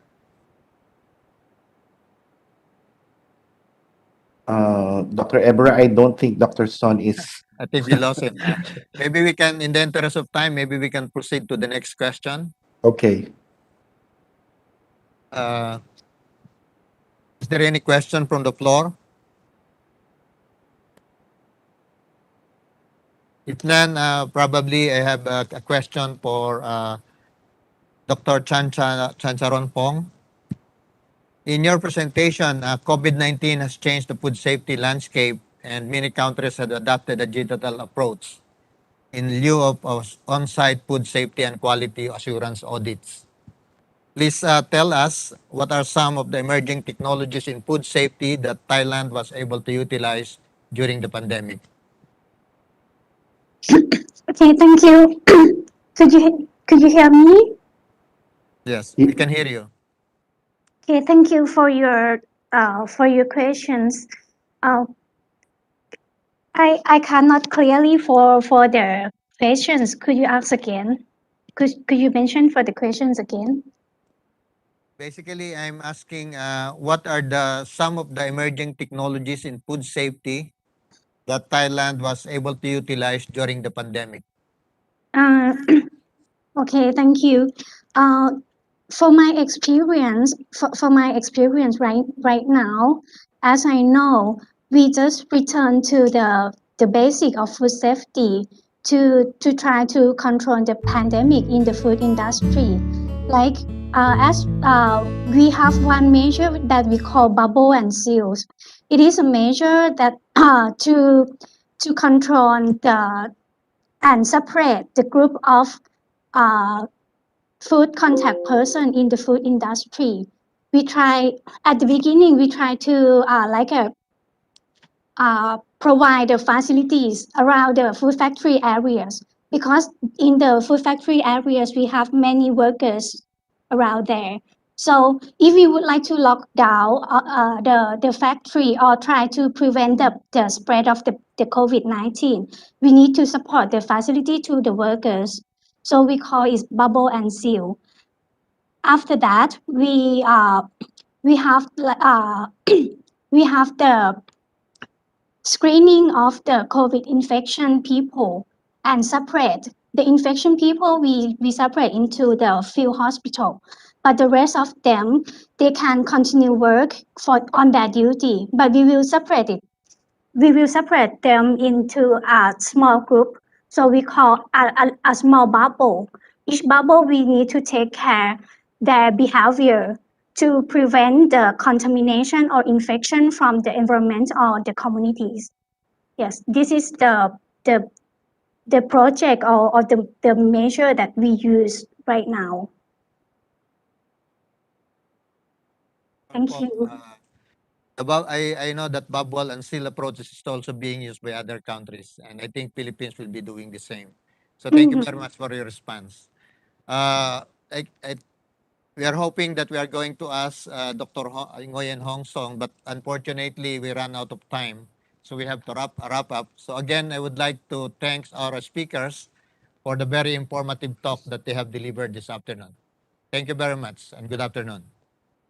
Thank you very much, Dr. Ebera, for moderating our session 2, which is Nourishing Asia's Growing Population. And we'd like to thank all our speakers for your presentations, very insightful presentations. We will pause for a 10-minute break, and after that, we will proceed with the Agricultural Policy Forum, moving towards sustainable agri-food systems under and beyond the COVID-19 pandemic. We'll be back after 10 minutes.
We are back. You are still tuned in to FFTC's 50th anniversary and memorial symposium. And we are now about to start our agricultural policy forum. It is entitled Moving Toward Sustainable Agri-Food Systems Under and Beyond the COVID-19 Pandemic. For this particular session, we have two moderators, and both of them are members of FFTC's Technical Advisory Committee, or what we call TAC. Allow me first to introduce each one of them to all of you. Our first moderator is an invited professor in the Department of Agricultural Economics and Rural Development, Seoul National University, a position he has held since November 2019. Prior to that, he was also the president of Korea Rural Economic Institute, or CRE, from June 2016 to August 2019. He finished his Bachelor of Science in Agriculture at the Sungkyun Kwan University in Seoul, Korea, where he also finished his MA in Economics. He also holds an MS in Agricultural Economics from the University of Illinois at Urbana-Champaign, USA, and a PhD in Agricultural Economics from Oklahoma State University. His major field is on resource and environmental economics. Let us all welcome Dr. Chang Hil Kim. And the other moderator is the Director General, Department of International Affairs, Council of Agriculture, Executive Nguyen. He finished his bachelor's and master's degree at the Department of Agricultural Economics, National Taiwan University. He is also a board member of the Rural Economic Society of Taiwan, the Taiwan Agribusiness Management Association, managing director of the board of the Rural Development Association, and a member of FFTC's Technical Advisory Committee. Friends, join me in welcoming Mr. Charong Vincent Lee. So, gentlemen, the floor is yours. Let's start first with Dr. Kim. Thank you. Generous introduction, Marie. Good afternoon, ladies and gentlemen. I welcome you all to the panel discussion session. I would like to open this session by providing everyone with the ground rule. I think in the first session is about some general comment on today's some main themes, each panelist. And then after that, we'll talk about some sustainable production aspect and then production consumption part. I just overview today's seminar on there are two keynote speakers and then 7 theme presentation is all presentation is very informative and stimulating for sustainable food. Main theme today is moving toward a sustainable agri-food system under and beyond the COVID-19 pandemic. Now your time is about 70 minutes. The first is about some general overview, general comment, or some today's main theme of each panelist. I think before the speakers panelist comment, I just introduce 3 panelists. The first panelist, Dr. Miyaki Liyama. Okay, she got a PhD in economics from the University of Tokyo. She has extensive experience in quantitative and qualitative analysis of integrated farming system evolution, technological adoption, and sustainable livelihood in Africa, rural Africa. I think his career is very informative, about 20 years experience in East and Southern Africa. He has been specially assigned research on evaluation, socioeconomic and environmental viability of sustainable agricultural intensification within smallholder system. Since April 2019, she assumed the position of Research Strategy Office Director at GCAS. Second panel, today is Dr. Song-Soo Lim. he was my colleague a long time. Anyway, he got a PhD in agricultural economics at Texas A&M University. He has extensive research experience in trade and international negotiation and worked as a senior fellow at Korea Rural Economic Institute. He has been a professor in the Department of Food and Resource Economics at Korea University since 2008. Today's final third finalist, Ernest Brown.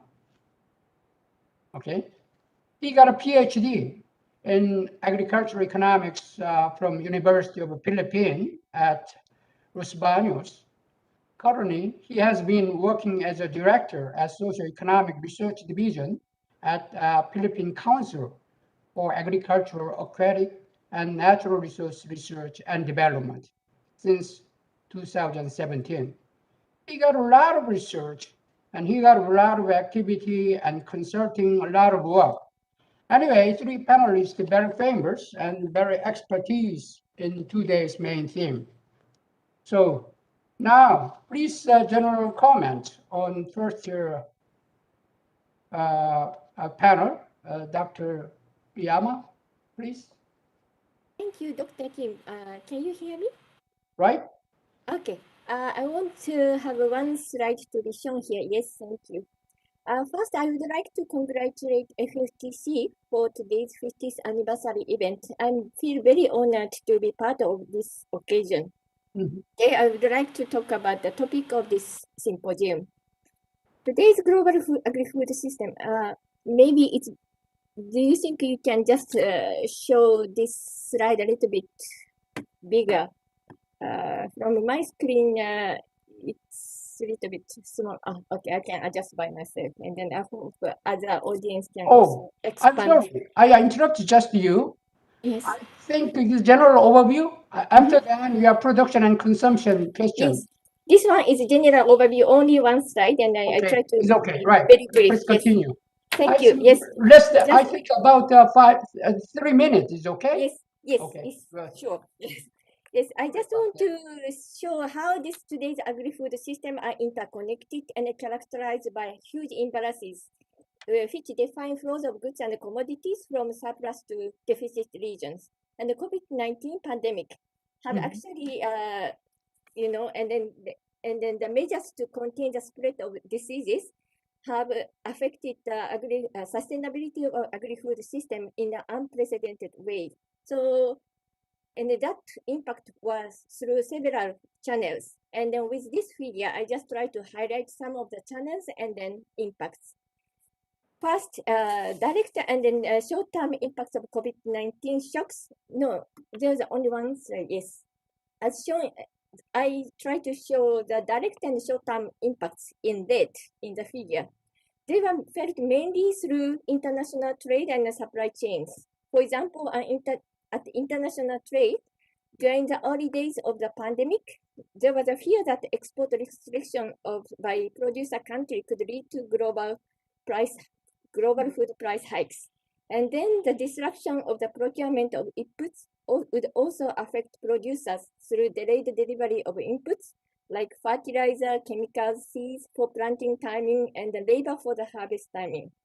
At the supply chain, information asymmetry between consumers, distributors, and producers led to the hoarding or panic buying, as well as significant food loss. The impacts of COVID-19 have not only been direct and short-term ones. Structural imbalances of the agri-food system have amplified indirect yet long-term impacts of COVID-19 shocks on the sustainability of the agri-food system, as indicated in blue in this figure. For example, at the international trade level, the COVID-19 shocks have severely affected the purchasing power of food importing countries by reduced foreign revenues from commodities, resulting plunges in the exchange rate and foreign reserves.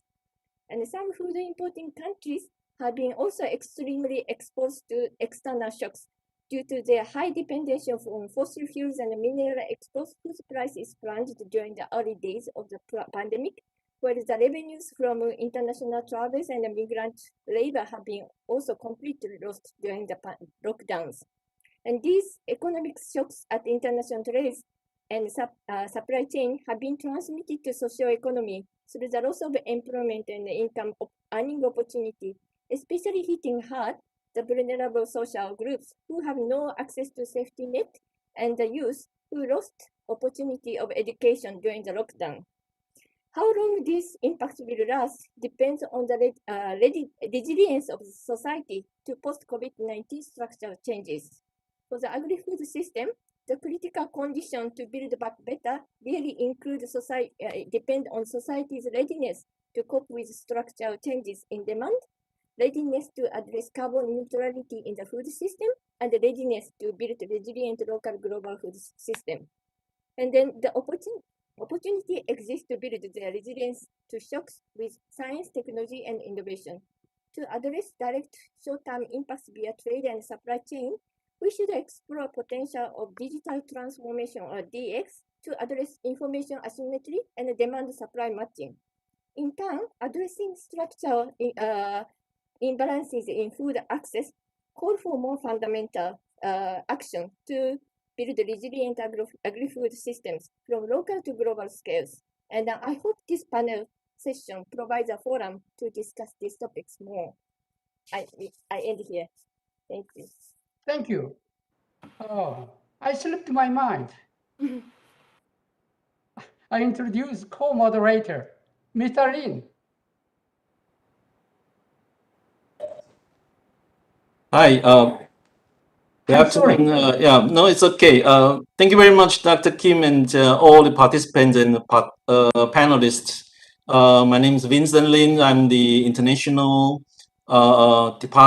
International Affairs Department, the Director General, and it's my great pleasure to be invited to participate in this important section, and I look forward to hearing more opinions and the suggestions from the panelists, as well as the contributions from all the participants. Thank you very much.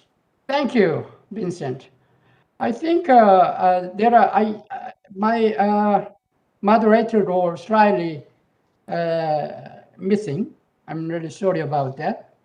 Dr. Lim, I think in the first part, just focus overall your point about the 2 days, the main theme, like that. After that, we ask you to some production and consumption part question. Just 1 or 2 minutes, 2 days, you talk about some sort of your knowledge and experience on the topic, not specific production and consumption. Professor Lim. Hello, everyone. Thank you for your the invitation to this very useful and important event. I congratulate FFTC for your excellent services and your contribution to the sustainable agriculture, not only in the Asian context, but all over the world. I just point out just two things regarding this sustainable agriculture. And I noticed that this pandemic, COVID-19, it cast some very important lessons for agriculture societies. One thing I want to see some positive area is, during 2020, even the agricultural trade actually increased. So we can find only just agriculture or some textile, like a face mask cases. It even record positive growth. So I strongly believe that agriculture is the one of core sectors that support, sustainability and in the world or economic activities. I'm very proud of that result. And also I highly appreciate, agriculture. We are the one of the backbone to support this sustainable society and the world. Another point, last point is this pandemic was very symmetric to all countries, whether you are developing or developed countries. It delivered very similar impact. But when we responding to this pandemic, we find huge gaps between the have and the have not. Who has a mask? Who has vaccines? Or who has not? So especially this asymmetric impact rendered heavier burdens on the shoulders of many developing countries. So as an international effort or FFTC wide, we try to find some feasible solutions that can be easily accessed by poor families, for farmers, or those whole household in developing countries. I think that is the one way we can see from the topic of sustainability. Okay, thank you. Thank you. Your excellent pinpoint about today's main theme. I really appreciate that. Our next is Honest Brown, please.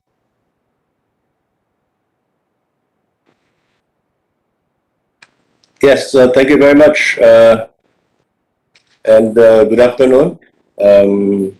Of course, to our moderators, Dr. Kim and Dr. Lim, and to everyone. First, let me congratulate, of course, FFTC for this 50th anniversary, and it's really a great pleasure to have been invited to participate as one of the panelists in this session.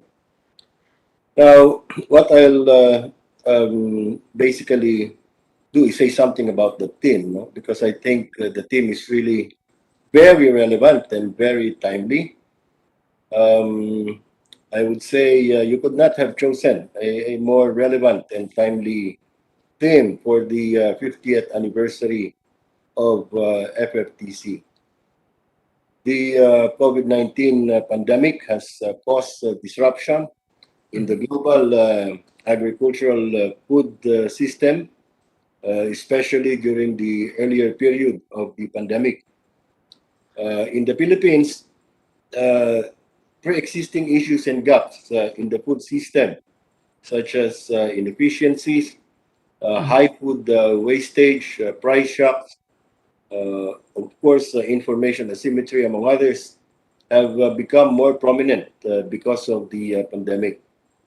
And this has emphasized the need for a smart and resilient agri-food system, which can be achieved through an enabling environment and a right mix of policy and R&D initiatives.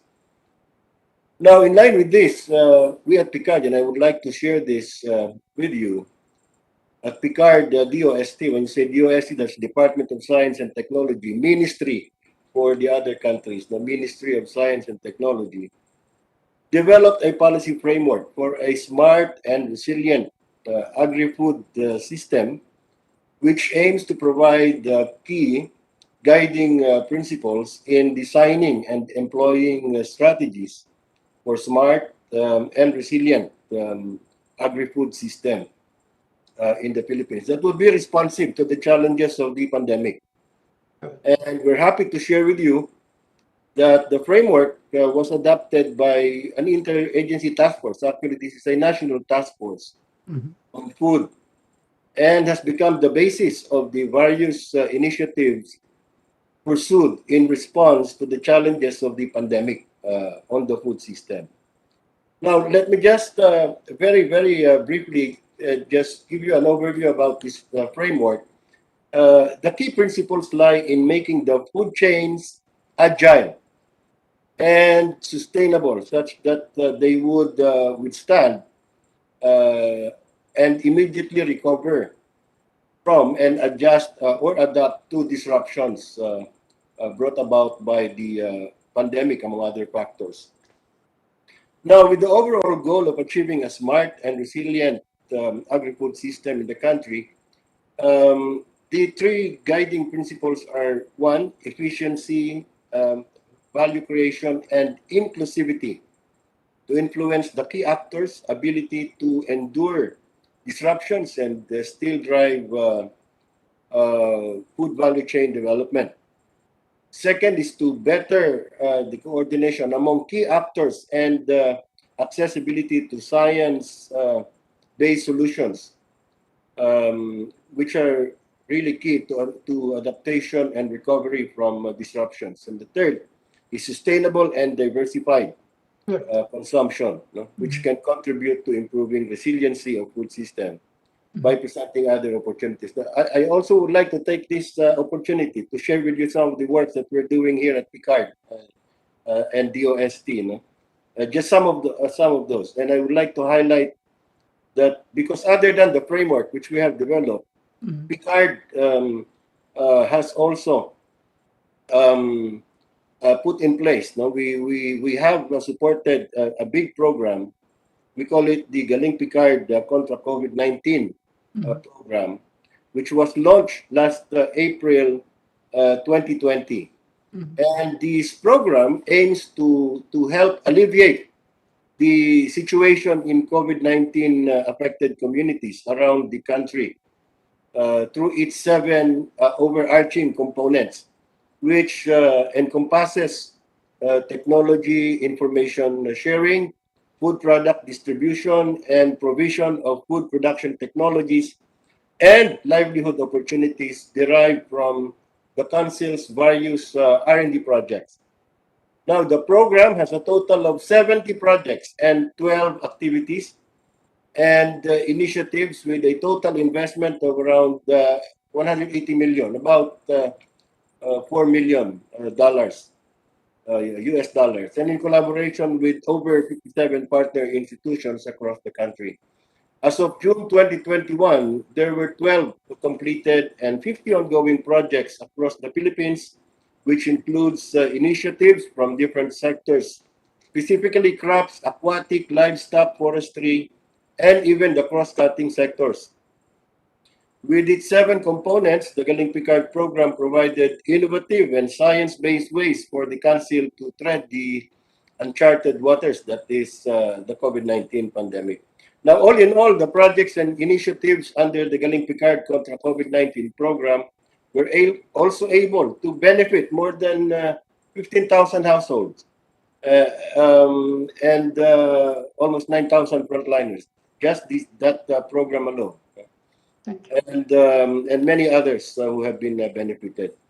Now, aside from this, Picard has also emphasized, and even long before the pandemic, the need to further our efforts or strengthen our efforts in the build-up, management, and analysis of localized data on agriculture and farmers, and in the development and diffusion of smart technologies to achieve a resilient agricultural supply chain. I think smart technologies, convergence technologies form part of the important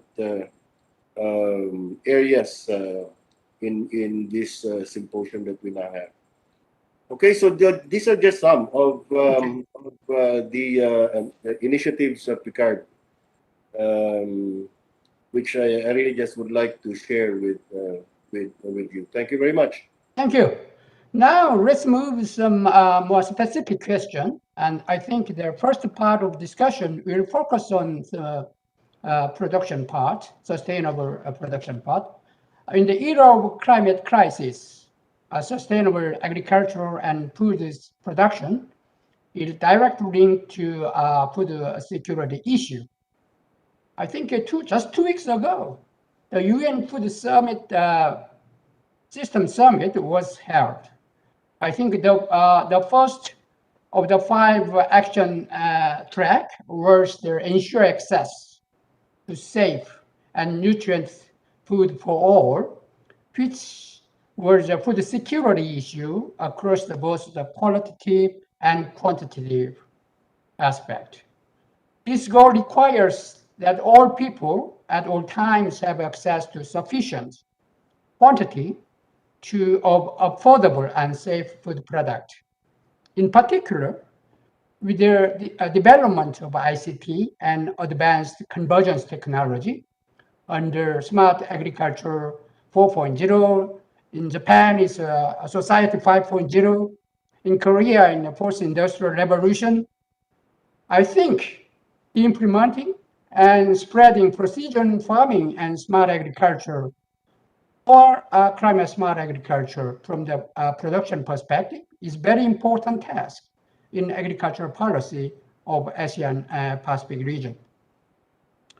In order to establish a sustainable agri-food production system, please tell us each panel's discussion, opinion on the policy context, on which area should be prioritized and promoted.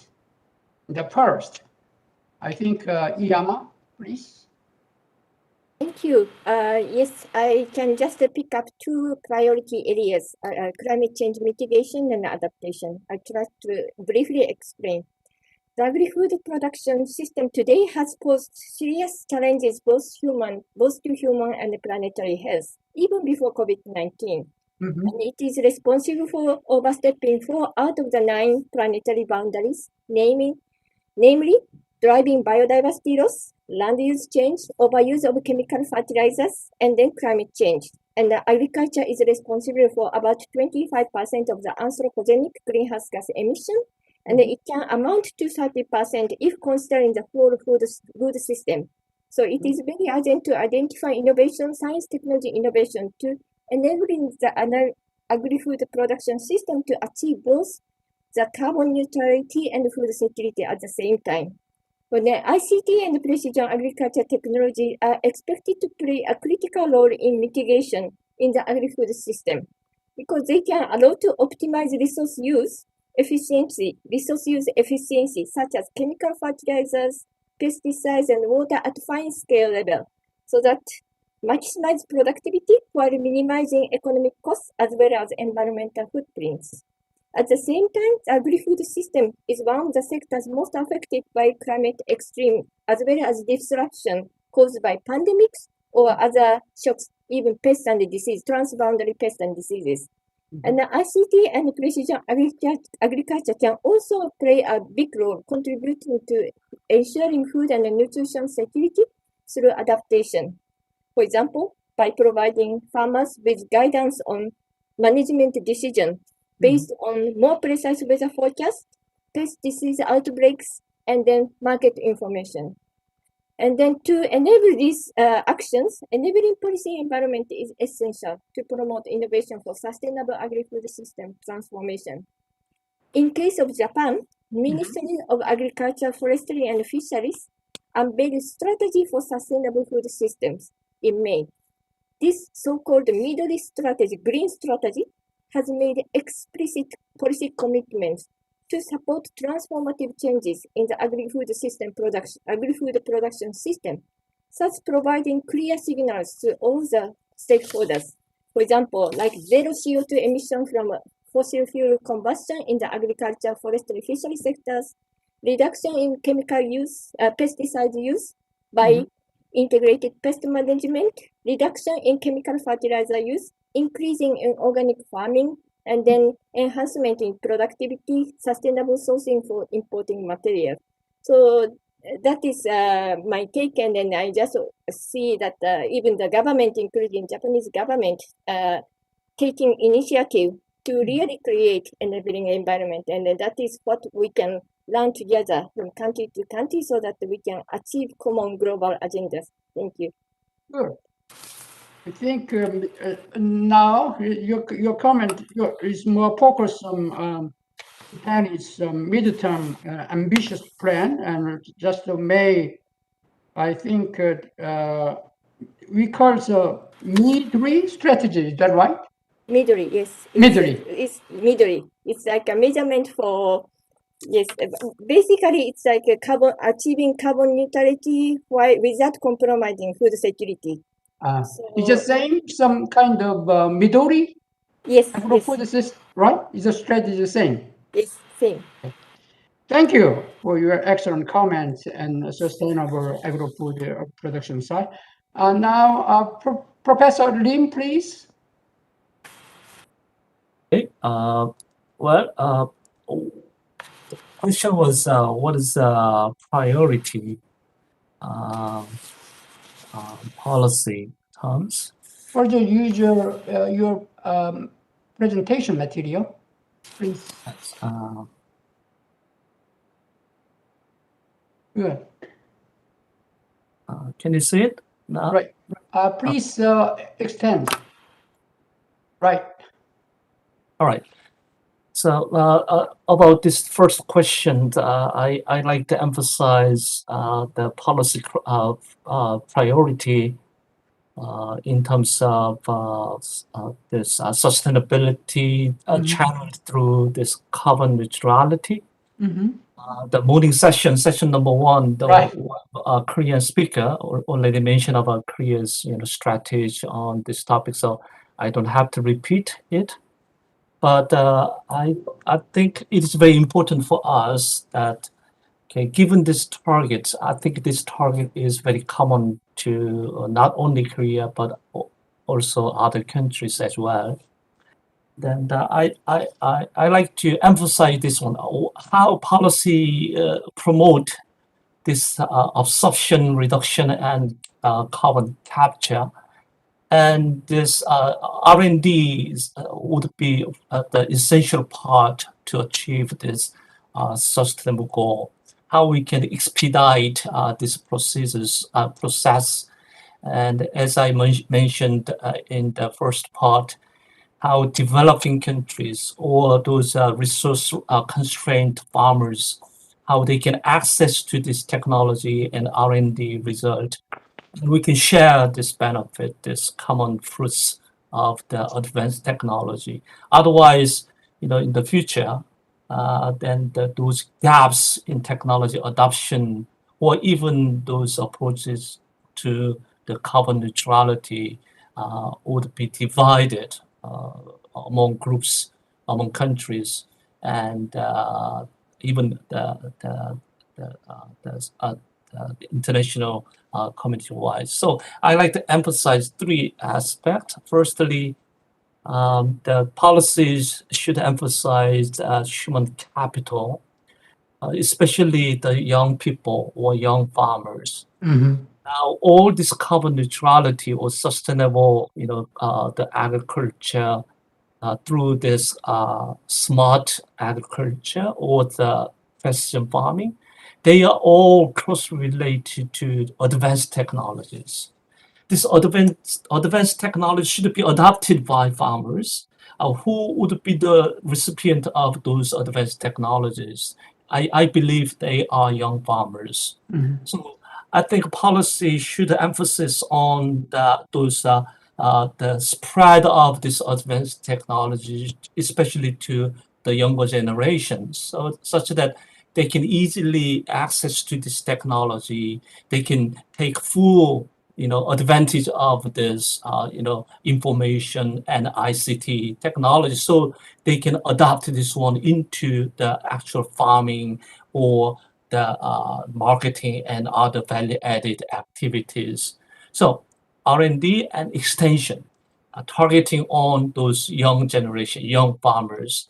I think that is the one of the areas what policymakers should focus on. Secondly, the smart agriculture. Everybody talk about the smart agriculture, but smart agriculture need, information. We need to gather those technology, and also that can be accessible. This technology should be accessible. We are not talking about only Netherlands, Japan, or some other advanced countries. We have to talk about this climate smart agriculture to everyone, even farms in Sri Lanka and India, Kazakhstan. They can adopt this one. So how? Probably we can spread this technology into not only the fancy glass houses or those well-controlled environment.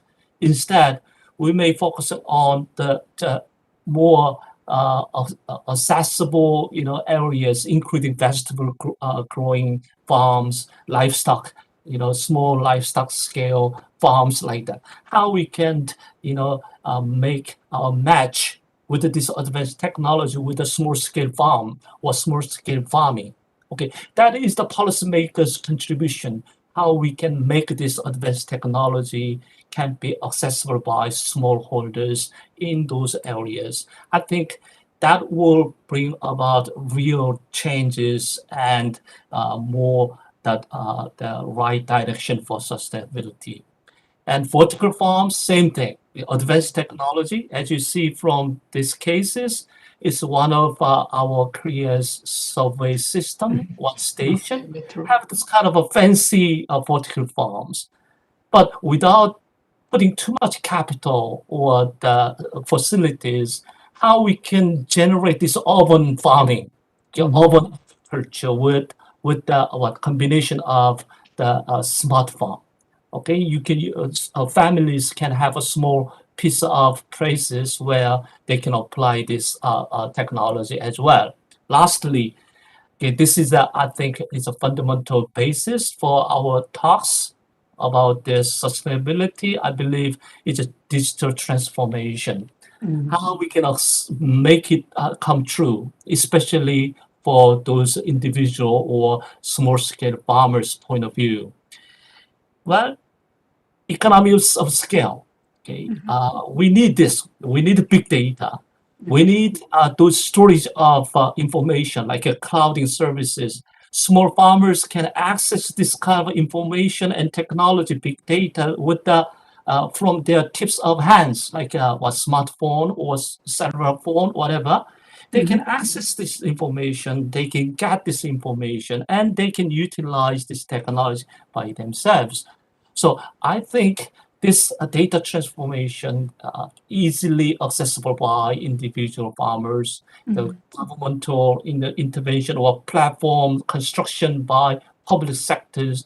I think this is very, very important for future agriculture. Lastly, that should create the values.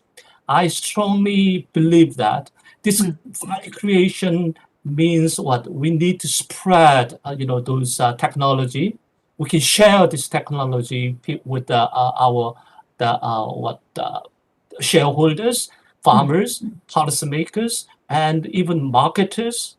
And also, we can make some cases, economy of scale here, for small farmers, even they are small scale farms, they can participate the global value chains. How let them be part of that one. Otherwise, it's extremely difficult for us to find this value creation. Okay, we perpetuate those poverty trap without this creating value creation. So how policymakers can do their double effort to make smallholders be part of this global flows of farm products. Okay, thank you. Thank you. Dr. Reams emphasized further carbon neutrality. He mentioned also in the morning time in Korean speakers mentioned about some Korean carbon neutrality in policy. There are 4 policy emphasized by Mr. Lee. Anyway, Dr. Lim emphasized them more prioritize in sustainable agriculture and food system in Korea, and human capital is a human resource development, education and training, specifically for the young generation. And second is climate smart agriculture. Climate smart agriculture is 3 components: productivity and mitigation and adaptation. Anyway, climate smart agriculture is very ambitious. However, we should do some productivity and mitigation adaptation is a very important goal in the future agenda. And finally, and digital transformation is very innovative. I think in Japan is a middle approach also, digital transformation. We call DX in Japan, right? It's a very similar one, but anyway, this one is very also important. Now, today is a final panelist, Mr. Brown, please. Yes, yeah, thank you very much. To answer the question very briefly, sustainable food security is indeed a policy imperative, especially in the era of climate crisis. Achieving this would necessitate a transformation towards sustainable food systems, not just sustainable agri-food production, which is actually just a subsystem within the food systems. Now, such transformation can, to a significant extent, be enabled and facilitated through ICT and advanced convergence technology, provided these technological tools on precision farming and smart agriculture can find widespread use or adoption within the context of small-scale farming systems which characterize the agricultural landscape in most developing countries. And actually the policy areas that I have identified are quite specific, and I just focus on this, convergence technology and smart systems, because I believe that once properly used, it really offers a lot of promise towards achieving sustainable food systems. The question of which areas should be prioritized in the context of policy so that a sustainable agri-food production system can be achieved has to be framed within the broader definition of what a sustainable food system is. As defined by FAO, food systems encompass the entire range of actors and their interlinked value-added activities involving production, aggregation, processing, distribution, consumption, and even waste disposal of food products derived from agriculture, forestry, fisheries, and natural resources, and they are parts of the broader economy, society, and the natural environment within which these are embedded. Also, for a food system to be sustainable, it has to be profitable along the entire value chain. That's economic sustainability. It should provide benefits to the broader society, that's social sustainability. And it should generate positive or at least neutral impact on the environment, that's environmental sustainability. Now, with reference to the definition of sustainable food systems, the first thing that we have to ensure is that the overall sectoral goal of the government for the agricultural or food sector should be consistent or well aligned with the achievement of sustainable food systems. Let me give you an illustration. Here in the Philippines, the agricultural policy of the Philippines to achieve self-sufficiency in rice resulted to rice-centered agri-food policy. Rice has been the predominant focus of policy and public spending at the expense of other commodities. Now, it was only relatively recent that the quantitative trade restriction on rice was finally lifted under the rice tariffication law. What the message is, looking at overall policy, protecting a specific product and type of farmer can never lead to a sustainable food system. What is needed is to promote the overall development and resilience of the whole farming sector. Now, once we have the overall sectoral policy goal consistent with the achievement of sustainable food system, then we should put in place specific policies that will enable and facilitate the achievement of such goal. And this is where I just would like to focus on precision farming and smart agriculture. There are many other areas, but for the time given to me, I just would like to really highlight precision farming and smart agriculture because they can serve as crucial means to help us achieve the goal, as these technologies can lead to optimum input use and therefore lower production costs, reduce farming risk, and increase productivity. Now, the use of digital technology and the application of ICT and other new interconnected equipment, we call that as the convergence technology, is increasingly becoming a worldwide trend in farming. Now, in the context of policy and based on the experiences we have in the Philippines, I would say that for smart farming and precision agriculture to have wider adoption, especially in small farming systems, priorities should be given to one, increase public expenditure on the generation, promotion, and use of smart systems that can easily be accessed by small farmers. Here at Picard, Picard DOST, we have invested in a big program called Smarter Approaches to Reinvigorate Agriculture as an Industry, or SARAI, which is a pioneering effort in the public sector to develop and introduce the use of smart systems in agricultural production.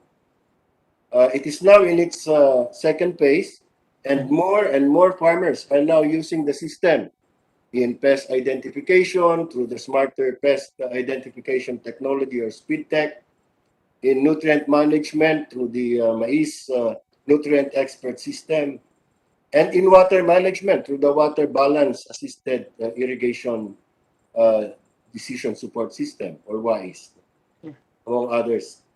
Now, another example is the country's first state-funded smart farm, dubbed as Smart Plant Production in Controlled Environments, or SPICE, which is designed to develop and promote urban farming and high-tech plant conservation. But the government, and this I would like to highlight, the government can influence the development and uptake of new technologies and practices in farming. Such capacity should be fully tapped for the generation, promotion, and use of smart agricultural practices. Now, a second area for policy is, the need for intensified training programs to support new smart farm initiatives and boost sustainable farming goals.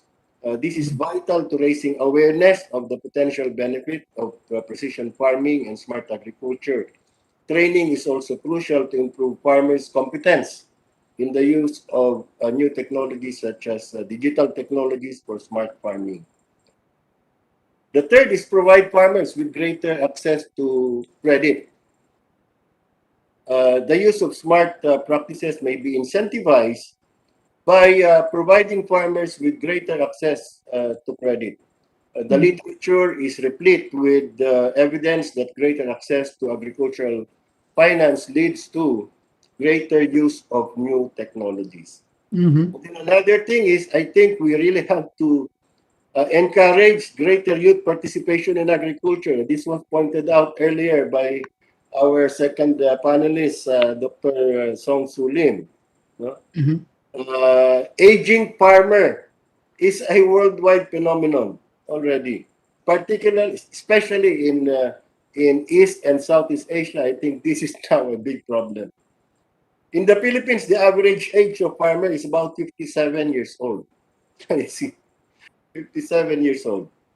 What is alarming is that the youth in general do not seem to be interested in farming. They are, well, seemingly they are not interested in farming based on initial studies that have been done, especially in primary production. I think the use of smarter techniques will also, would be a way to entice them, so that they especially the millennials and the Gen Z, the Generation Z, because once we have encouraged them, these farmers would also be the one to boost the use of smart technologies, because they are very good with, with regards to digital technologies. And and lastly, and I don't know if this is a problem with other East or Southeast Asian countries, but in the Philippines it remains a problem. I think there should be better investment in internet infrastructure and improved connectivity, because if you want smart farming, of course that is very important. But in the Philippines, I think we rank 76 or what in the world when it comes to internet speed. And maybe what the government can do is offer some, to stimulate private sector investment in making a new and better, investment in internet infrastructure to improve connectivity. So those are quite specific policy areas which I have identified, and I just focus it really on convergence technology and smart farming. Thank you. Thank you. I think the Brown's mentioned about four priority area is increase public expenditure on smart agriculture in Philippines. And second is intensify the training program. The third thing is providing is a credit. And finally, stimulating the private sector investment. I think it's all priorities very informative for us. Now, let's move to Mr. Rin's side, please. Thank you very much, Dr. Kim. I should first thank all of the three distinguished panelists for their insightful opinions and comments. We all know that there is a worldwide interest for securing the sustainable agri-food systems, especially while we are facing various challenges such as climate change and COVID-19 pandemic. After the outbreak of the pandemic, the consumption pattern and behavior of agri-food has significantly changed because of the restriction of eating and shopping out, as well as the rising costs and insufficient supply of certain foods. Therefore, for the sake of food security, it will be even more important for us to ensure the sustainable systems of agricultural product and foods at this stage. As our panelists have just mentioned, in order to tackle these challenges, several important topics deserve more attention, such as government's intervention measures and R&D programs on agri-food production and supply, and how can consumers get food through various challenges such as online commercial channels. So moreover, different behavior of consumers, such as reducing food waste and building healthy eating habits, are also needed. With this in mind, from the aspects of consumption, I would like to ask the following three questions for our panelists. The first is that what are the challenges and opportunities for the producers and the traders of agri-food during and beyond the critical juncture of COVID-19 pandemic? The second question is to face the constraints of shipping and transportation. How should government take necessary measures to ensure consumers get enough food? Lastly, while facing the uncertainty of food supply, as the consumers, what preparation do we need? I know I have too many questions, and actually I found that some of the answers have just been given by our panelists as they reply to Dr. Kim's questions. Therefore, perhaps the panelists can take any of these three questions as interest or supplement what have just been said. So with that, could I firstly invite Dr. Yama? Yes, thank you. Each panelist 5 minutes. Is that right? Sure, Please, sure. please. Okay. Sorry. Yes, for the question number one, I already addressed using my slide at the first section of this presentation. So I just try to be brief. This, as we know, today's global food system is highly interconnected. So the risks can be very quickly transmitted. This is a challenge. But we can take this challenge into opportunity by using science, technology, innovation to make this food system more resilient. And then I already talked about some of the technology, the digital, this ICT can be, opportunity to make the food system resilient. For the second question, how the government should make sure the, how to say, disruption wouldn't affect food security to consumers. For this, I think the information is very critical to avoid the crisis. For example, immediately after the time when the COVID-19 pandemic was declared by WHO last March, then the COVID-19 this lockdown started.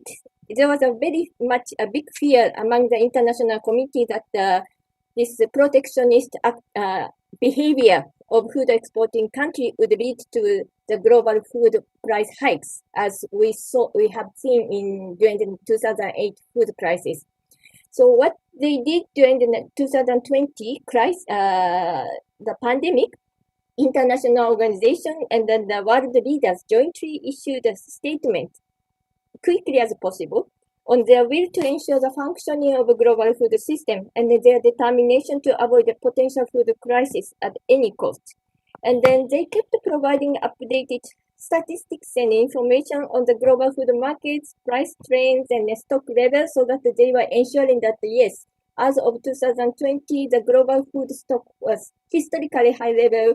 No worry about, like a food would be, like disappear or something like that. Well, I think this kind of information, the monitoring and then, reporting system at international level is very critical. And then government and international organizations should be collaborating to monitor food demand, supply, and distribution and provide information to all the stakeholders timely to avoid any disruption in advance. And for the third question, yes, I think we must be prepared any risks affecting the global agri-food system, including climate change impacts and the demand-supply imbalances. As I said, the COVID-19 pandemic itself didn't really disrupt the global food system in terms of the price hikes and the protectionist activities.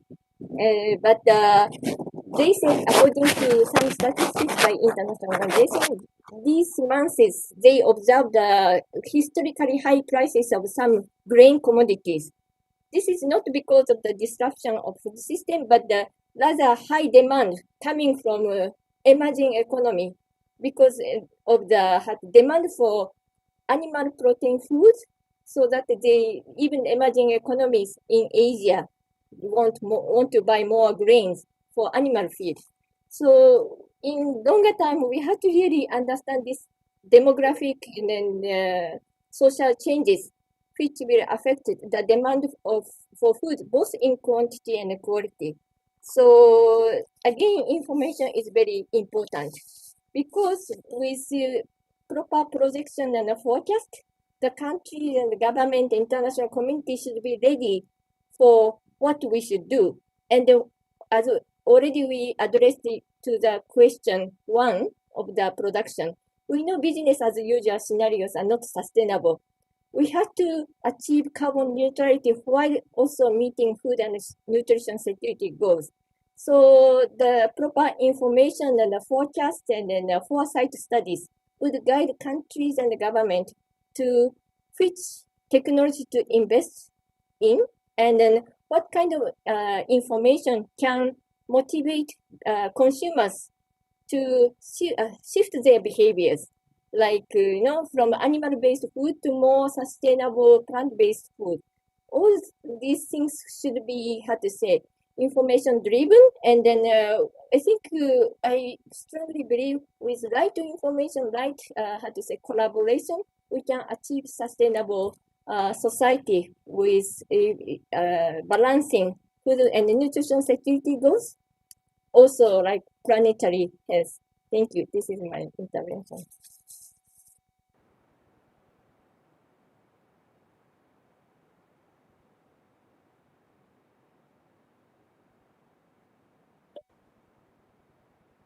Sorry, can I be here? Okay. Thank you very much, Dr. Yama. And you mentioned about how important the information should be provided, especially maybe collaboration between governments and international organizations, focusing on the all channel of agri-food. As far as I understand, that the Japanese government push a lot on the APEC framework to set up the APIP platform, which is the Agricultural Policy Information Platform. And this kind of framework has has become a very important framework for APEC economies to share their agricultural production or policy or relevance data. So I think, especially under this difficult stage, that all governments, especially in the region of Asian Pacific, can jointly work on that and to avoid any distortion of the marketing or trade of agri-foods. But thank you very much for that replies. So can I now invite Dr. Lim?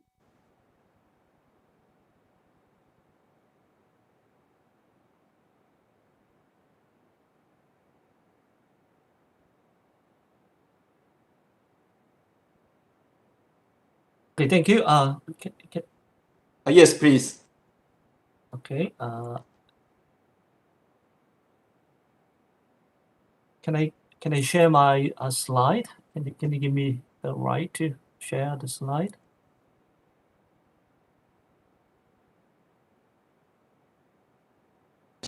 Yeah, you can share, please. Okay.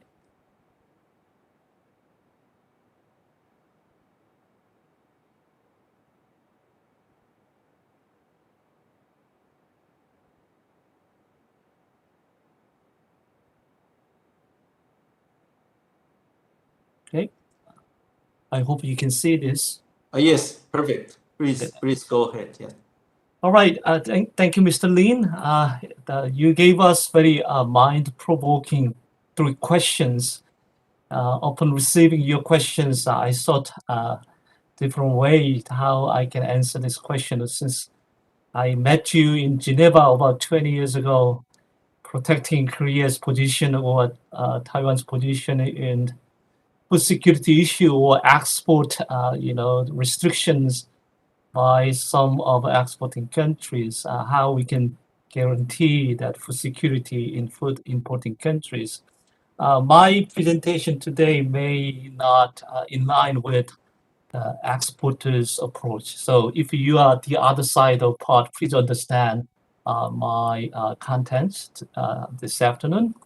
Okay, what would be the challenges and opportunities? I think they are closely interwoven together. So unlike what Mr. Lin expect, I cannot answer each part separately. My answer could be together, one basket. Okay, I used the Asian Development Bank, the Mario database. Unfortunately, this is a 2019 before the pandemic one. And if my calculation is correct, I can see the agriculture sector together, everything in one. Now we see China here and Thailand. This the TVX indicator show that Chinese provide their raw materials to other countries. They are exporting this raw material to other countries. Then the countries use these Chinese raw materials and they process it and they export this one to another countries, third countries.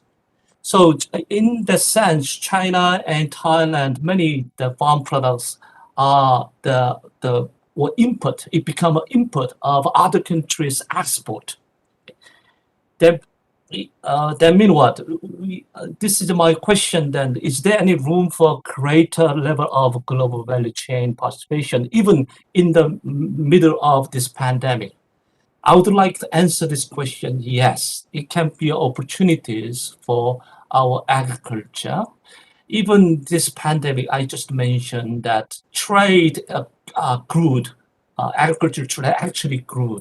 That means what? Our Asian agriculture now we can more actively participate in international trade and global value chain, then we make a greater pie. We can add value addition. So this input-output table analysis indicate that even many products are domestically value added, and you see from that India and Thailand, as well as Korea and Japan, we are largely dependent on domestic value added. But nevertheless, as we saw from the Thailand and Chinese cases, those products can be exportable, and this can be, further processed for the final good. Asian agriculture, we can be a greater part of this value creation in the future. So I think traders, look for those opportunities in the future. And also we need to understand that there is a trade-off between efficiency and local outsourcing. Due to the pandemic or logistic constraint and lockdown or labor mobility restriction, we saw this kind of disruption in logistics and the value chain, supply chain especially.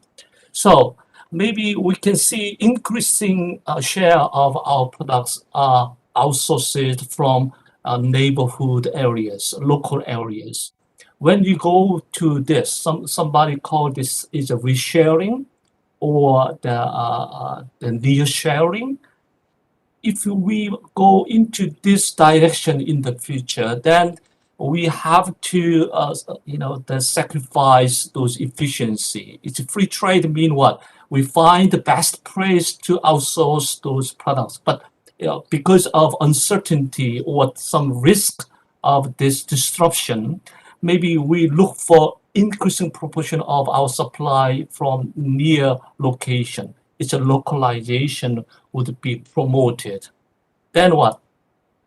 Then the traders, they develop more multiple or flexible supply systems that include local or the local food supply. So how we can manage those balanced, sourcings of their raw materials and agricultural products. I think this could be the huge challenge for our traders, our food traders and agricultural traders. So these challenges include this short supply chain will at the expense of efficiency. Then we will expect higher production cost of agricultural products and processed food. How traders can persuade consumers and the society to bear with this additional cost.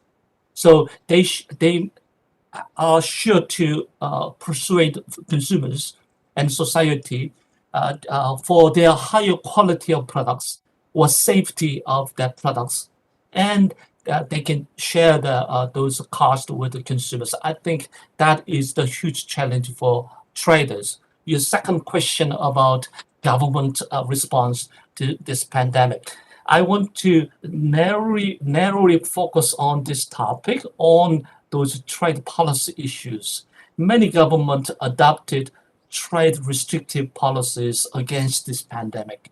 They stopped exporting certain goods and services, and they also not by policy but physically they were not able to export their goods to overseas.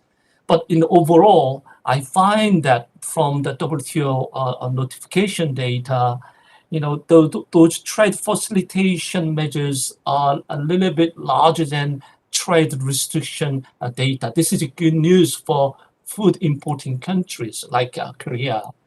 But nevertheless, we saw that rather large countries, large exporters, actually implemented trade restrictive policies among this pandemic. That could be a huge risk or uncertainties for food importing countries. So this one, at the top diagram, this indicates medical equipment. And the bottom part, this one is the agricultural or food products. These facilitation measures are slightly larger than food restrictive measures as the pandemic, the confirmed cases increased over time. But still, this could be the challenges for certain countries. Even these numbers are not small, I think. So how we can reduce those on risk in the WTO-wide or individual country-wide. We need coordination among countries. We need some cooperations with the governments to ensure stable trade environment, and also you can guarantee the safe food for our consumers. So we need to increase transparency, and we can also address this critical shortage of food in certain areas. We need coordination for that together, like the Asian continent, how we can reduce those the emergency food shortage, and how we can provide humanitarian aid in the case, something like that. Lastly, what would be the consumer's response to this? Well, we are under the new normal. Okay, we cannot avoid this one. We cannot go back to what we used to be. Okay, that I think that is a fact. And now we need to give a greater, focus on food safety and the quality issues. We have to live with this pandemic or spread of disease. Then we need to focus more on the safety and quality, how we can ensure that. Okay, that is the key interest, especially from a perspective of consumers. Consumers are willing to accept that it will bear higher cost as you guarantee the work safety for our laborers in the food sectors, agriculture sectors. When you guarantee the freshness and safety food, then consumers have to bear with the higher cost and prices. I think this can be have a so-called social agreement. Okay, consumers and information, education for the schoolers. We can educate what is the safe food, what is the balanced diet, how we can grow, how we can facilitate the local production, why that is an essential part of our society. What is a sustainable agriculture? We have to refresh these ideas and this movement among the consumers and future consumers. And I think that is very important. Also, we have to understand that the automated services in the restaurant or food sectors, okay, by machine or the robots. And lastly, the traceability is important in the modern the era. So we need to provide necessary mechanisms to trace the food, and that this will ensure that consumers' confidence in food. Thank you.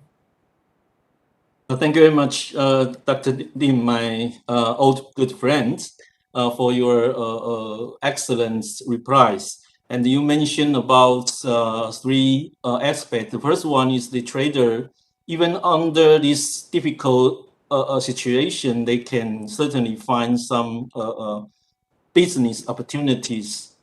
Nevertheless, they need to tackle the challenges, especially the rising cost of transportation or the trade or marketing.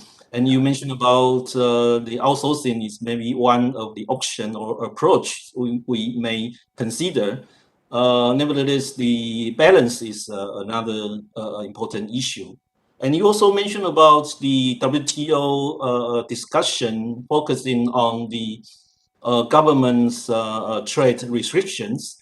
And I understand that many discussions have been conducted under the framework of WTO, and we also continue to look at that, and we wish that members' behavior or restrictions should not damage the other members' food security. And lastly, you rightly point out the importance to face the new normal of the consumers. So you mentioned about many measures that the government can take, and I appreciate that. So because of the time constraints, with any delay, I would like to lastly invite Dr. Brown. Dr. Brown, you have the floor. Thank you very much, Mr. Lin. It's the problem of being the last panelist, you know. Most of the,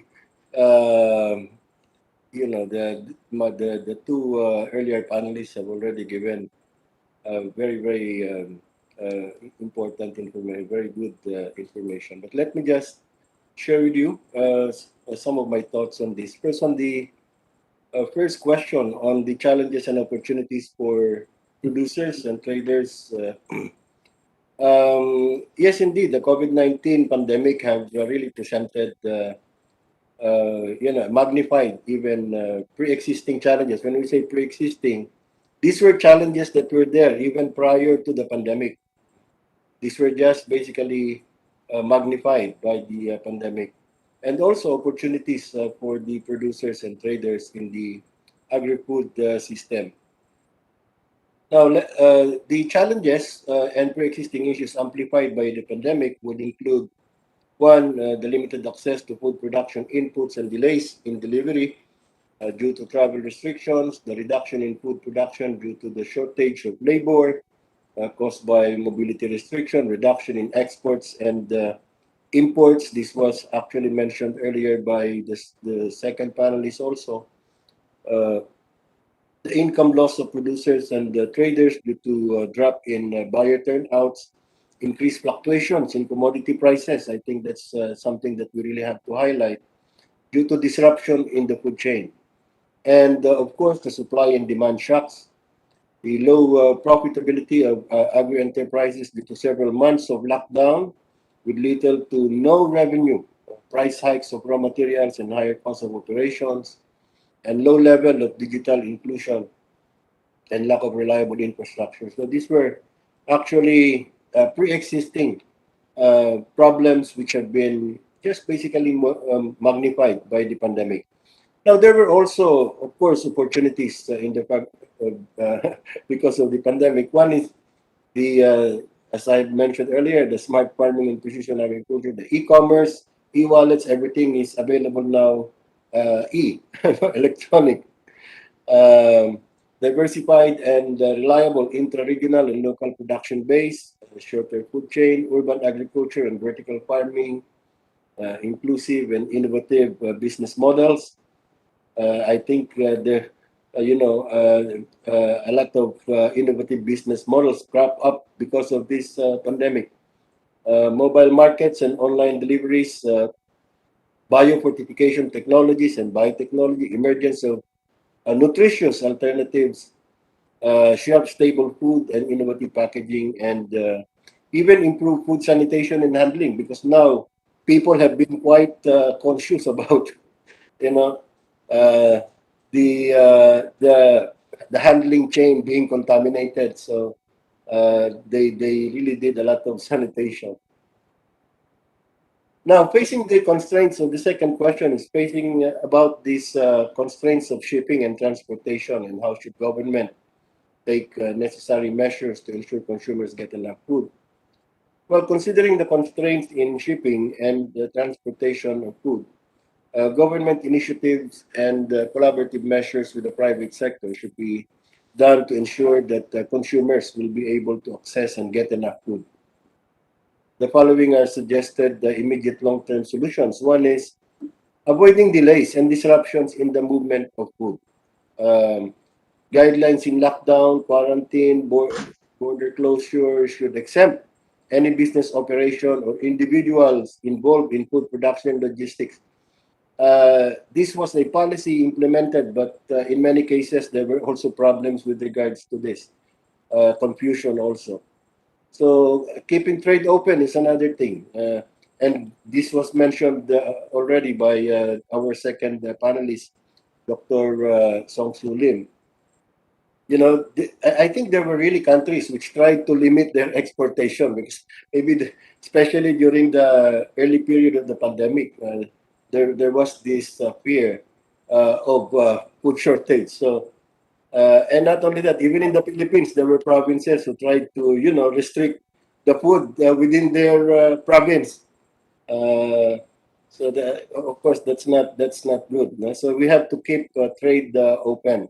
And then we have to link farmers' produce to emergency food assistance. We have to bring markets closer to consumers. And of course, we have to restrict and prevent hoarding. And for long-term solutions, maybe, well, I think it's really imperative that we diversify production and develop reliable inter-region production bases, promote urban agriculture and backyard farming, building and re-engineering regional warehousing and cold chains, and shifting in e-commerce and investing in software solutions for sourcing, distribution, and retail of agricultural products. So for the third one, as what preparation should consumers do, or what consumers would need? Well, I think one way for us consumers to prepare and to ensure food for our family is to grow and plant our own food through urban gardening or even backyard farming. Urban agriculture, for example, that's something I think that is quite interesting for those in the urban areas. No? You can grow your own food even if you're in condominium. Another way is to reorient the family's diet. I think that's important by diversifying and introducing nutritious alternatives. The diet, for example, especially in the Philippines and I think in most Southeast Asian countries, very limited diversity in diet. And I think we should start adopting, the planetary health diet, diet which is good for the health and good for individuals' health and good for the health of the planet. The planetary health diet, and that is, of course, taking into consideration also the impact of our consumption on the environment. So that's all, and thank you very much. Thank you very much, Dr. Brown. You mentioned about the restriction of the countries should be further reviewed. And you also introduced the example of the Philippines. And you, most importantly, you point out the importance to explore or to enhance the supply chains, such as the e-commerce and other channels. And lastly, you highlight and to remind all of us that how important it is to keep the health and a good habits of eating or diets. I think all of us needed that. So with that, I thank you for your responses, and I should hand over back to Dr. Kim. Thank you, Dr. Rin. I think in the interest of time, I think guess the question is not available. So I would like to conclude in production side. And today's discussion sessions, the three panelists gave valuable comments to build a sustainable agricultural and food system. The sustainable agricultural food system is compatible with the productivity and environment within the range of social acceptance. Dr. Riyama introduced the Midori, a national strategy for building a sustainable food strategy in Japan. I think innovation and behavior change of related players are very important. Professor Lim emphasize the task for human capital and climate smart agriculture and digital transformation. I think at the time when digital transformation is accelerating and technological innovation and culture and business innovation that transition from traditional structure to digital structure are also very important in agro-food sector. Therefore, in order to establish a sustainable agricultural food production system, I think the younger generation, I think human capital training, research and development, and climate smart agricultural approach are key tasks we need to pursue. Dr. Brown suggests an increase in public expenditure in the use of smart system that can be easily accessed by small farmers in the Philippines, and intensify training program, providing credit, tax credit, and stimulating investment in the private sector. In the case of Philippines, I think various policy approach with a focus on smart agriculture have a great implication for us. But not least, there is no one-fits-all solution to establish a sustainable agri-food production system, and each country has its own priority. I think today's keyword can be summarized as innovation and smartness.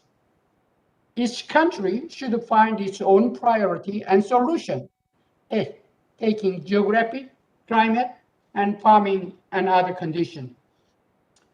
We expect to be able to respond to crises and use the change as an opportunity by sharing information on policy and technologies used in each country. In this respect, I think today's FFTC 5th anniversary symposium, which provide a valuable information sharing, was beneficial and very informative for us.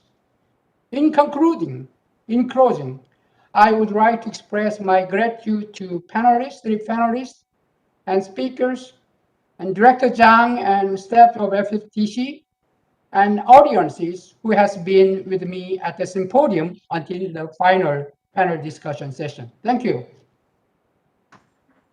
Okay, thank you very much. Ladies and gentlemen, that was the end of the Agricultural Policy Forum, with a theme moving towards sustainable agri-food systems under and beyond the COVID-19 pandemic. Thank you to our two moderators, Dr. Chang-Hil Kim, who is in Korea, and Mr. Vincent Charo Lin, the DG of the Department of International Affairs of the Council of Agriculture in Taiwan, for engaging our participants in this agricultural policy forum. And with that, ladies and gentlemen, we are already at the tail end of our celebration and our symposium. Now, to deliver our closing remarks, I'd like to introduce you to our Deputy Director. He is an entomologist whose field of expertise is on rice insect pests. He is the former Director General of Japan's Institute for Agro-Environmental Sciences, the core institute of the National Agriculture and Food Research Organization. A PhD in agriculture from Kyoto University, he has been FFTC's Deputy Director since May of this year. Ladies and gentlemen, let's give it up to Dr. Tomonari Watanabe. Yes. Her Excellency President Tsai Ing-wen of the Republic of China, Minister of Agriculture Dr. Chi Chong-chen of the Republic of China, Minister of Foreign Affairs Dr. Joseph Wu of the Republic of China, officers of the Council of Agriculture and Ministry of Foreign Affairs, members of the FFTC Executive Board and Working Group, members of the FFTC Technical Advisory Committee, Dr. Susan Chan, Director of FFTC, my colleagues in the Center, distinguished alumni of FFTC, agricultural expert from the Asian and Pacific region, guests, ladies and gentlemen, good afternoon to all of you. Being relatively new to the center, witnessing the online celebration of FFTC and constantly learning about our organization's history and its humble contribution to the agricultural development of the region makes me very proud to be part of the FFTC management team. Our management team is only made up of 13 dedicated staff, including Director Susan Chan and myself. But in the month that I had served as Deputy Director of this center, we are able to accomplish a lot, given our limited manpower and resources. Part of this is because of our equally dedicated country partners and stakeholders who believe in what we do are very much supportive of our mission to promote sustainable and agricultural rural development in the region. In her special report this morning, FFTC's Director, Dr. Susan Chan, looked back at FFTC's history and discussed the various agricultural milestones which define what the center is doing today. She also talked about FFTC's present and future challenges by way of enumerating several foresight studies as it relates to the center's rolling strategic action plan for 2021 to 2024. Meanwhile, today's 50th anniversary memorial symposium with the theme Making Agri-Food Systems Sustainable added deep relevance to our celebration given the agricultural challenges in these COVID-19 pandemic times. Allow me to summarize some of the salient points emphasized by our distinguished speakers.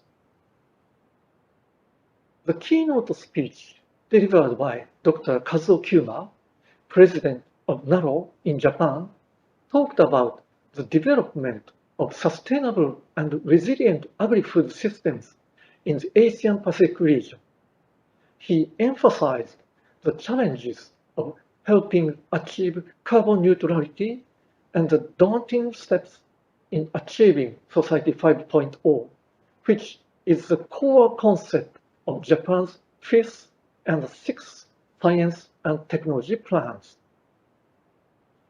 In session 1, which focused on sustainable agri-food system, Mr. Jae-ho Lee, General Manager of NACF in Korea, focused his presentation on South Korea's policy actions to reduce the greenhouse gas emissions from the agricultural sector, the need for carbon neutrality strategies, strengthen incentives for farmers who are voluntarily participating in climate mitigation efforts, and the promotion of circular agriculture.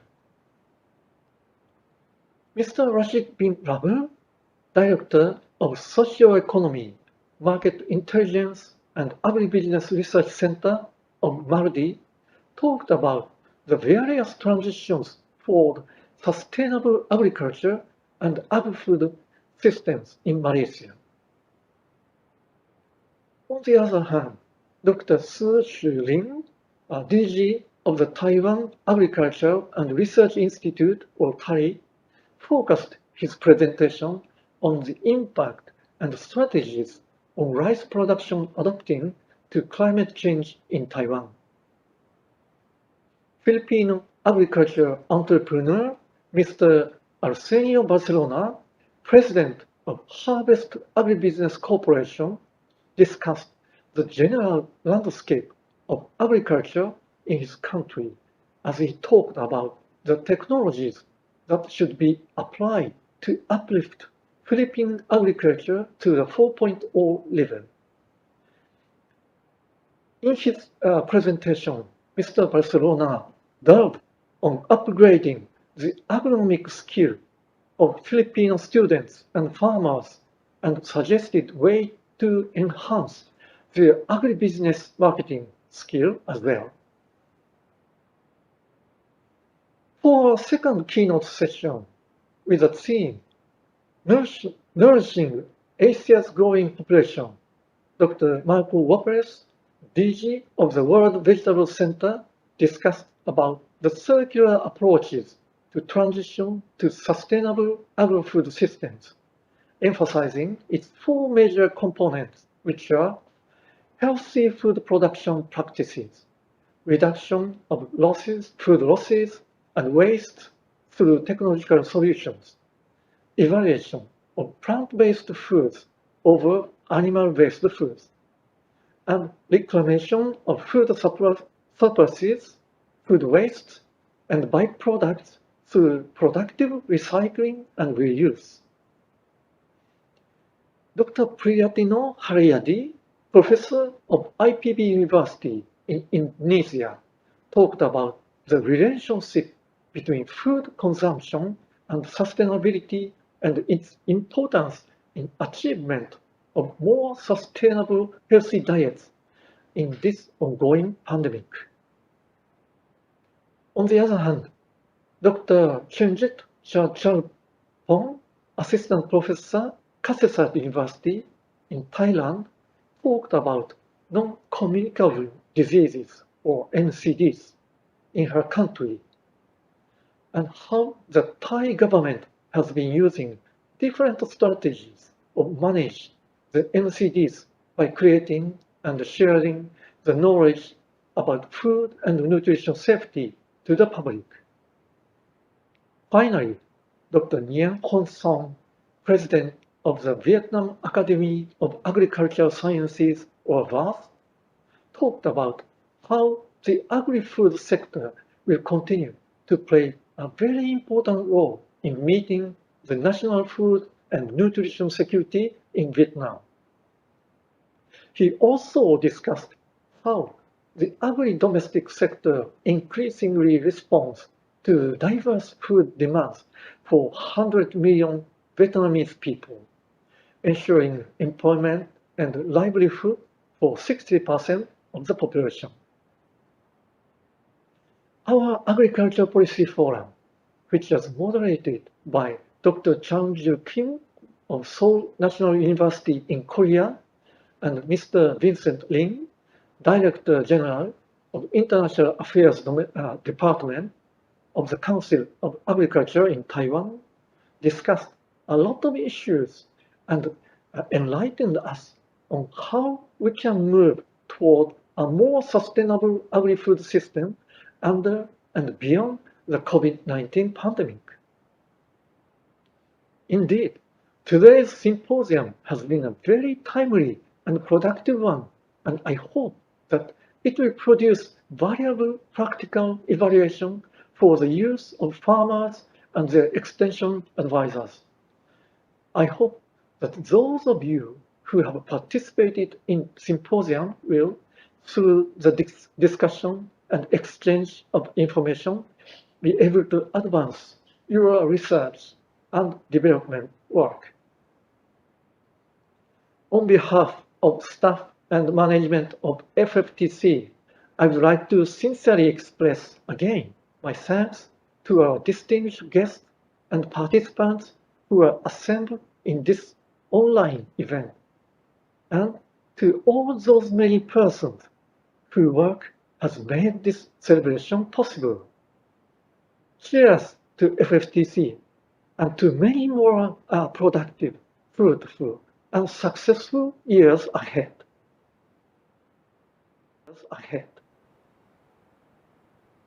Thank you very much, Dr. Tomonari Watanabe, the Deputy Director of FFTC.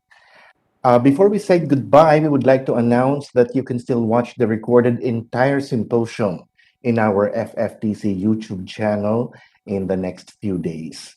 Okay, and with that, ladies and gentlemen, we bring to a close FFTC's online 50th anniversary and memorial symposium. Thank you to all of you who have made this online celebration possible. This has been Ronald Mungubat bidding everyone goodbye. Until the next FFTC online event, goodbye. Maybe we can have a final screenshot of everybody. Bye-bye. Thank you very much for all of you, particularly for Jen, Faye Peterson, stay from very early in the morning and until evening with us. Thank you. Bye-bye. Thank you. Bye-bye. Thank you. Bye-bye. Thank you. Bye-bye. Bye. Bye-bye. Thank you. What? Bye-bye. Bye-bye. No Thank more. you. Hi, thanks everyone. Thank you. Yeah, see you next time. Next time. No more. Dr. Lin. Thank you.